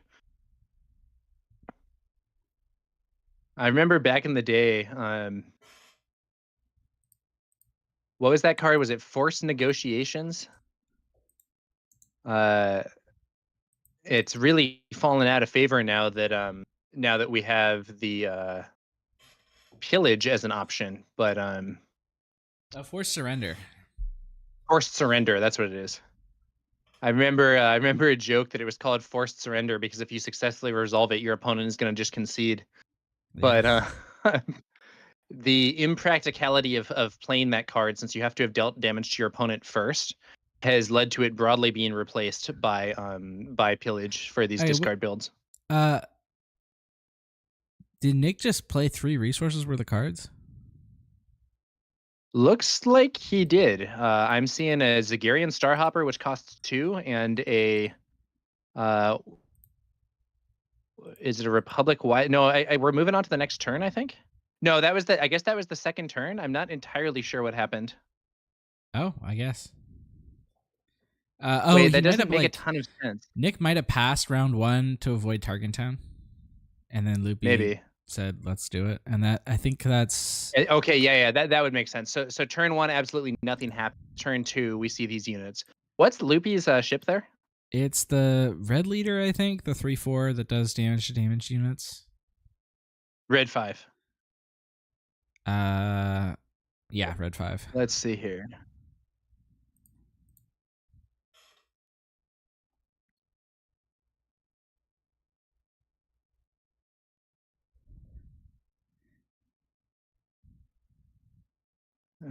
Okay. Sabine, explosives artist on the field. Ping used. That will The set up the Zagarian kill with the red Starhopper, after being 5. pinged, swings for 2. And red 5 gets the double kill. The on attack ability kills the wounded Starhopper. The normal attack clears out that Y-wing. Now Vader can make a tie and does so. Let's see what he has to do with his resources this turn.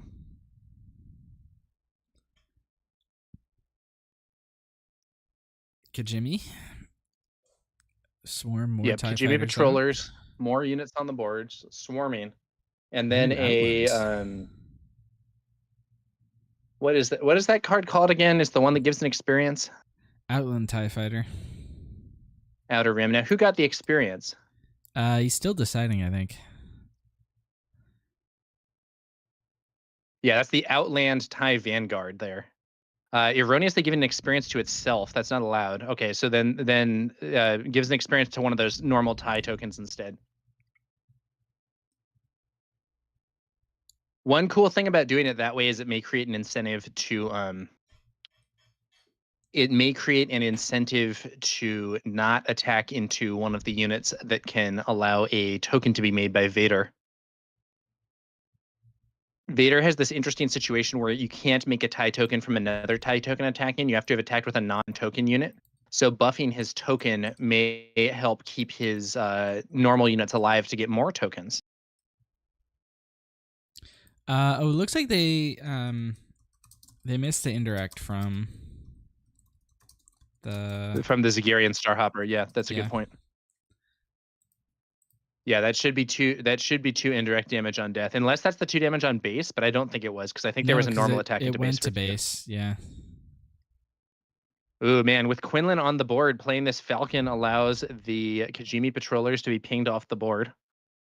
This is not looking good for Vader, I'll tell you that.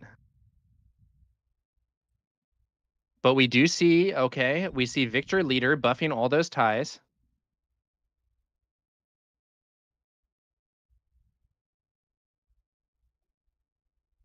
Force throw. That's the first one of the match. Loses a waylay. That's going to be 3 damage. That's enough to clear any of these units except for the Victor Leader. But you could do 3 damage to Victor Leader and then remove it with Tarkintown. Or with the red 5. Oh, yeah, or with red 5. Good point. You wouldn't even need Tarkintown. But if you leave it alive, this buffed TIE fighter can kill the red 5. Yeah, that's true. Or the Outland TIE Vanguard, which also has 3 power right now. Oh, they're going back now and resolving the Zagarian, it looks like. So I don't know how the judges the 2 indirect this. from the Starhopper. Yeah. It's up to the judges. It is a mandatory, and it's both players' responsibility to get it. There's been lots of information revealed since then, so.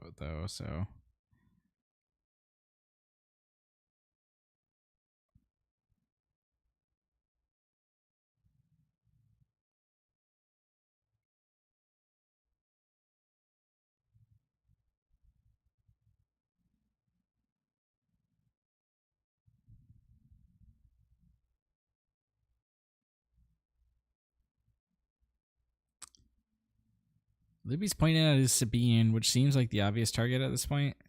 Yeah, it's just going to be 2 on Sabine. Thank you to the judges for being awesome. Yeah, the damage on Sabine isn't a big issue here for Loopy, with his opponent not having anything in the ground arena to threaten that Sabine. This is really one of the problems with indirect damage. Sometimes it can be really good, but sometimes the opponent has a place to send it where it just doesn't have very much impact.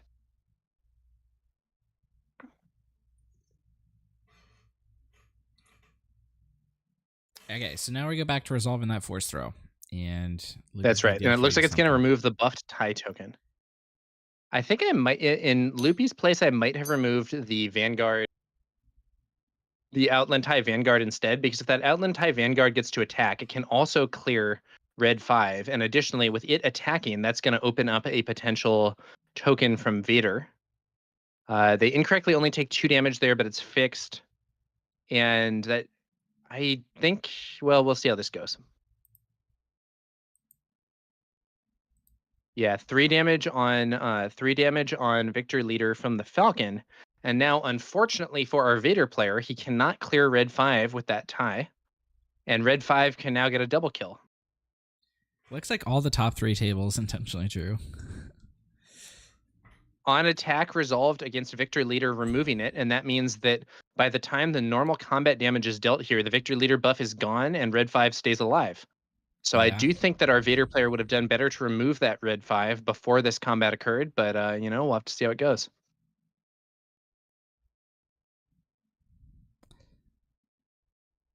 And this one is looking real good for Loopy.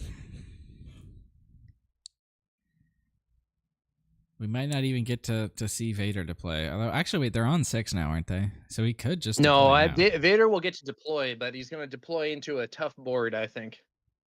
Do we know if Loopy's running Bamboozle? I would guess he is, but I'm not 100% sure. Let's see. He's got 2 in the sideboard, none in the main. Okay.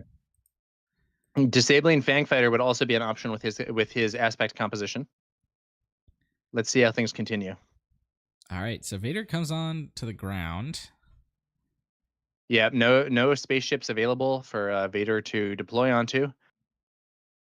Vader hits the ground running, but I don't know. Is there a barrage or something to fire off from Vader? It doesn't look like it.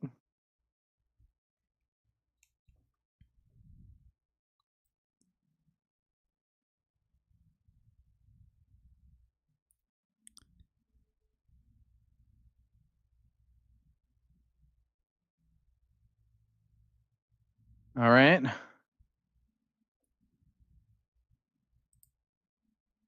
Has Vader played anything here? Doesn't look like it. Vader just swinging away into the base, but he's getting it pretty low. Yeah. All right, Plo Koon Flo. shows up to pick him off. I will be surprised if this game does not go Loopy's way.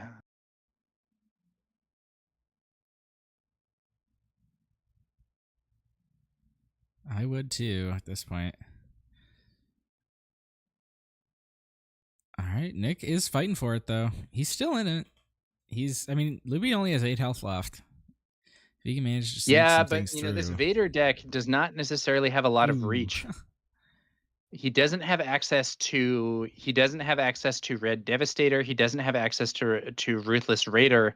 He doesn't have access to Daring Raid unless he's playing these cards out of aspect. I'm just not sure what is going to get him that reach damage with the board so disadvantageous. Yep. All right, Loopy's gonna get it here in game 1. Nick does have sneak attacks on the sideboard, but that's pretty much his only form of reach. Okay.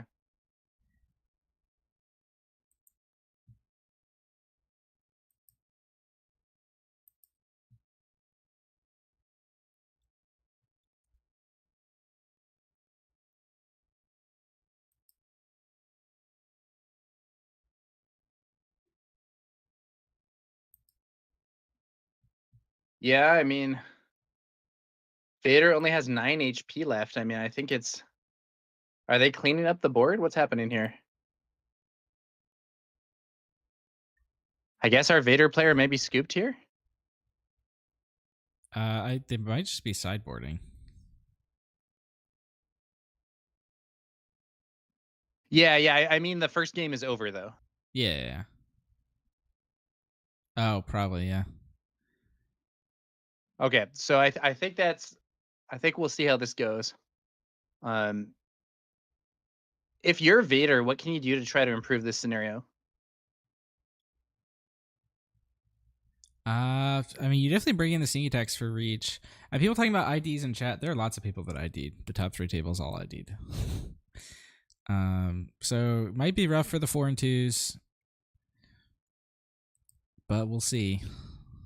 Loopy right now is 4 and 1. Nick is 3 and 2.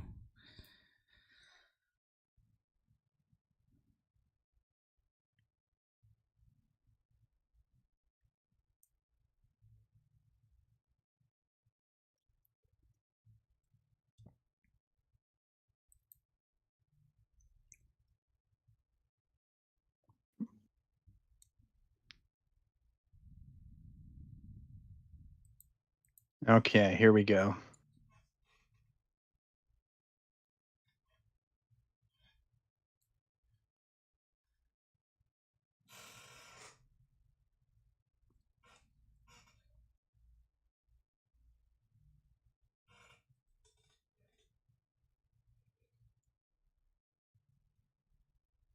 Shuffling on up after the sideboard. And we'll see what we're doing here.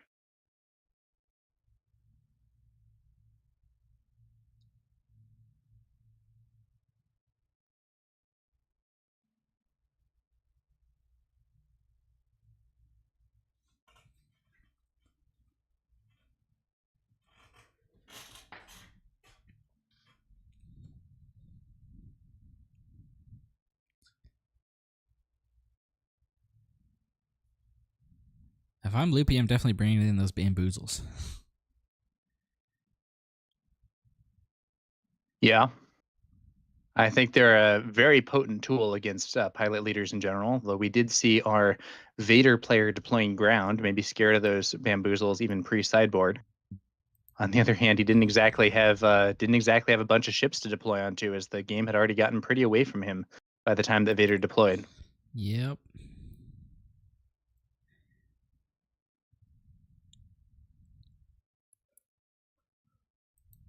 All right. Looks like our Vader player will take the initiative. Not always necessarily the best choice against Quinlan. But when it But we'll comes see to how content things progress. creators, it is always the best choice. When it comes to content creators, take the Taking the initiative. initiative, Yeah, I hear you.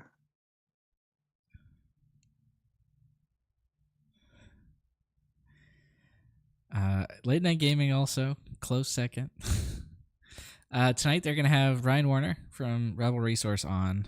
That's at 7:30 Pacific, 9:30 Central.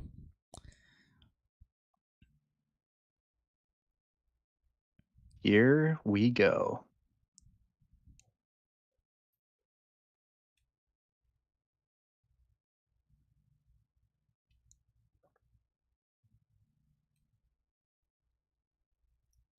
Here we go.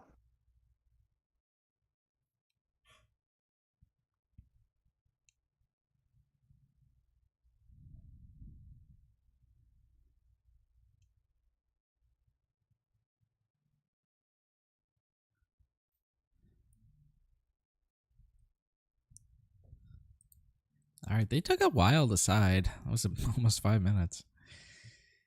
Yeah, I don't know what exactly was happening there. Sometimes, sometimes people might be chatting with each other or similar sorts of things. Not necessarily always a scenario where, there's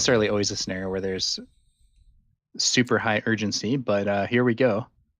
And it looks like it is actually going to be Loopy with the initiative. Plays out Sabine, and our Vader player with the Zagarian Starhopper. Yeah, I imagine Nick gave away initiative. Yeah, I think it's a good that's what idea, you do. honestly, especially if you don't have a way to waste initiative like you might with Sabine, using that one to each base or whatever. Yep.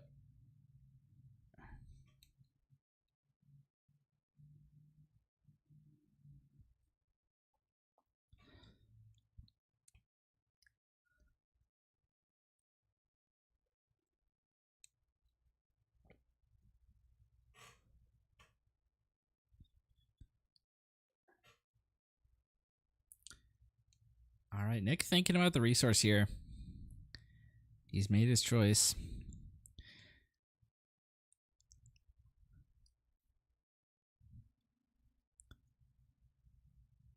Okay, 3 to base from Sabine. I think there's a good chance we're just going to see a basic swing here. Yep, 2 damage to base with Turns the on the Zagarian Vader. Starhopper. Yep.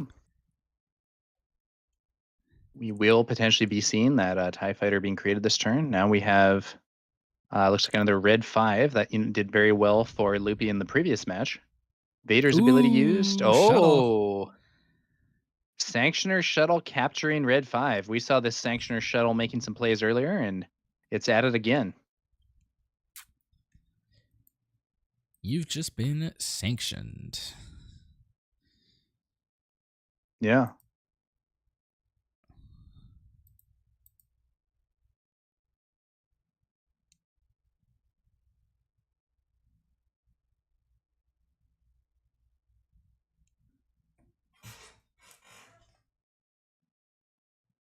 Let's see what happens here. Falcon. That's It's a a nice good one. one. That Sanctioner shuttle might not be staying on the field for long. Either through Falcon or Tarkentown, it's gonna go here.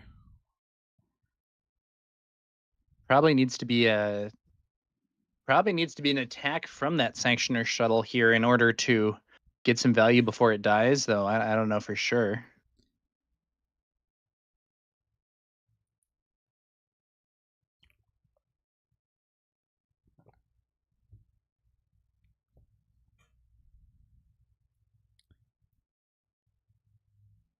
Yep. Yep. Sanctioner shuttle swings in for so another 2 damage to base, up to 4 total.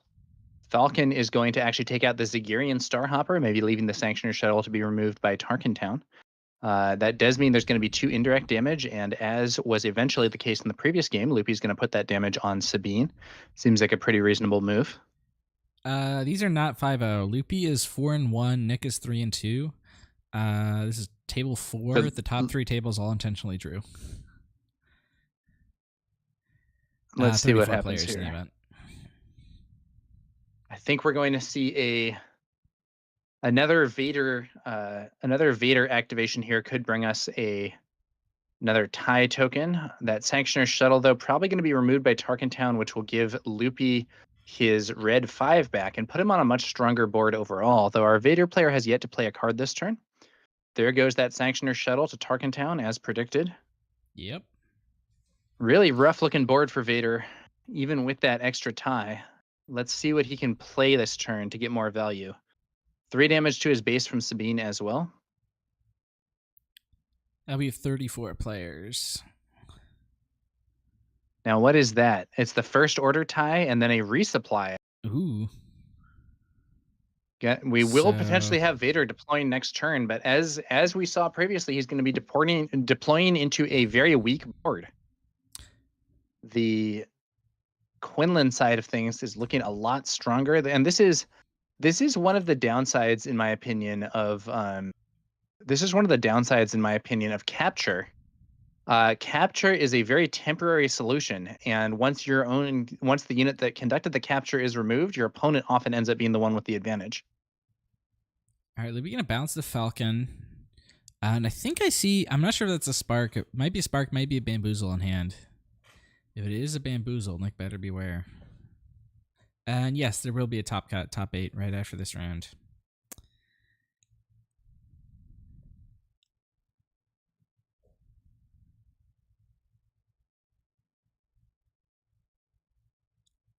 Quinlan flips.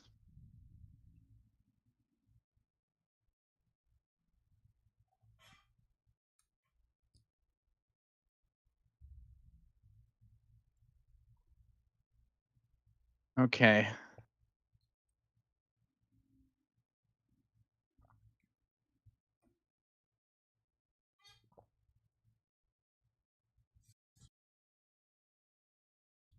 What now?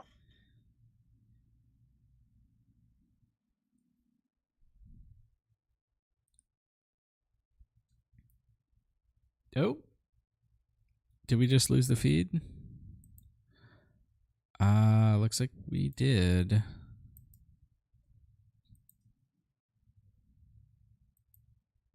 Is it on their end or mine? Strike comes to those TIE fighters getting buffed. This could be something here. The Quinlan ping is no longer enough to remove these ties. Oh, our feed's going in and out. I think it might be hopefully just on my end. Oh. Hopefully it's still legible to the viewers. All right. Now we we're could back. see. I think there was a Falcon in hand. We could potentially see the Falcon being played, Quinlan ping onto Victor Leader, and then the Falcon swinging in to clear it, which I think would be a pretty reasonable move. But for the time being, Sabine swings into the base, and now I think we're going to see Quinlan hitting the base as well. Does give Vader a bit of an opportunity to get more damage through with his ties, though, as they are still buffed by Victor Leader. Now we see the Falcon. Ping goes off on Victor Leader as predicted. I think we might be heading toward a Vader ground deploy.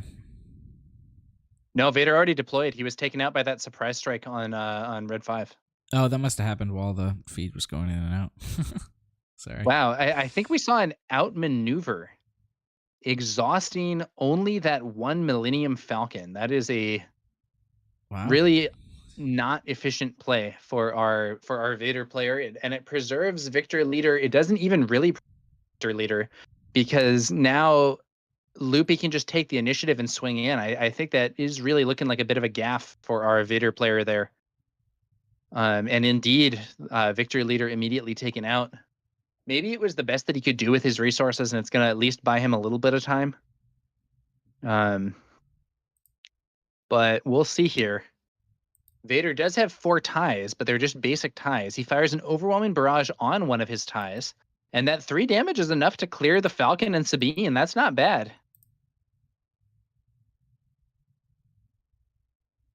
Now, the problem is playing any unit allows Quinlan to ping off one of these ties. There's Ahsoka, who's going to not only ping off a tie with Quinlan's ability, but can also potentially do an exhaust. See what our Vader player ends up discarding.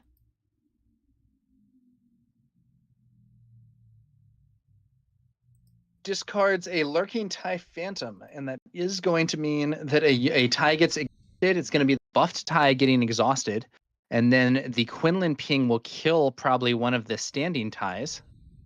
Looks like he missed that, maybe. Loopy may have forgotten to resolve the Quinlan ping there. I believe it's non-mandatory, so yeah, I mean, he may have just missed it. Yeah, you may deal 1 damage to an enemy unit. No, I guess they saw it. I think one of those has been removed now. This is definitely rough for Vader at the moment. Yeah. I mean, he has, in a sense, he has a board, but it's these, dinky 1 damage TIE fighters that are just not going very fast. I do think we saw another Victor Leader drawn for our Vader player, though, which might be enough to at least get him some more gas in this race. And he does have the advantage of a 30 HP base. So he has 15 HP remaining, while Quinlan has 14. However, Quinlan has 6 damage on board, while our Vader player only has 3. But if that Victor Leader indeed hits the field, it's going to be 6 damage on board for Vader as well. There's Victor Leader. So potentially 6 damage. Force throw. Another force throw. Ooh, it's only a 1 though. It's a 1. Yeah, wow, that's crazy. It's a 1 drop unit, and that actually means it won't kill one. No, wait. Oh man. That should not kill the tie. It's 1 damage on the tie. Looks like they catch it. 1 damage on the tie, still alive thanks to Victor Leader. He should have swung with the damaged tie here. Swinging with the undamaged tie allows Quinlan to play any unit and ping off the damaged tie. So a bit of a mistake there from our Vader player.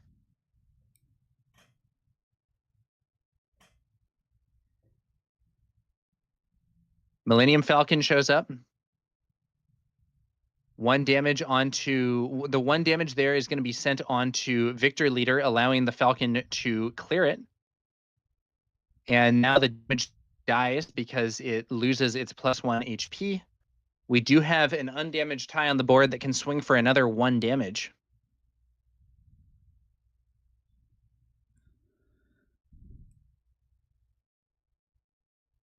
Loopy now up to 21. Both players are even in terms of remaining health, but Loopy's got much more on board. Loopy's in fact got enough to win the game on board. Ooh, but the Sanctioner shuttle.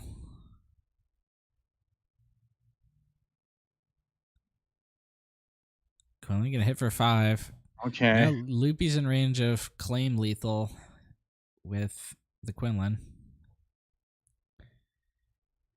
All right, Nick's staying in it.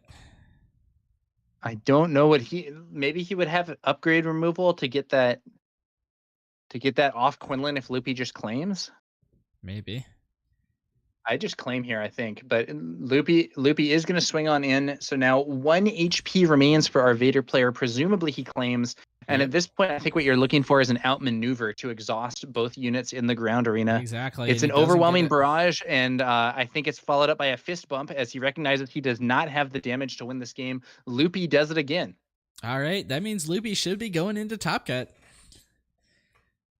Tough situation there for our Vader player. I think that those Falcons in particular were a huge obstacle for him. Yeah. A deck that has a lot of ping damage and has the Millennium Falcon is not necessarily what you want to see when you're running Jump to Lightspeed Vader. There's just so many ways for Loopy to mess with the Vader deck's game plan here.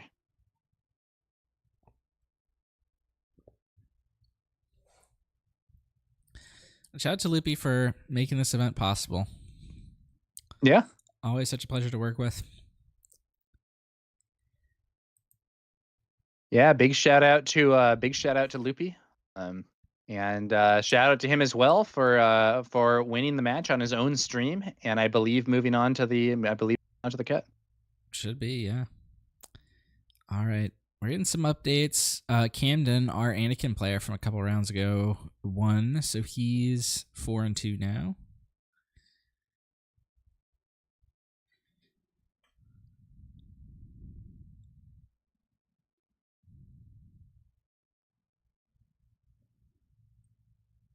Let's see, among our draws, or our intentional draws, we had our Han Yellow player, the Sabine Targentown player, another Quinlan Targentown, a Gar Yellow, a Cad Targentown, a Sabine ECL. That's it. Yeah, those are all the players that ID'd, and I imagine all of them are going to make it. Loopy's probably going to make it. And then there's going to be one other lucky 4-2.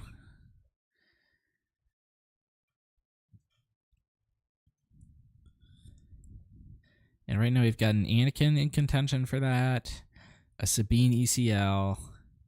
Oh, it looks like they're going to give us another match. Oh, what's happening here? Another match moving to the featured table. It's going to be the table 10 match. What Ooh, is that's on the table Boba 10? Daimyo deck.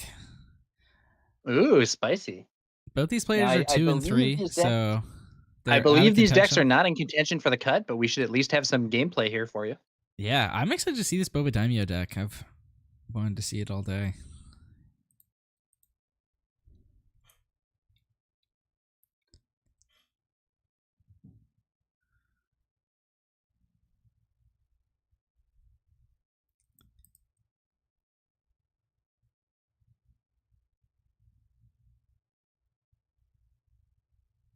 Looks like we have another update. Quinlan player 1, making them 4-2, so they're in contention for that last spot. Okay.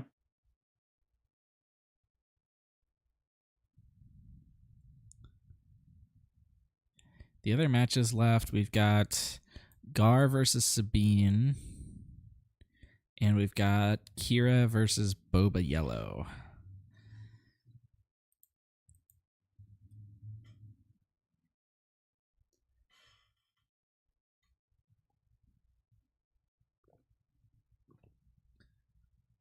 All right, so it looks like we're going to be going into a game 3.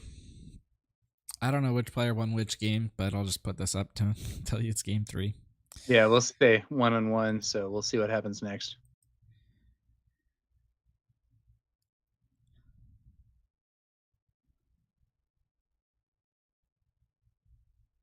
It's going to be Austin is our Boba player and Jim is our Gar player. Oh, I think we had Jim on stream earlier. Let's see here.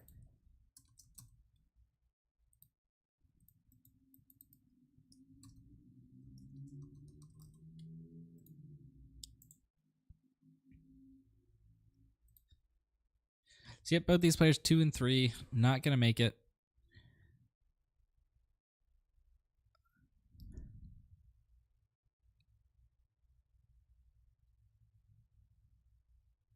So Boba Daimyo, if you're unfamiliar, basically whenever you play a unit with a keyword, you can exhaust them and give a unit +1/+0 for the face. So usually they like to do that with ambush stuff to begin ambush for 1 extra.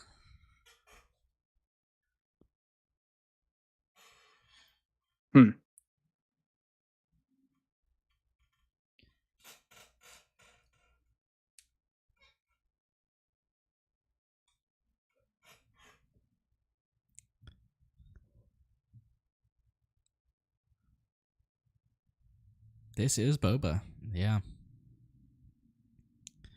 With the blue base.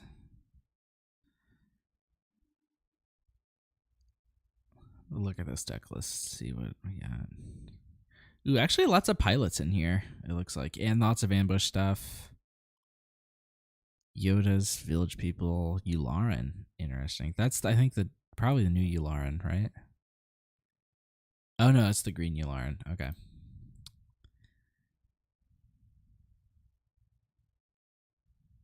Here Lots of we Sentinel go. stuff, it looks like. Yeah. That new blue Yularen's a pretty interesting card, honestly.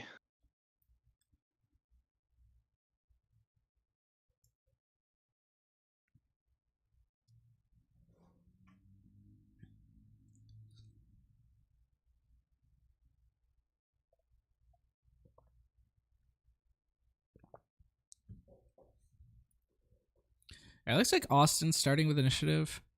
So I think I may have correctly intuited who won which game.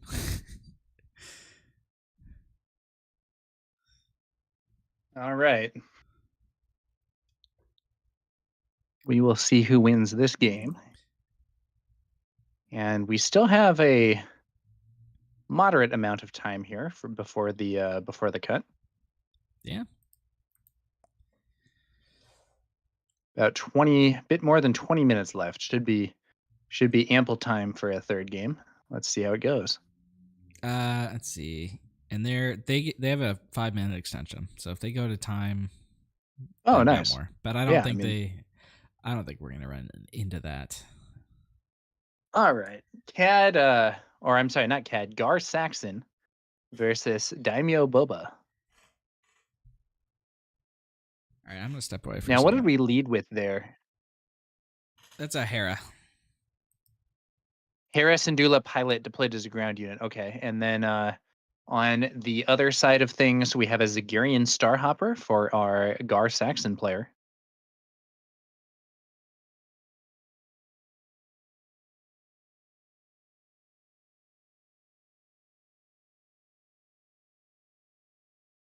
Moving into the next turn, that Hera Syndulla is pretty cool. 2 for a 2/3 with, I believe, Restore 1, and can also be played as a pilot, granting the same stats and ability to a ship. And because she does have a keyword, this is a situation where Boba Daimyo's ability can be used. Nice play for Boba.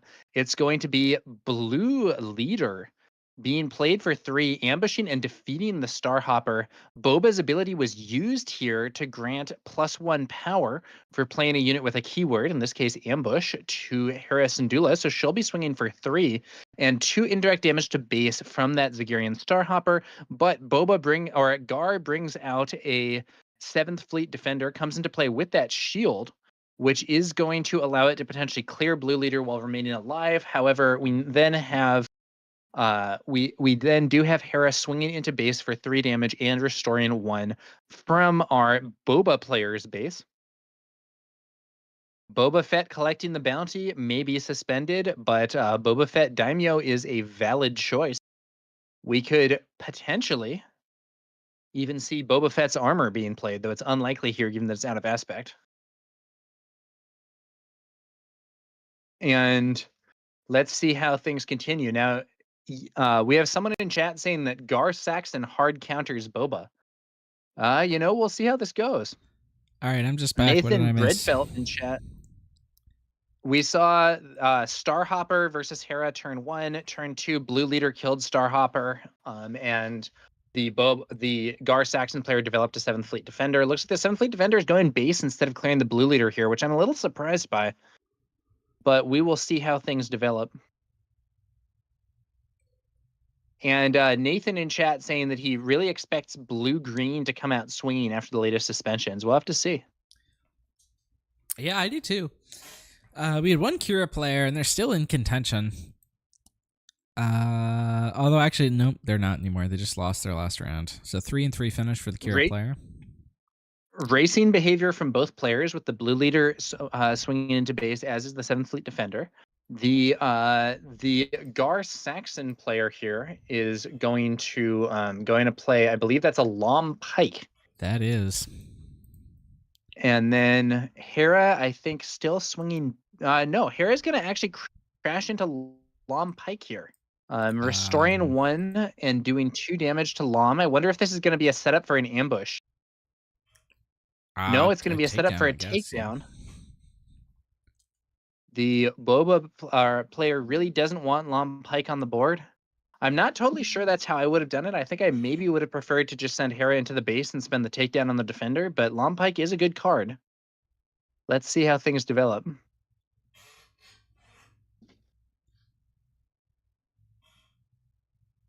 Okay.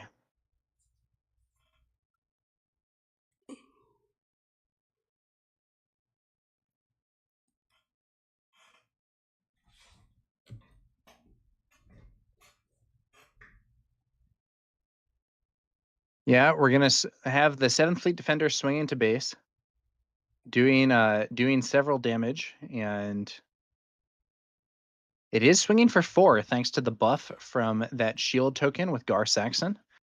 Our Boba player brings out Pilot Chewie, using Boba's ability to give a buff to the blue leader, and another Lom Pike hits the board on Gar Saxon's side of things.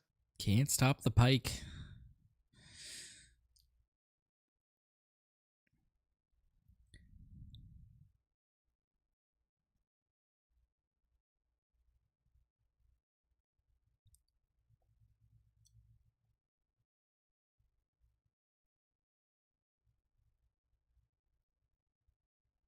All right.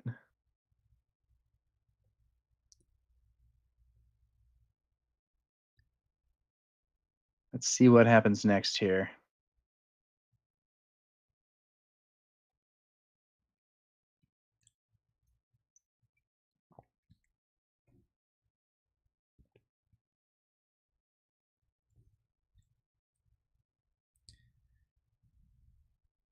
Ooh, snapshot. And is he gonna take out Chewie with that? Looks like it. Yep, looks like it. Snapshot.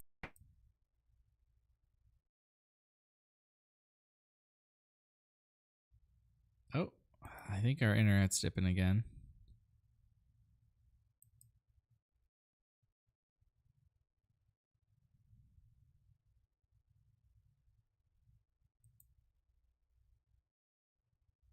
Reflexes. Lom Pike swinging on in. Takes a lot of damage.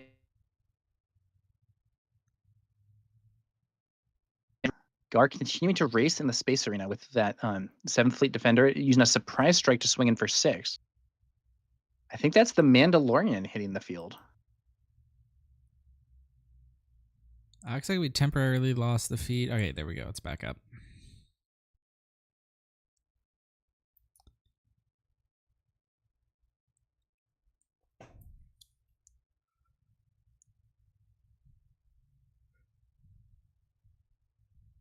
All right, Gar flipping.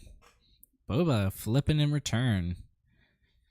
Yeah, both leaders on the field, and the Mandalorian there, Sentinel, preventing Gar from going straight for the base. Let's see how this goes.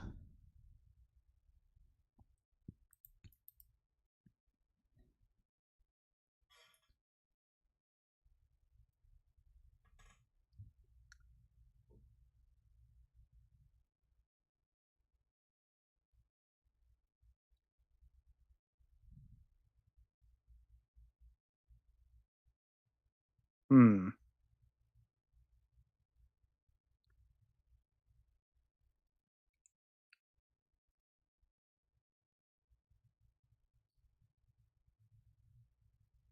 Looks like 2 resources for a surprise strike, Ooh, allowing that gets another around Mando. surprise strike played.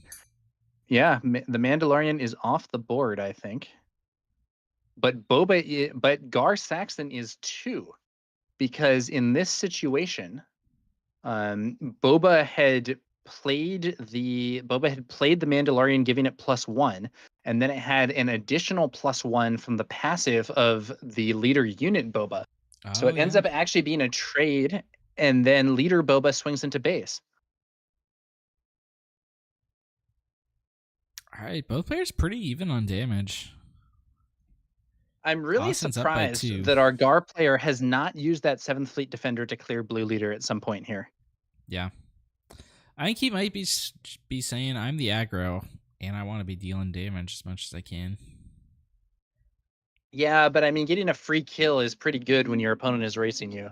I guess he would lose his shield, which would make that unit slightly weaker in further attacks, but I don't know.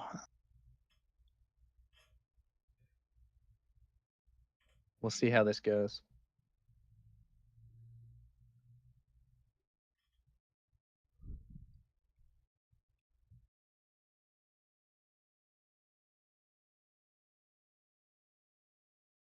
$13 HP left for Gar, 15 HP left for... Oh, I think we're losing the internet again. Boba, and with Boba on the field, that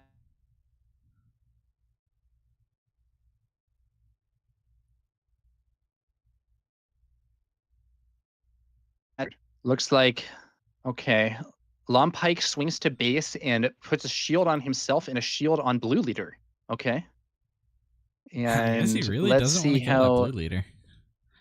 Yeah, I mean, he's just trying to race and push damage here, I think.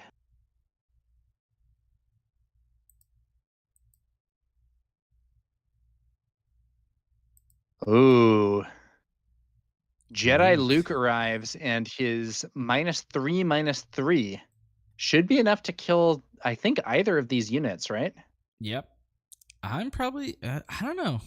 It's difficult. All right, it's going to be the 7th Fleet. Yeah, I think 7th Fleet gets hit there because it's ready. Yeah.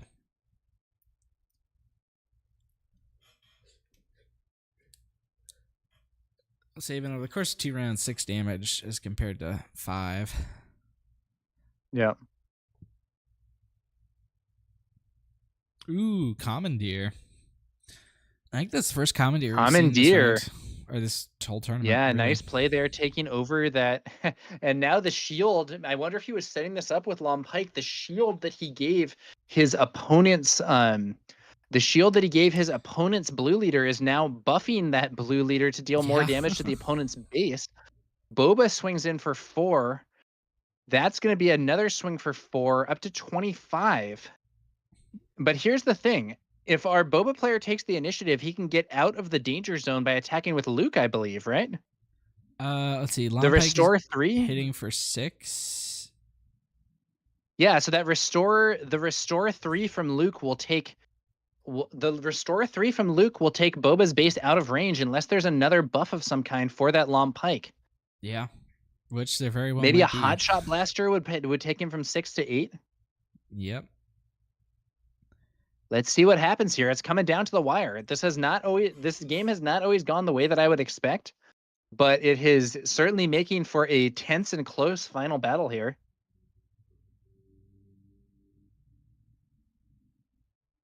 Let's see here.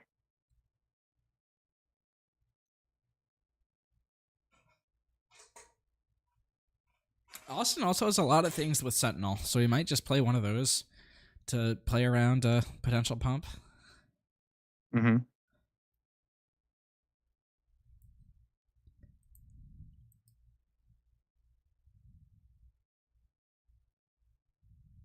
Okay.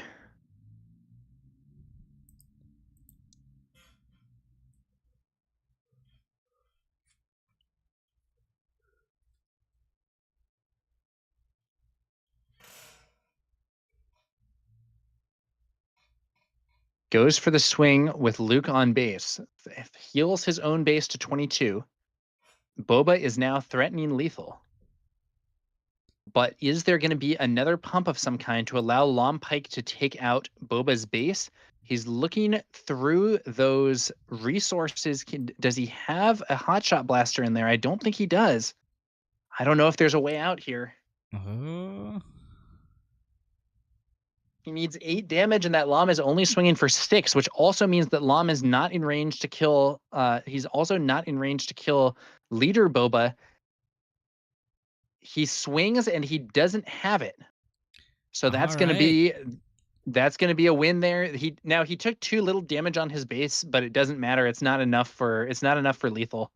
Yeah. Either good way, game. it should I believe have been 2 more thanks to the Gar Saxon buff and the snapshot reflexes. Yep. And Austin had the U-wing in hand. That would have been nice. Yep. Well, very interesting scenario there, and ultimately, after a prolonged race, it's going to be Boba Daimyo who wins it, thanks to Luke healing his base out of range of that attack. Who says Gar is anti-Boba? Well, I don't know, but didn't turn out that way this game. However, I do think if our Gar player had opted to remove that blue leader earlier with his 7th Fleet Defender, he might have had a better scenario. For sure.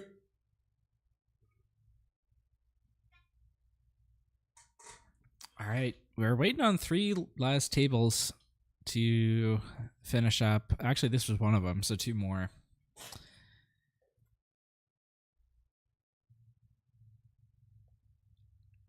One of them is between 2 X and 2 players. It's Gar Yellow versus Sabini CL. So winner of that might have a chance of making it. Interesting.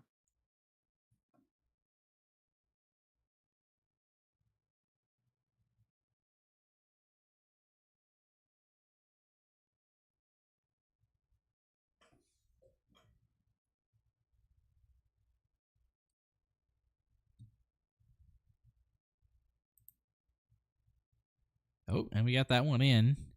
It looks like the Gar player won. Okay. We just got one last match of 2 players that are 2 and 3. And then we can look at who's in.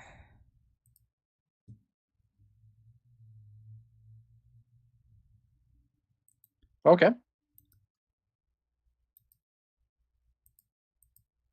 Well, there you have it.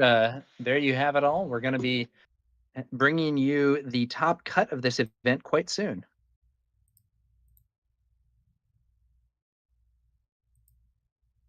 All right. I'm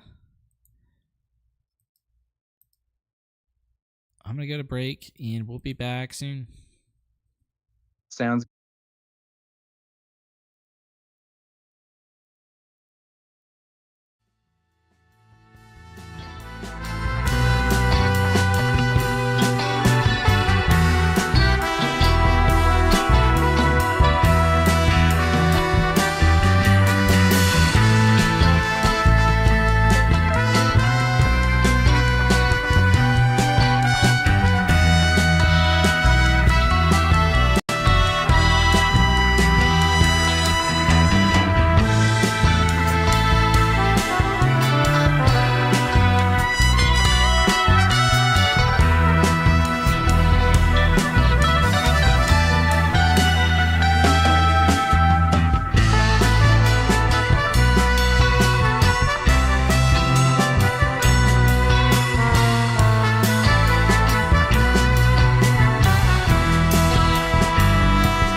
Okay, hello, everyone. Oh, it looks like they're actually just going now. All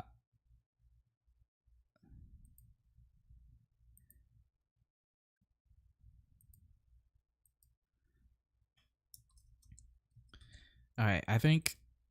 All right, so we've got Loopy versus Camden here. We've had both these players on stream. I'm gonna pull up their lists briefly, because we do have those now. Oh, I actually should clarify.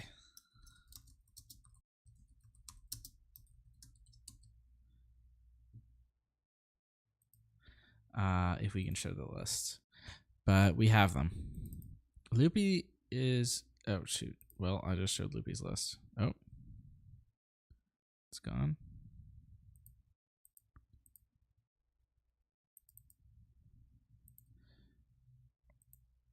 Hey.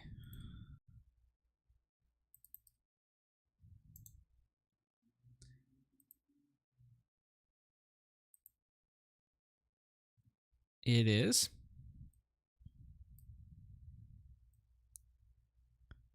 All right.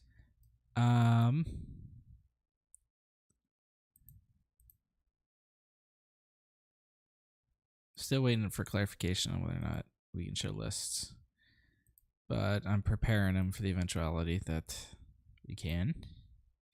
If you're wondering what the overall top cap breakdown is, we've got I think 2 Quinlans, 2 Sabines, 1 ECL, and then the Target Town one. A Han Yellow, a Cad Target Town, this Anakin deck, and what's the other thing? Oh, Gar Yellow.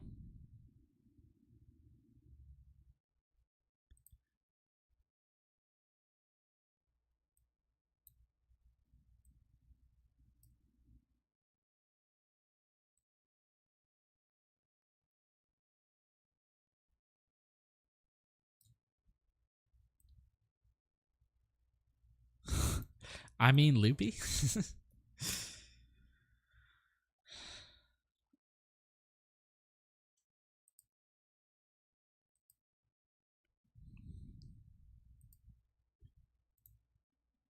Yeah.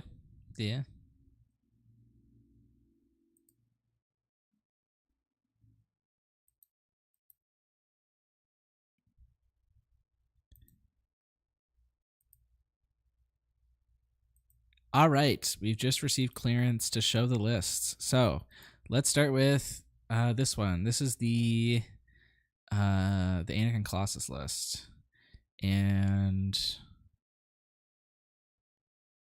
I'll share them here so you can look at them also, Tower.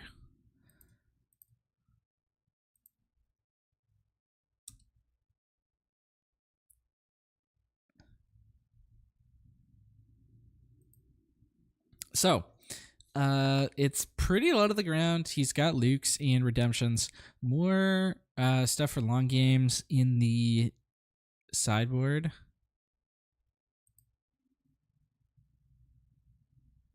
And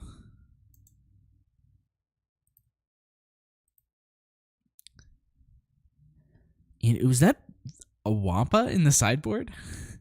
The generic 4/5 Wampa from Spark Rebellion?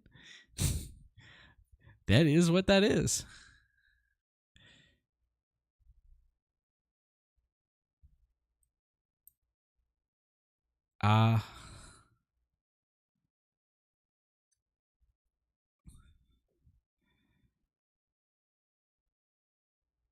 It might just be that he only owns 2 cannons.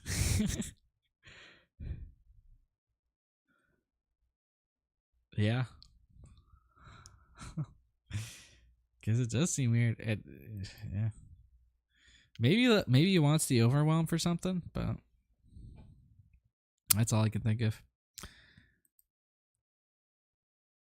All right. Let's take a look at Loopy's list now. This is what we're here for. Again, a pretty low to the ground list. He's got 1 Han, 1 Radiant 7 for 7 drops. Everything else is 5 and below.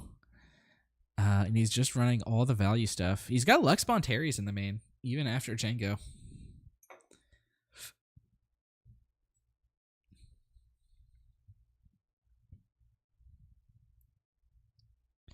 S might still be worried about what's it called, the sneak attack. All right, it looks like they're drawing hands, so we're gonna head over to the main screen here. I still haven't updated all this. All right, so we are in top 8. It is gonna be Loopy on the left, playing Quinlan, and Camden on the right, playing Anakin. And let's see, our other matchups are, you've got the Sabine Targentown is playing the Gar. The Han Yellow is playing the Sabine ECL. And the other Quinlan is playing Cad Targentown.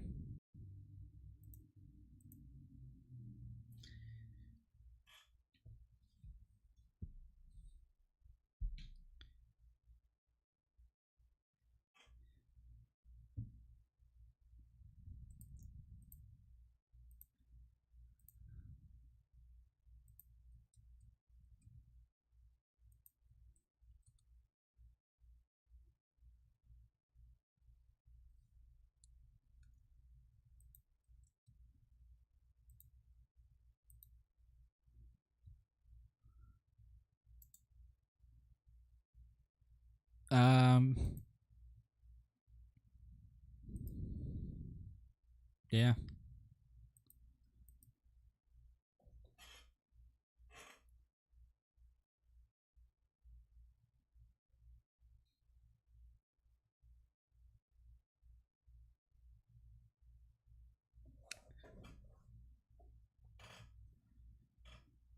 And apparently, Camden was Loopy's only loss in Swiss.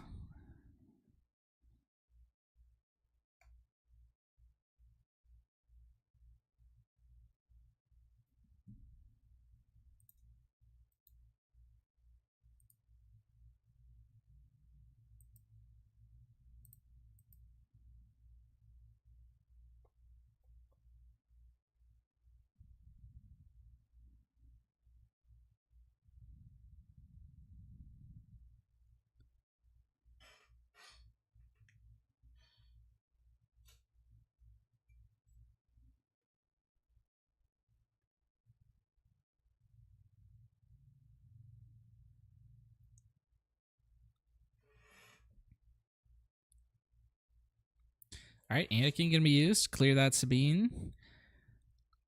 And Yoda's restore negates the damage.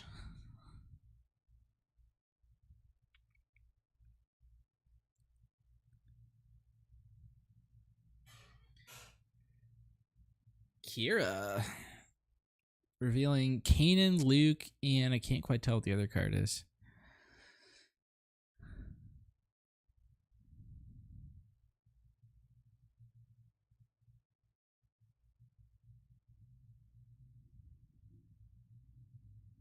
And it looks like it was Kanan was the call.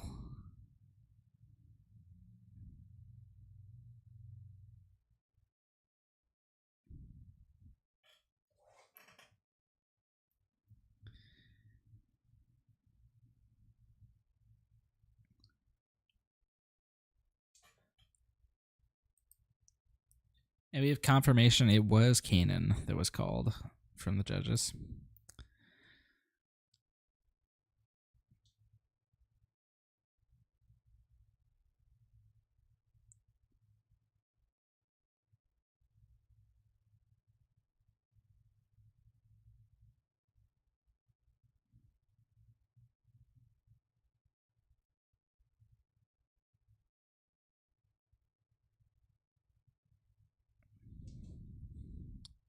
All right, Anakin get a lead with it's Blue Leader, right? Is the name of that card?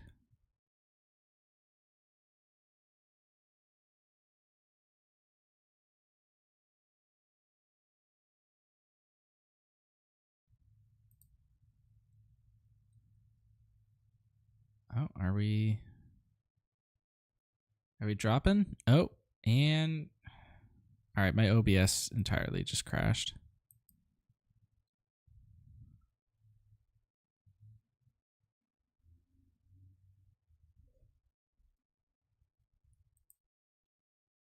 Oh. Okay, we might be back up. Is the stream dead?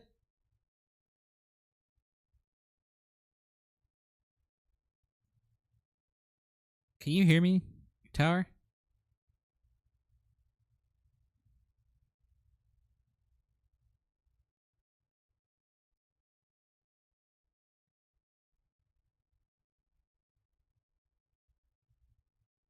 Ooh, is that a trick? That's awesome.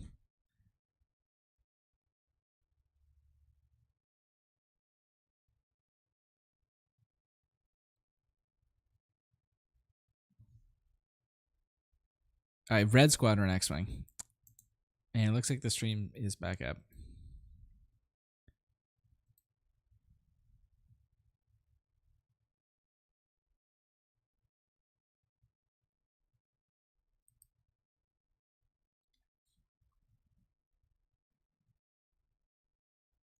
All right, I think after this round, I'm going to shut down the stream for a bit to let my computer breathe. And we're probably going to have a new link for top 4.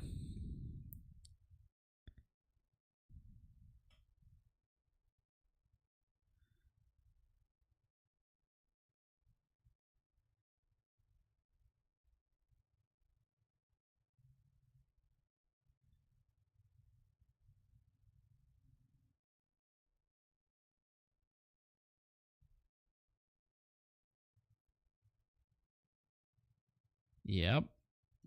Anakin's going to be 6 if he comes out now. Gonna see if we can run that up a little bit.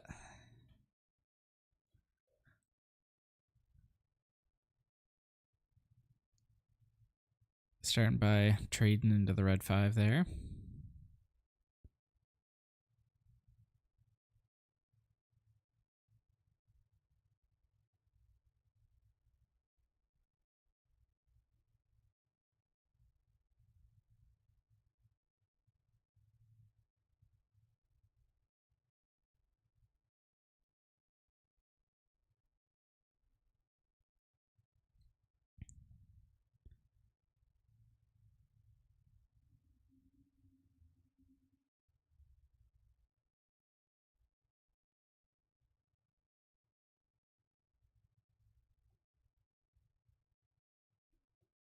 All right, picks up, I think, is that Pillage off the Stela?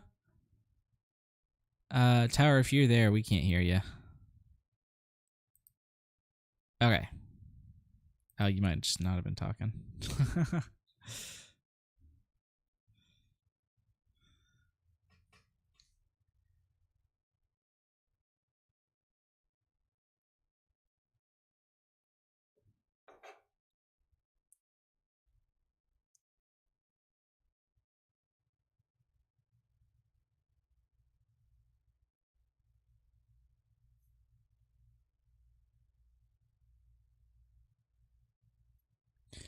Yep. All right, there's the shoot down plus daring raid to kill that Falcon. And all right, there's our Anakin. He's gonna be plus 4, so he's gonna be swinging for 8.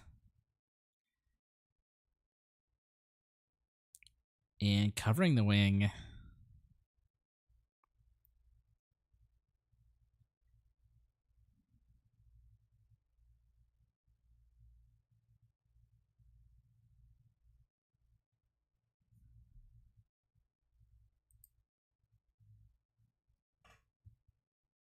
Oh, there we go. Okay, so Tower, you were muted. You should be back now. Well, good to be back. Let's see how this one progresses.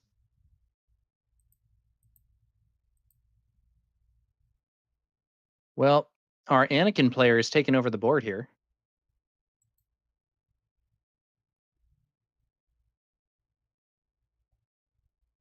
Now, what is this?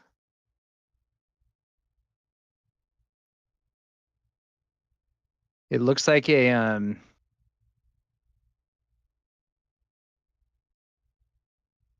We got a Green Squadron A-Wing in hand for Loopy. We have... Or are those resources?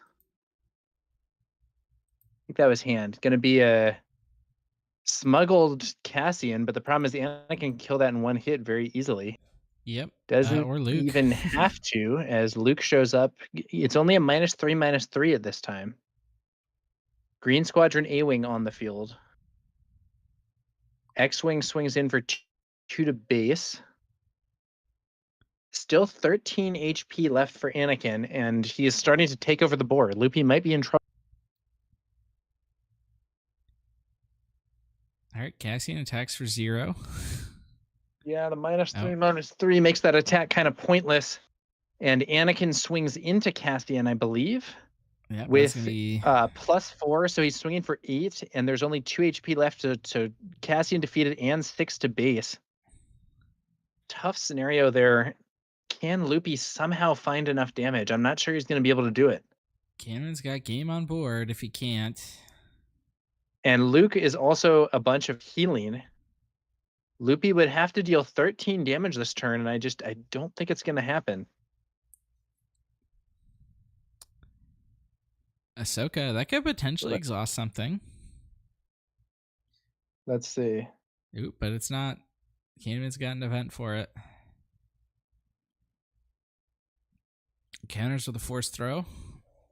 Discards, I think, speeder. Let's see here. And counter force throw from Loopy. It's going to be discard 4.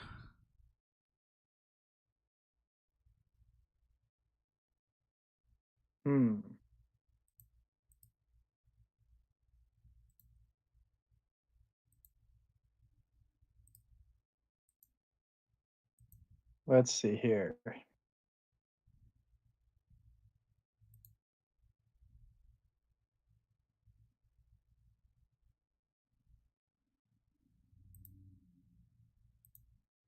Tough scenario. Now, how much damage do you think could have gotten in if he had if he had not used that ambush on that first turn and lost the X-34?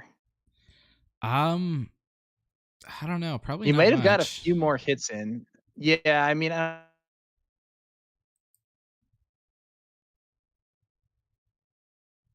don't know. Like maybe that. Maybe I don't think. Interesting though, and we'll see what happens here. But yeah, I'm checking the deck list. It looks like Loopy doesn't have that land speeder in his deck list.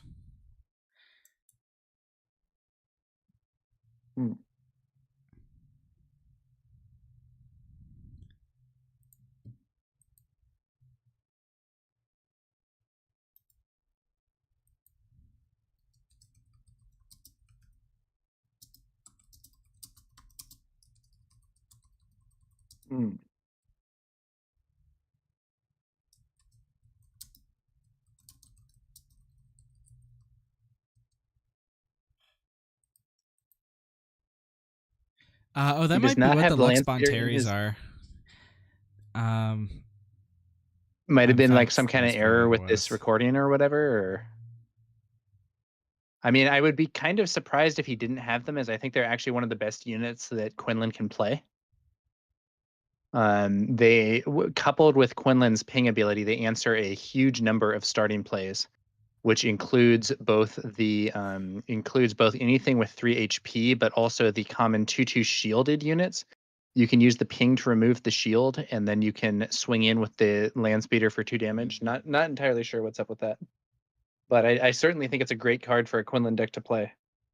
One other interesting thing about that X-34 land speeder is it is a ground vehicle, which is really common, and that means if you are running pilots, they have some good synergy there. Now, I don't think this build from Loopy is actually running pilots, so that may not be so relevant.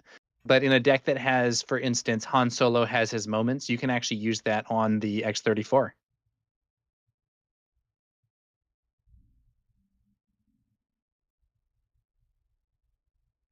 Yeah, it looks like he's got 2 Lux Bontaries in there. The land speeders might have come in for those, which were there for Jango's, and he just submitted an old version of the list. That's... Yeah, I'm not sure about that.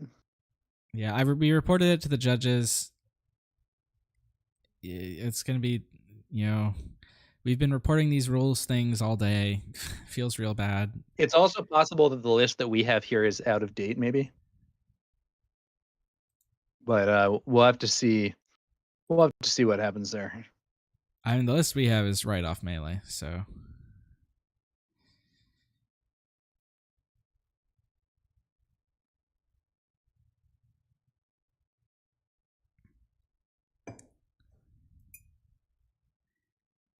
I really hope it's not a game loss, but I think That that's would be the pretty normal unfortunate. penalty for something like this. That would be pretty unfortunate.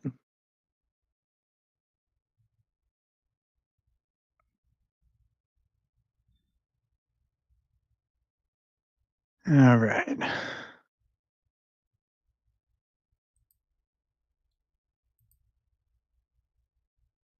Well,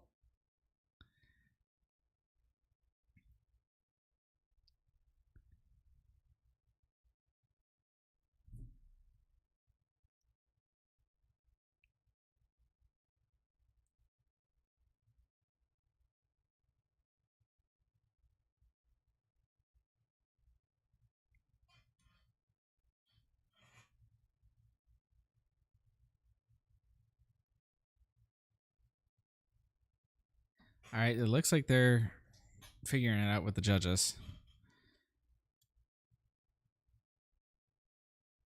Hopefully he has the right deck list there with the printed copy there, or whatever Yeah, exactly is going on. If they gave a printed list submission, also hopefully it's accurate.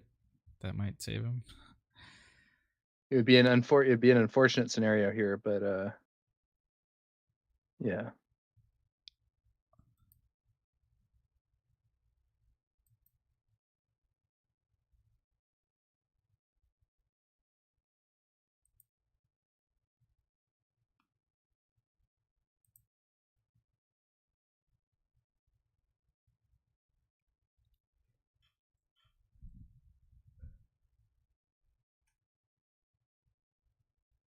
It looks at least like they're still shuffling, so maybe we Yeah. do get a game 2.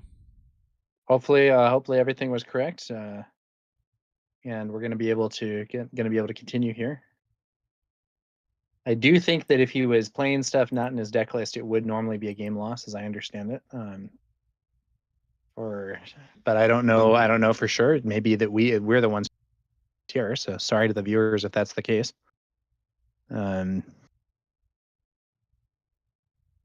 I actually don't know what the precise rules are for that. Let's check that out.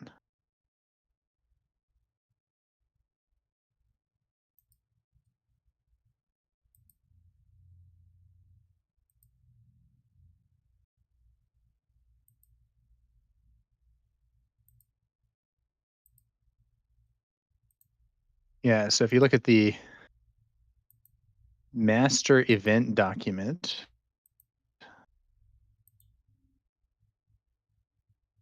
errors with deck lists are, yeah, so an error with a deck list is potentially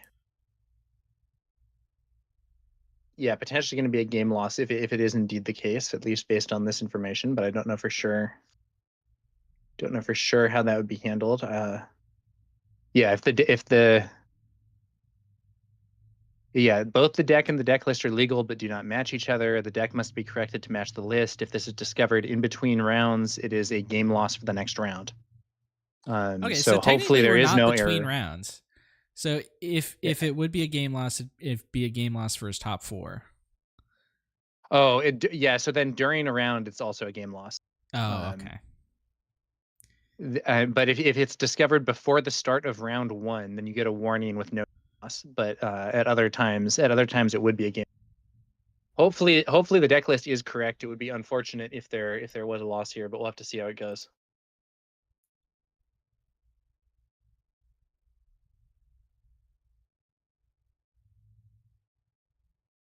Yeah, it's possible. Also, we had an out of date deck list here for the stream. Loopy has linked us to a different build, which I think is the one that he had intended to submit here, but not sure Not sure what exactly is going on with that.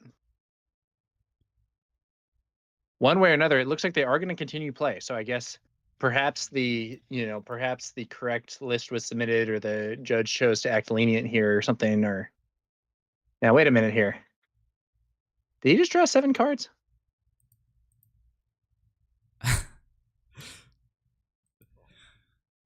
All right, yeah, it must have been a paper thing, right? He must have the correct list. Did he draw 7 cards there, man? I'm not sure. Am I crazy? No, he totally drew 7 cards.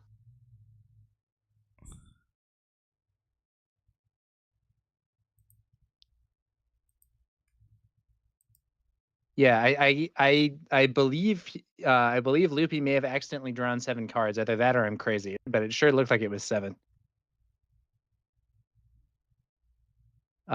Someone in chat suggested he may be sideboarding, but it looks to me like he drew that hand in resource. All right, per the judges, they've decided not to enforce the competitive rules, and we're gonna, with the agreement of the opponent, continue this match. Yeah, okay. Loopy has 5 cards in hand. He should not have 5 cards in hand. Can you? I think. I'm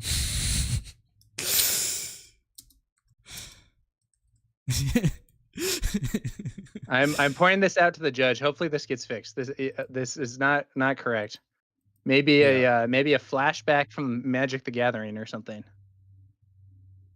But it looks like he just drew 1 this turn, which is probably the simplest fix to that. Oh wait, no, he still has 5. No, he still has too many because he has 9 total cards. 5 in hand, 1 in play, 3 as resources. Should have 8 total cards.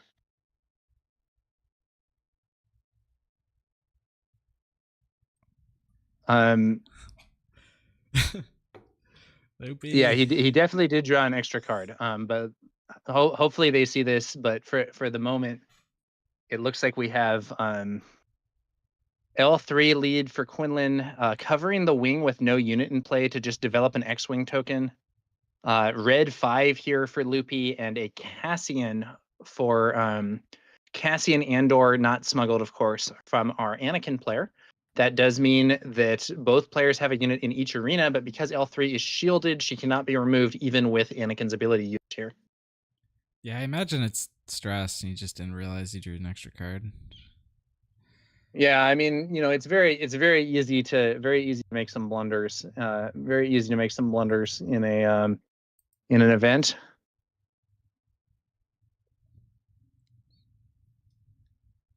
Looks like L3 is actually now L3 actually attacked into Cassian here, which surprises me a bit.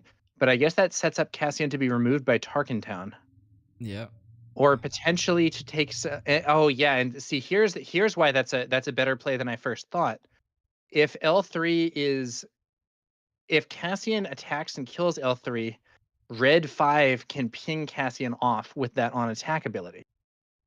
Now, the Anakin player swings the X-wing into base. I think under the circumstances, I would probably rather have used Anakin's ability to trade the X-wing for the Red 5. Yeah, me too. Cassian swings base. He is poised to be cleared by that Red 5, though.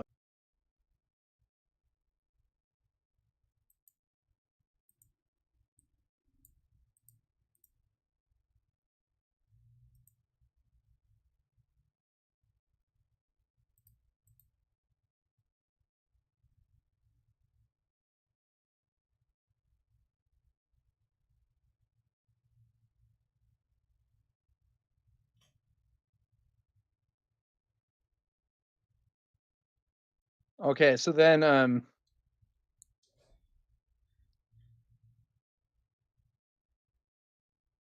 let's see here.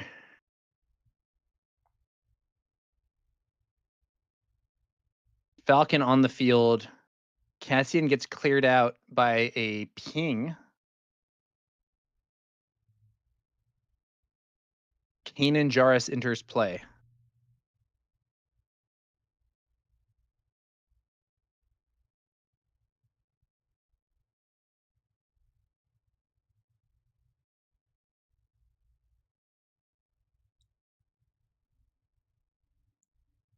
All right, looks like Kanan's a they pretty fixed the strong extra unit. card situation. But, I mean, even Did they? having it for a while is a big advantage. What do they had him draw one card on one of these draws or something? I think they had him shuffle back a random card from the deck, which is, I mean, Okay. at a competitive event is not proper. But I think Yeah, I mean, that I think ship has if they're sailed. trying to get us this game to actually work for the stream or whatever, and not enforcing strict rules, you know, that's one approach. Looks like it's going to be a daring raid into red 5, clearing it off the board here.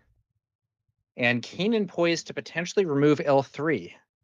But if Kanan does kill L3, he can be cleared by Tarkentown. Jam Communications removes, what card is that? Is that a Fell the Dragon?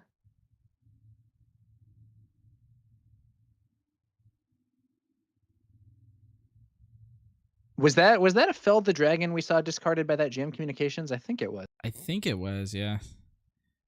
Kanan Jarrus hits Quinlan's base for 4 and mills a surprise strike, healing 1 damage from his own base. Quinlan now deploying.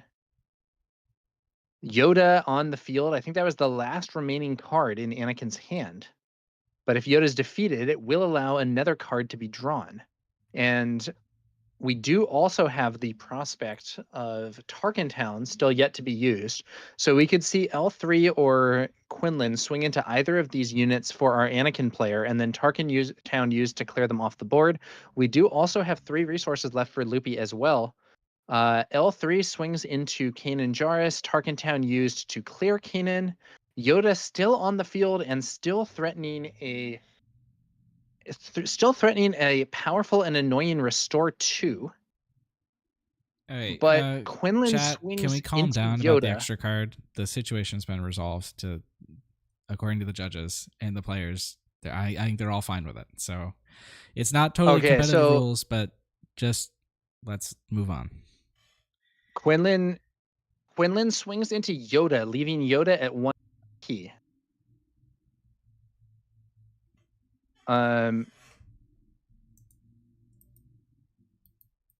Let's see what's going on here.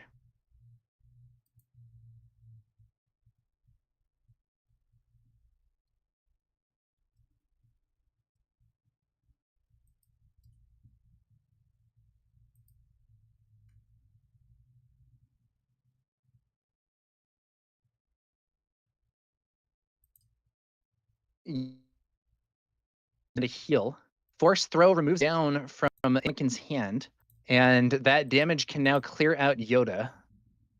But it does mean, awkwardly, that the Yoda player now gets to draw a card, or the Anakin player rather.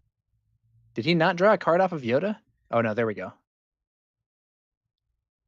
Anakin Skywalker deploys. Anakin at this point has +1, so swinging for 5, he would be able to kill Quinlan here. But there's another force throw, and this time the force throw discards a card from Quinlan's hand. It's a 7-cost Han Solo Reluctant Hero, and that's enough to kill Anakin in 1 hit. And now Loopy swings for 9 total damage across his 3 units, 21 HP left on Anakin's base.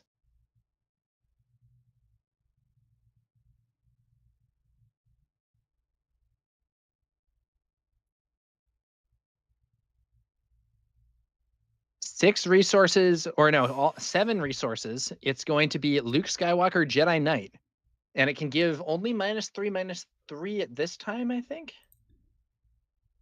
Or no, Anakin was killed this turn, so that's gonna be enough to. That is gonna be enough to clear Quinlan, I believe. Unless I'm missing something, Rebel Traitor, am I missing something here?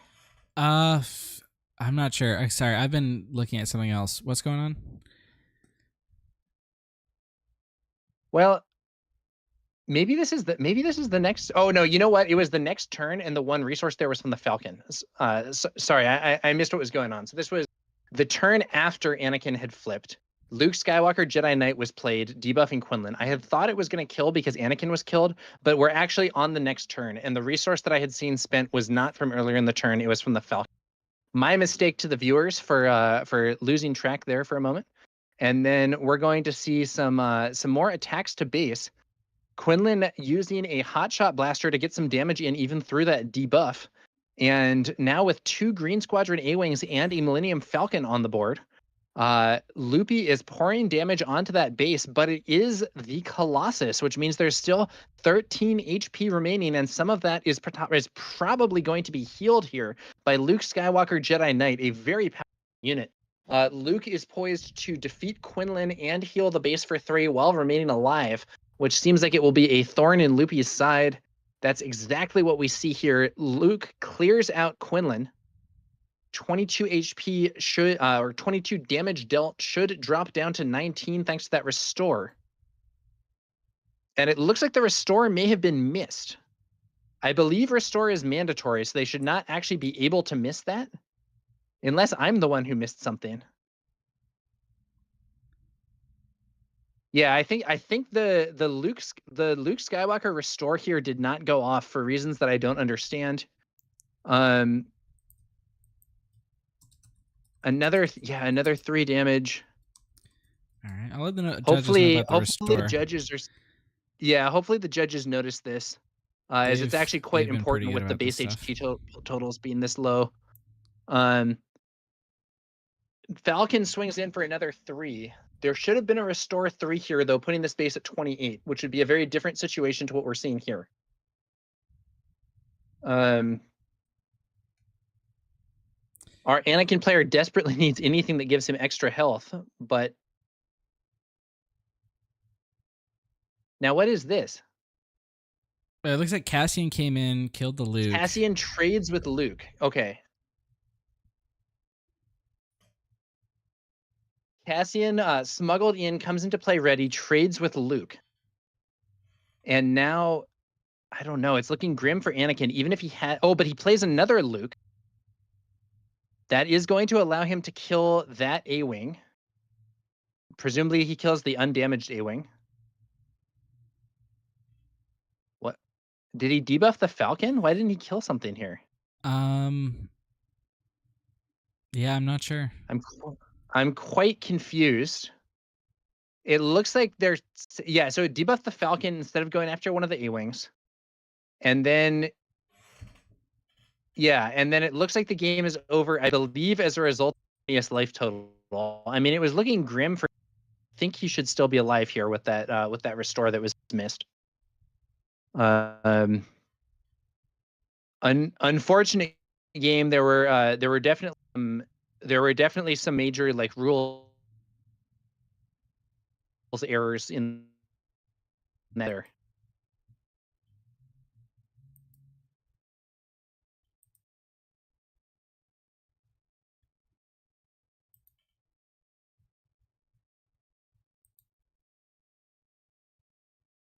Okay, they're shuffling up, and we are going to go to game 3.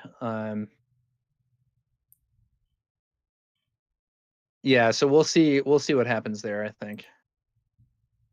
Top 8 gamer in chat suggests wouldn't have been lethal. I'm guessing he just targeted the Falcon because he thought he was dead, but he was very much alive. Yeah, if they had those, if they had that HP total correct, I believe he could have survived that. But of course, it's possible that Loopy would have hit him with a surprise strike or something anyway if he needed that extra damage.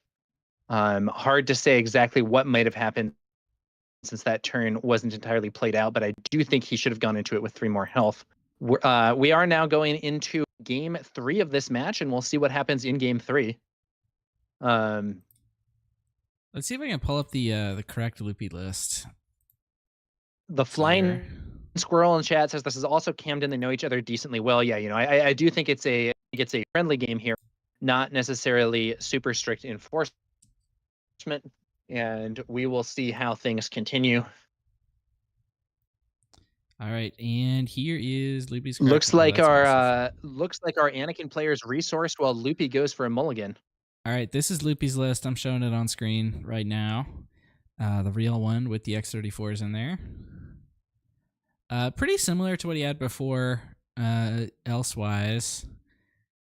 2 Hans, 1 Radiant 7. He's got the Shadow Hover Tanks in the sideboard and the JM Communications as well.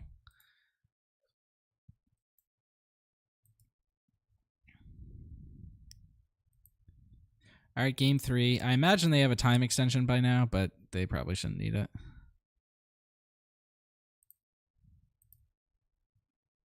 All right, so here is the here's an interesting situation. You know, I think they'll probably be able to complete this. This isn't the longest matchup ever. But yeah, so I think relative to that earlier list, we were now seeing no Lux Bunteri. The X-34s are present, and as you mentioned, those shadowed hover tanks now being played as well.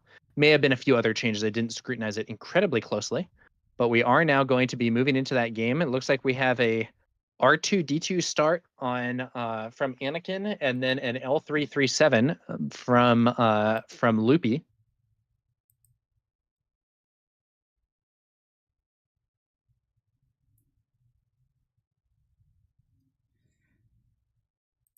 Going into the next turn, 3 resources spent by our Anakin player. What card is that? Perilous Perilous, it Position, looks killing like. L3 through her shield.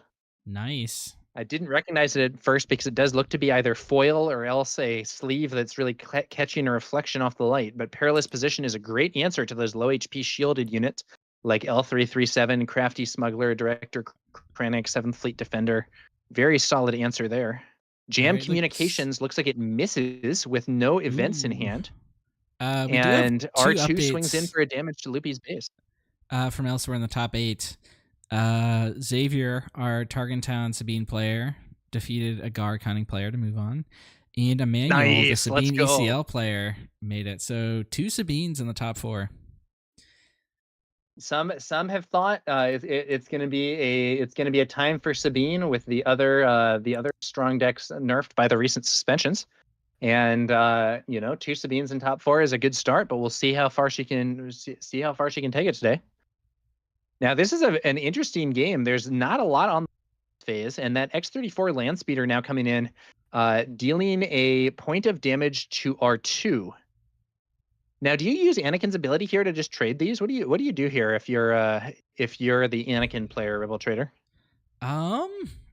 That's difficult. I think I probably do.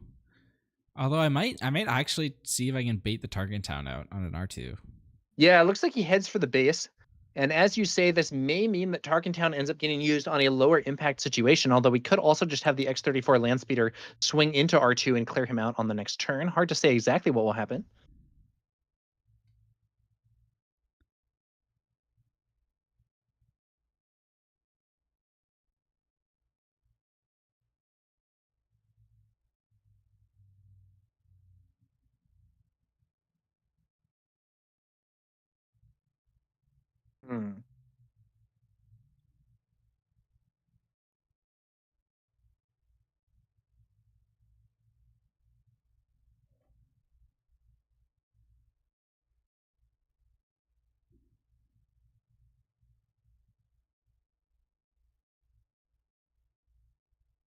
Let's see how we continue here.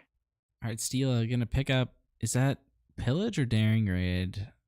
I'm not quite sure.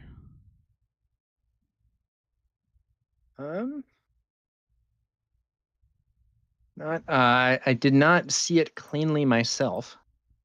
Stila Guerrera, very interesting card, by the way. Not one that saw a ton of play necessarily early on, but one that I think actually has a lot of potential.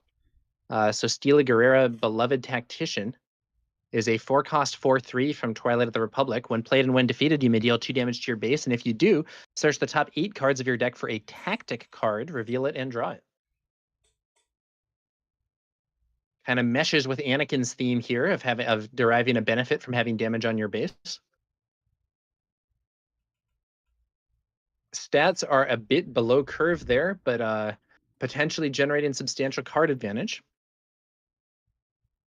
Yep.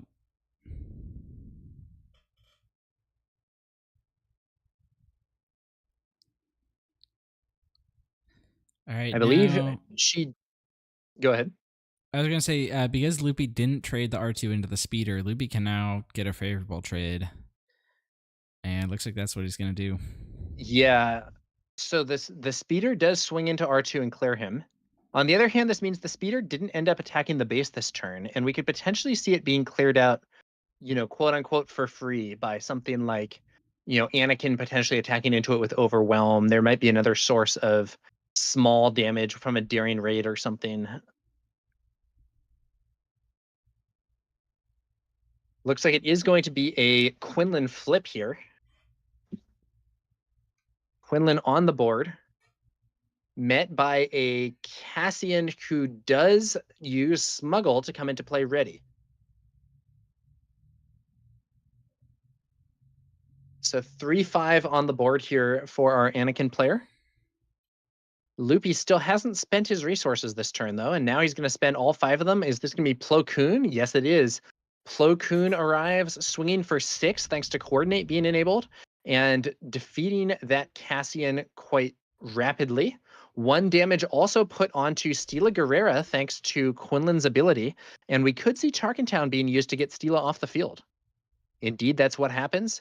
And our Anakin player opts to take 2 damage on his base to resolve Stila's when defeated ability and search for another tactic. Yeah, usually that 2 damage is worth another card. And it looks like he finds a shoot down. Not necessarily the most optimal card here with Loopy not having a single unit in the space arena, but it is still another card in hand and could be resourced if nothing else.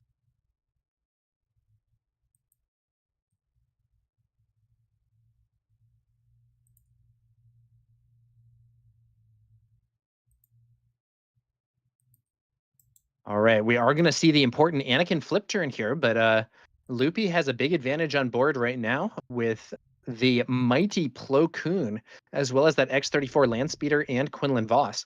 And I do think that if R2 had ended up trading with the X-34 Landspeeder, it would at least mean that Plo Koon would not have Coordinate enabled in this scenario.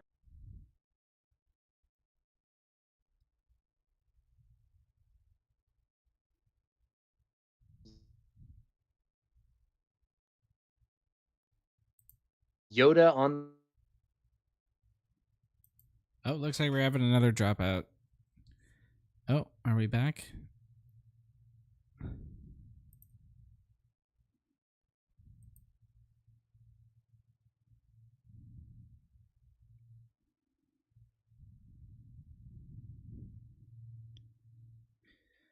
Sorry, everybody. From a sector event. I think that's maybe another Stila Guerrera shoot down. I think it's a Fell the Dragon and then a Daring Raid.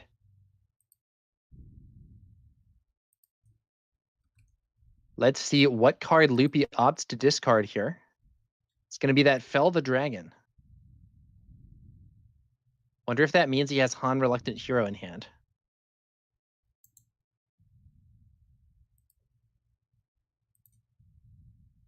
Daring Raid used to clear the X-34 Landspeeder. So Plo Koon now loses his Coordinate because there are only 2 units on the board, but Loopy is going to be able to remedy this by bringing out the Falcon. Millennium Falcon on the field and can swing in for 3 damage. King's Yoda for 1 when played. Anakin now hitting the field. We could potentially see Plo Koon swinging for 6 here, either into Anakin or into the base. Let's see what happens. Anakin is only 5 attack here.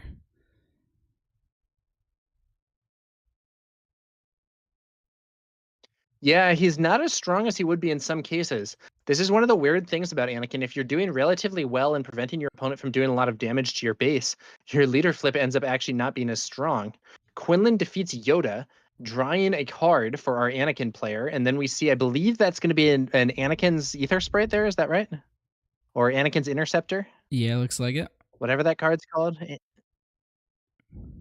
3 damage from the Falcon, immediately clearing Anakin's Interceptor. Anakin himself, I'm really surprised that attack didn't go into Plo Koon. Yeah, me too. Initiative taken, and I think we're now going to see Loopy take out Anakin with the Han Solo Reluctant Hero that's in his hand. He can use Quinlan's ability to ping Anakin for 1 when playing that card, and then the ambush for 6 will defeat Anakin without taking any damage in return, and that's going to put Loopy in a very strong position. But maybe something else will happen here.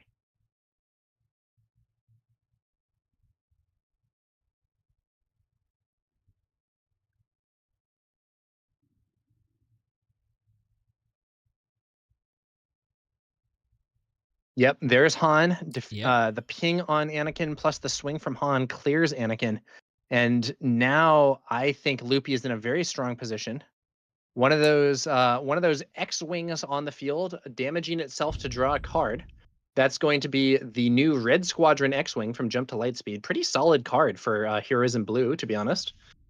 Either a 3-cost 3/4 or a 3-cost 3/2 draw card, depending on whether or not you feel like you're in need of more cards. All right, there's another Stila. And yeah, Stila Yeah. Guerrera once again damaging the base. Now he is starting to run a little low on base HP, but it's bringing out another unit and bringing out another tactic, and it looks like it's going to be a Rivals Fall that is going to give him an option to get that Han Solo Reluctant Hero off the field.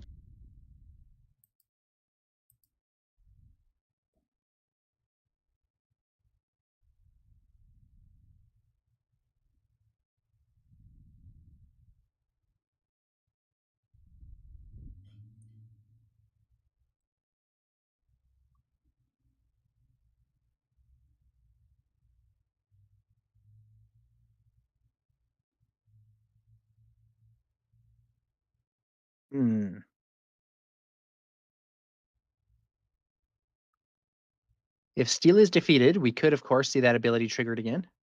And it looks like Han is going for the base. Or no, it looked like he was going for the base, but he's actually going to clear out Stila. Now let's see. Is it going to be another 2 damage to base and another potential tactic search? At this point, Or are we thinking it's too low? I'm probably not doing it. I don't know what Yeah. he would get. The tactics aren't too I think impactful in this matchup. I think I'm with you. I would abstain at this point. It's going to be a Yoda on the field here.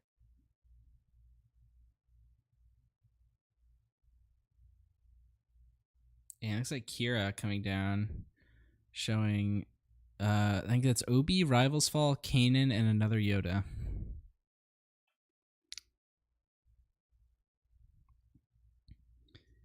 And that Quinlan's gonna ping the X-wing in space. More swings.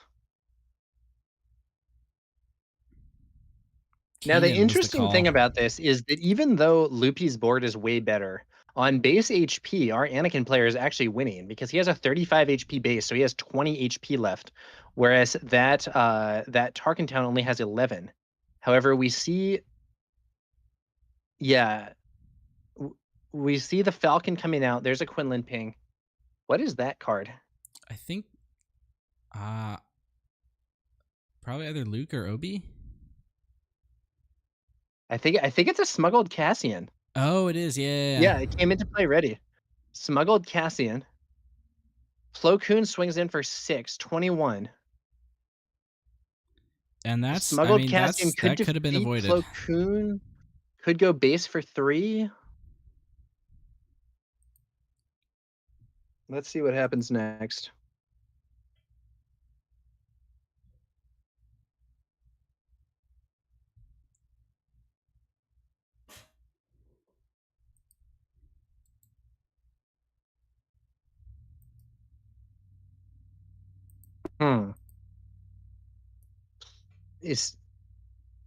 Now what happened here?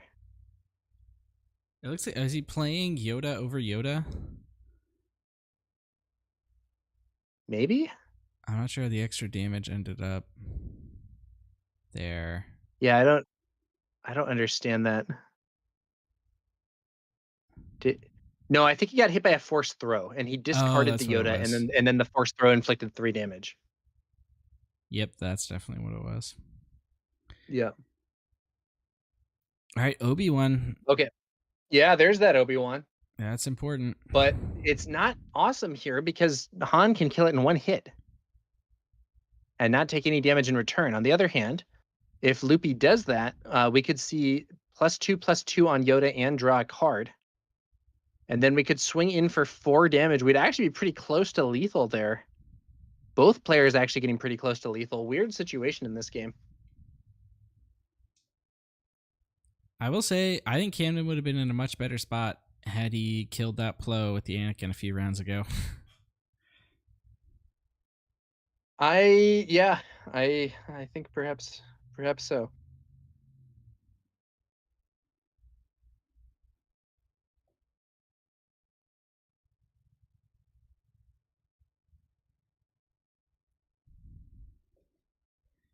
All right, gonna burn the plow here. Clear the OB. Could have done the Han attack, but Han is less vulnerable than plow. Yeah, that's true.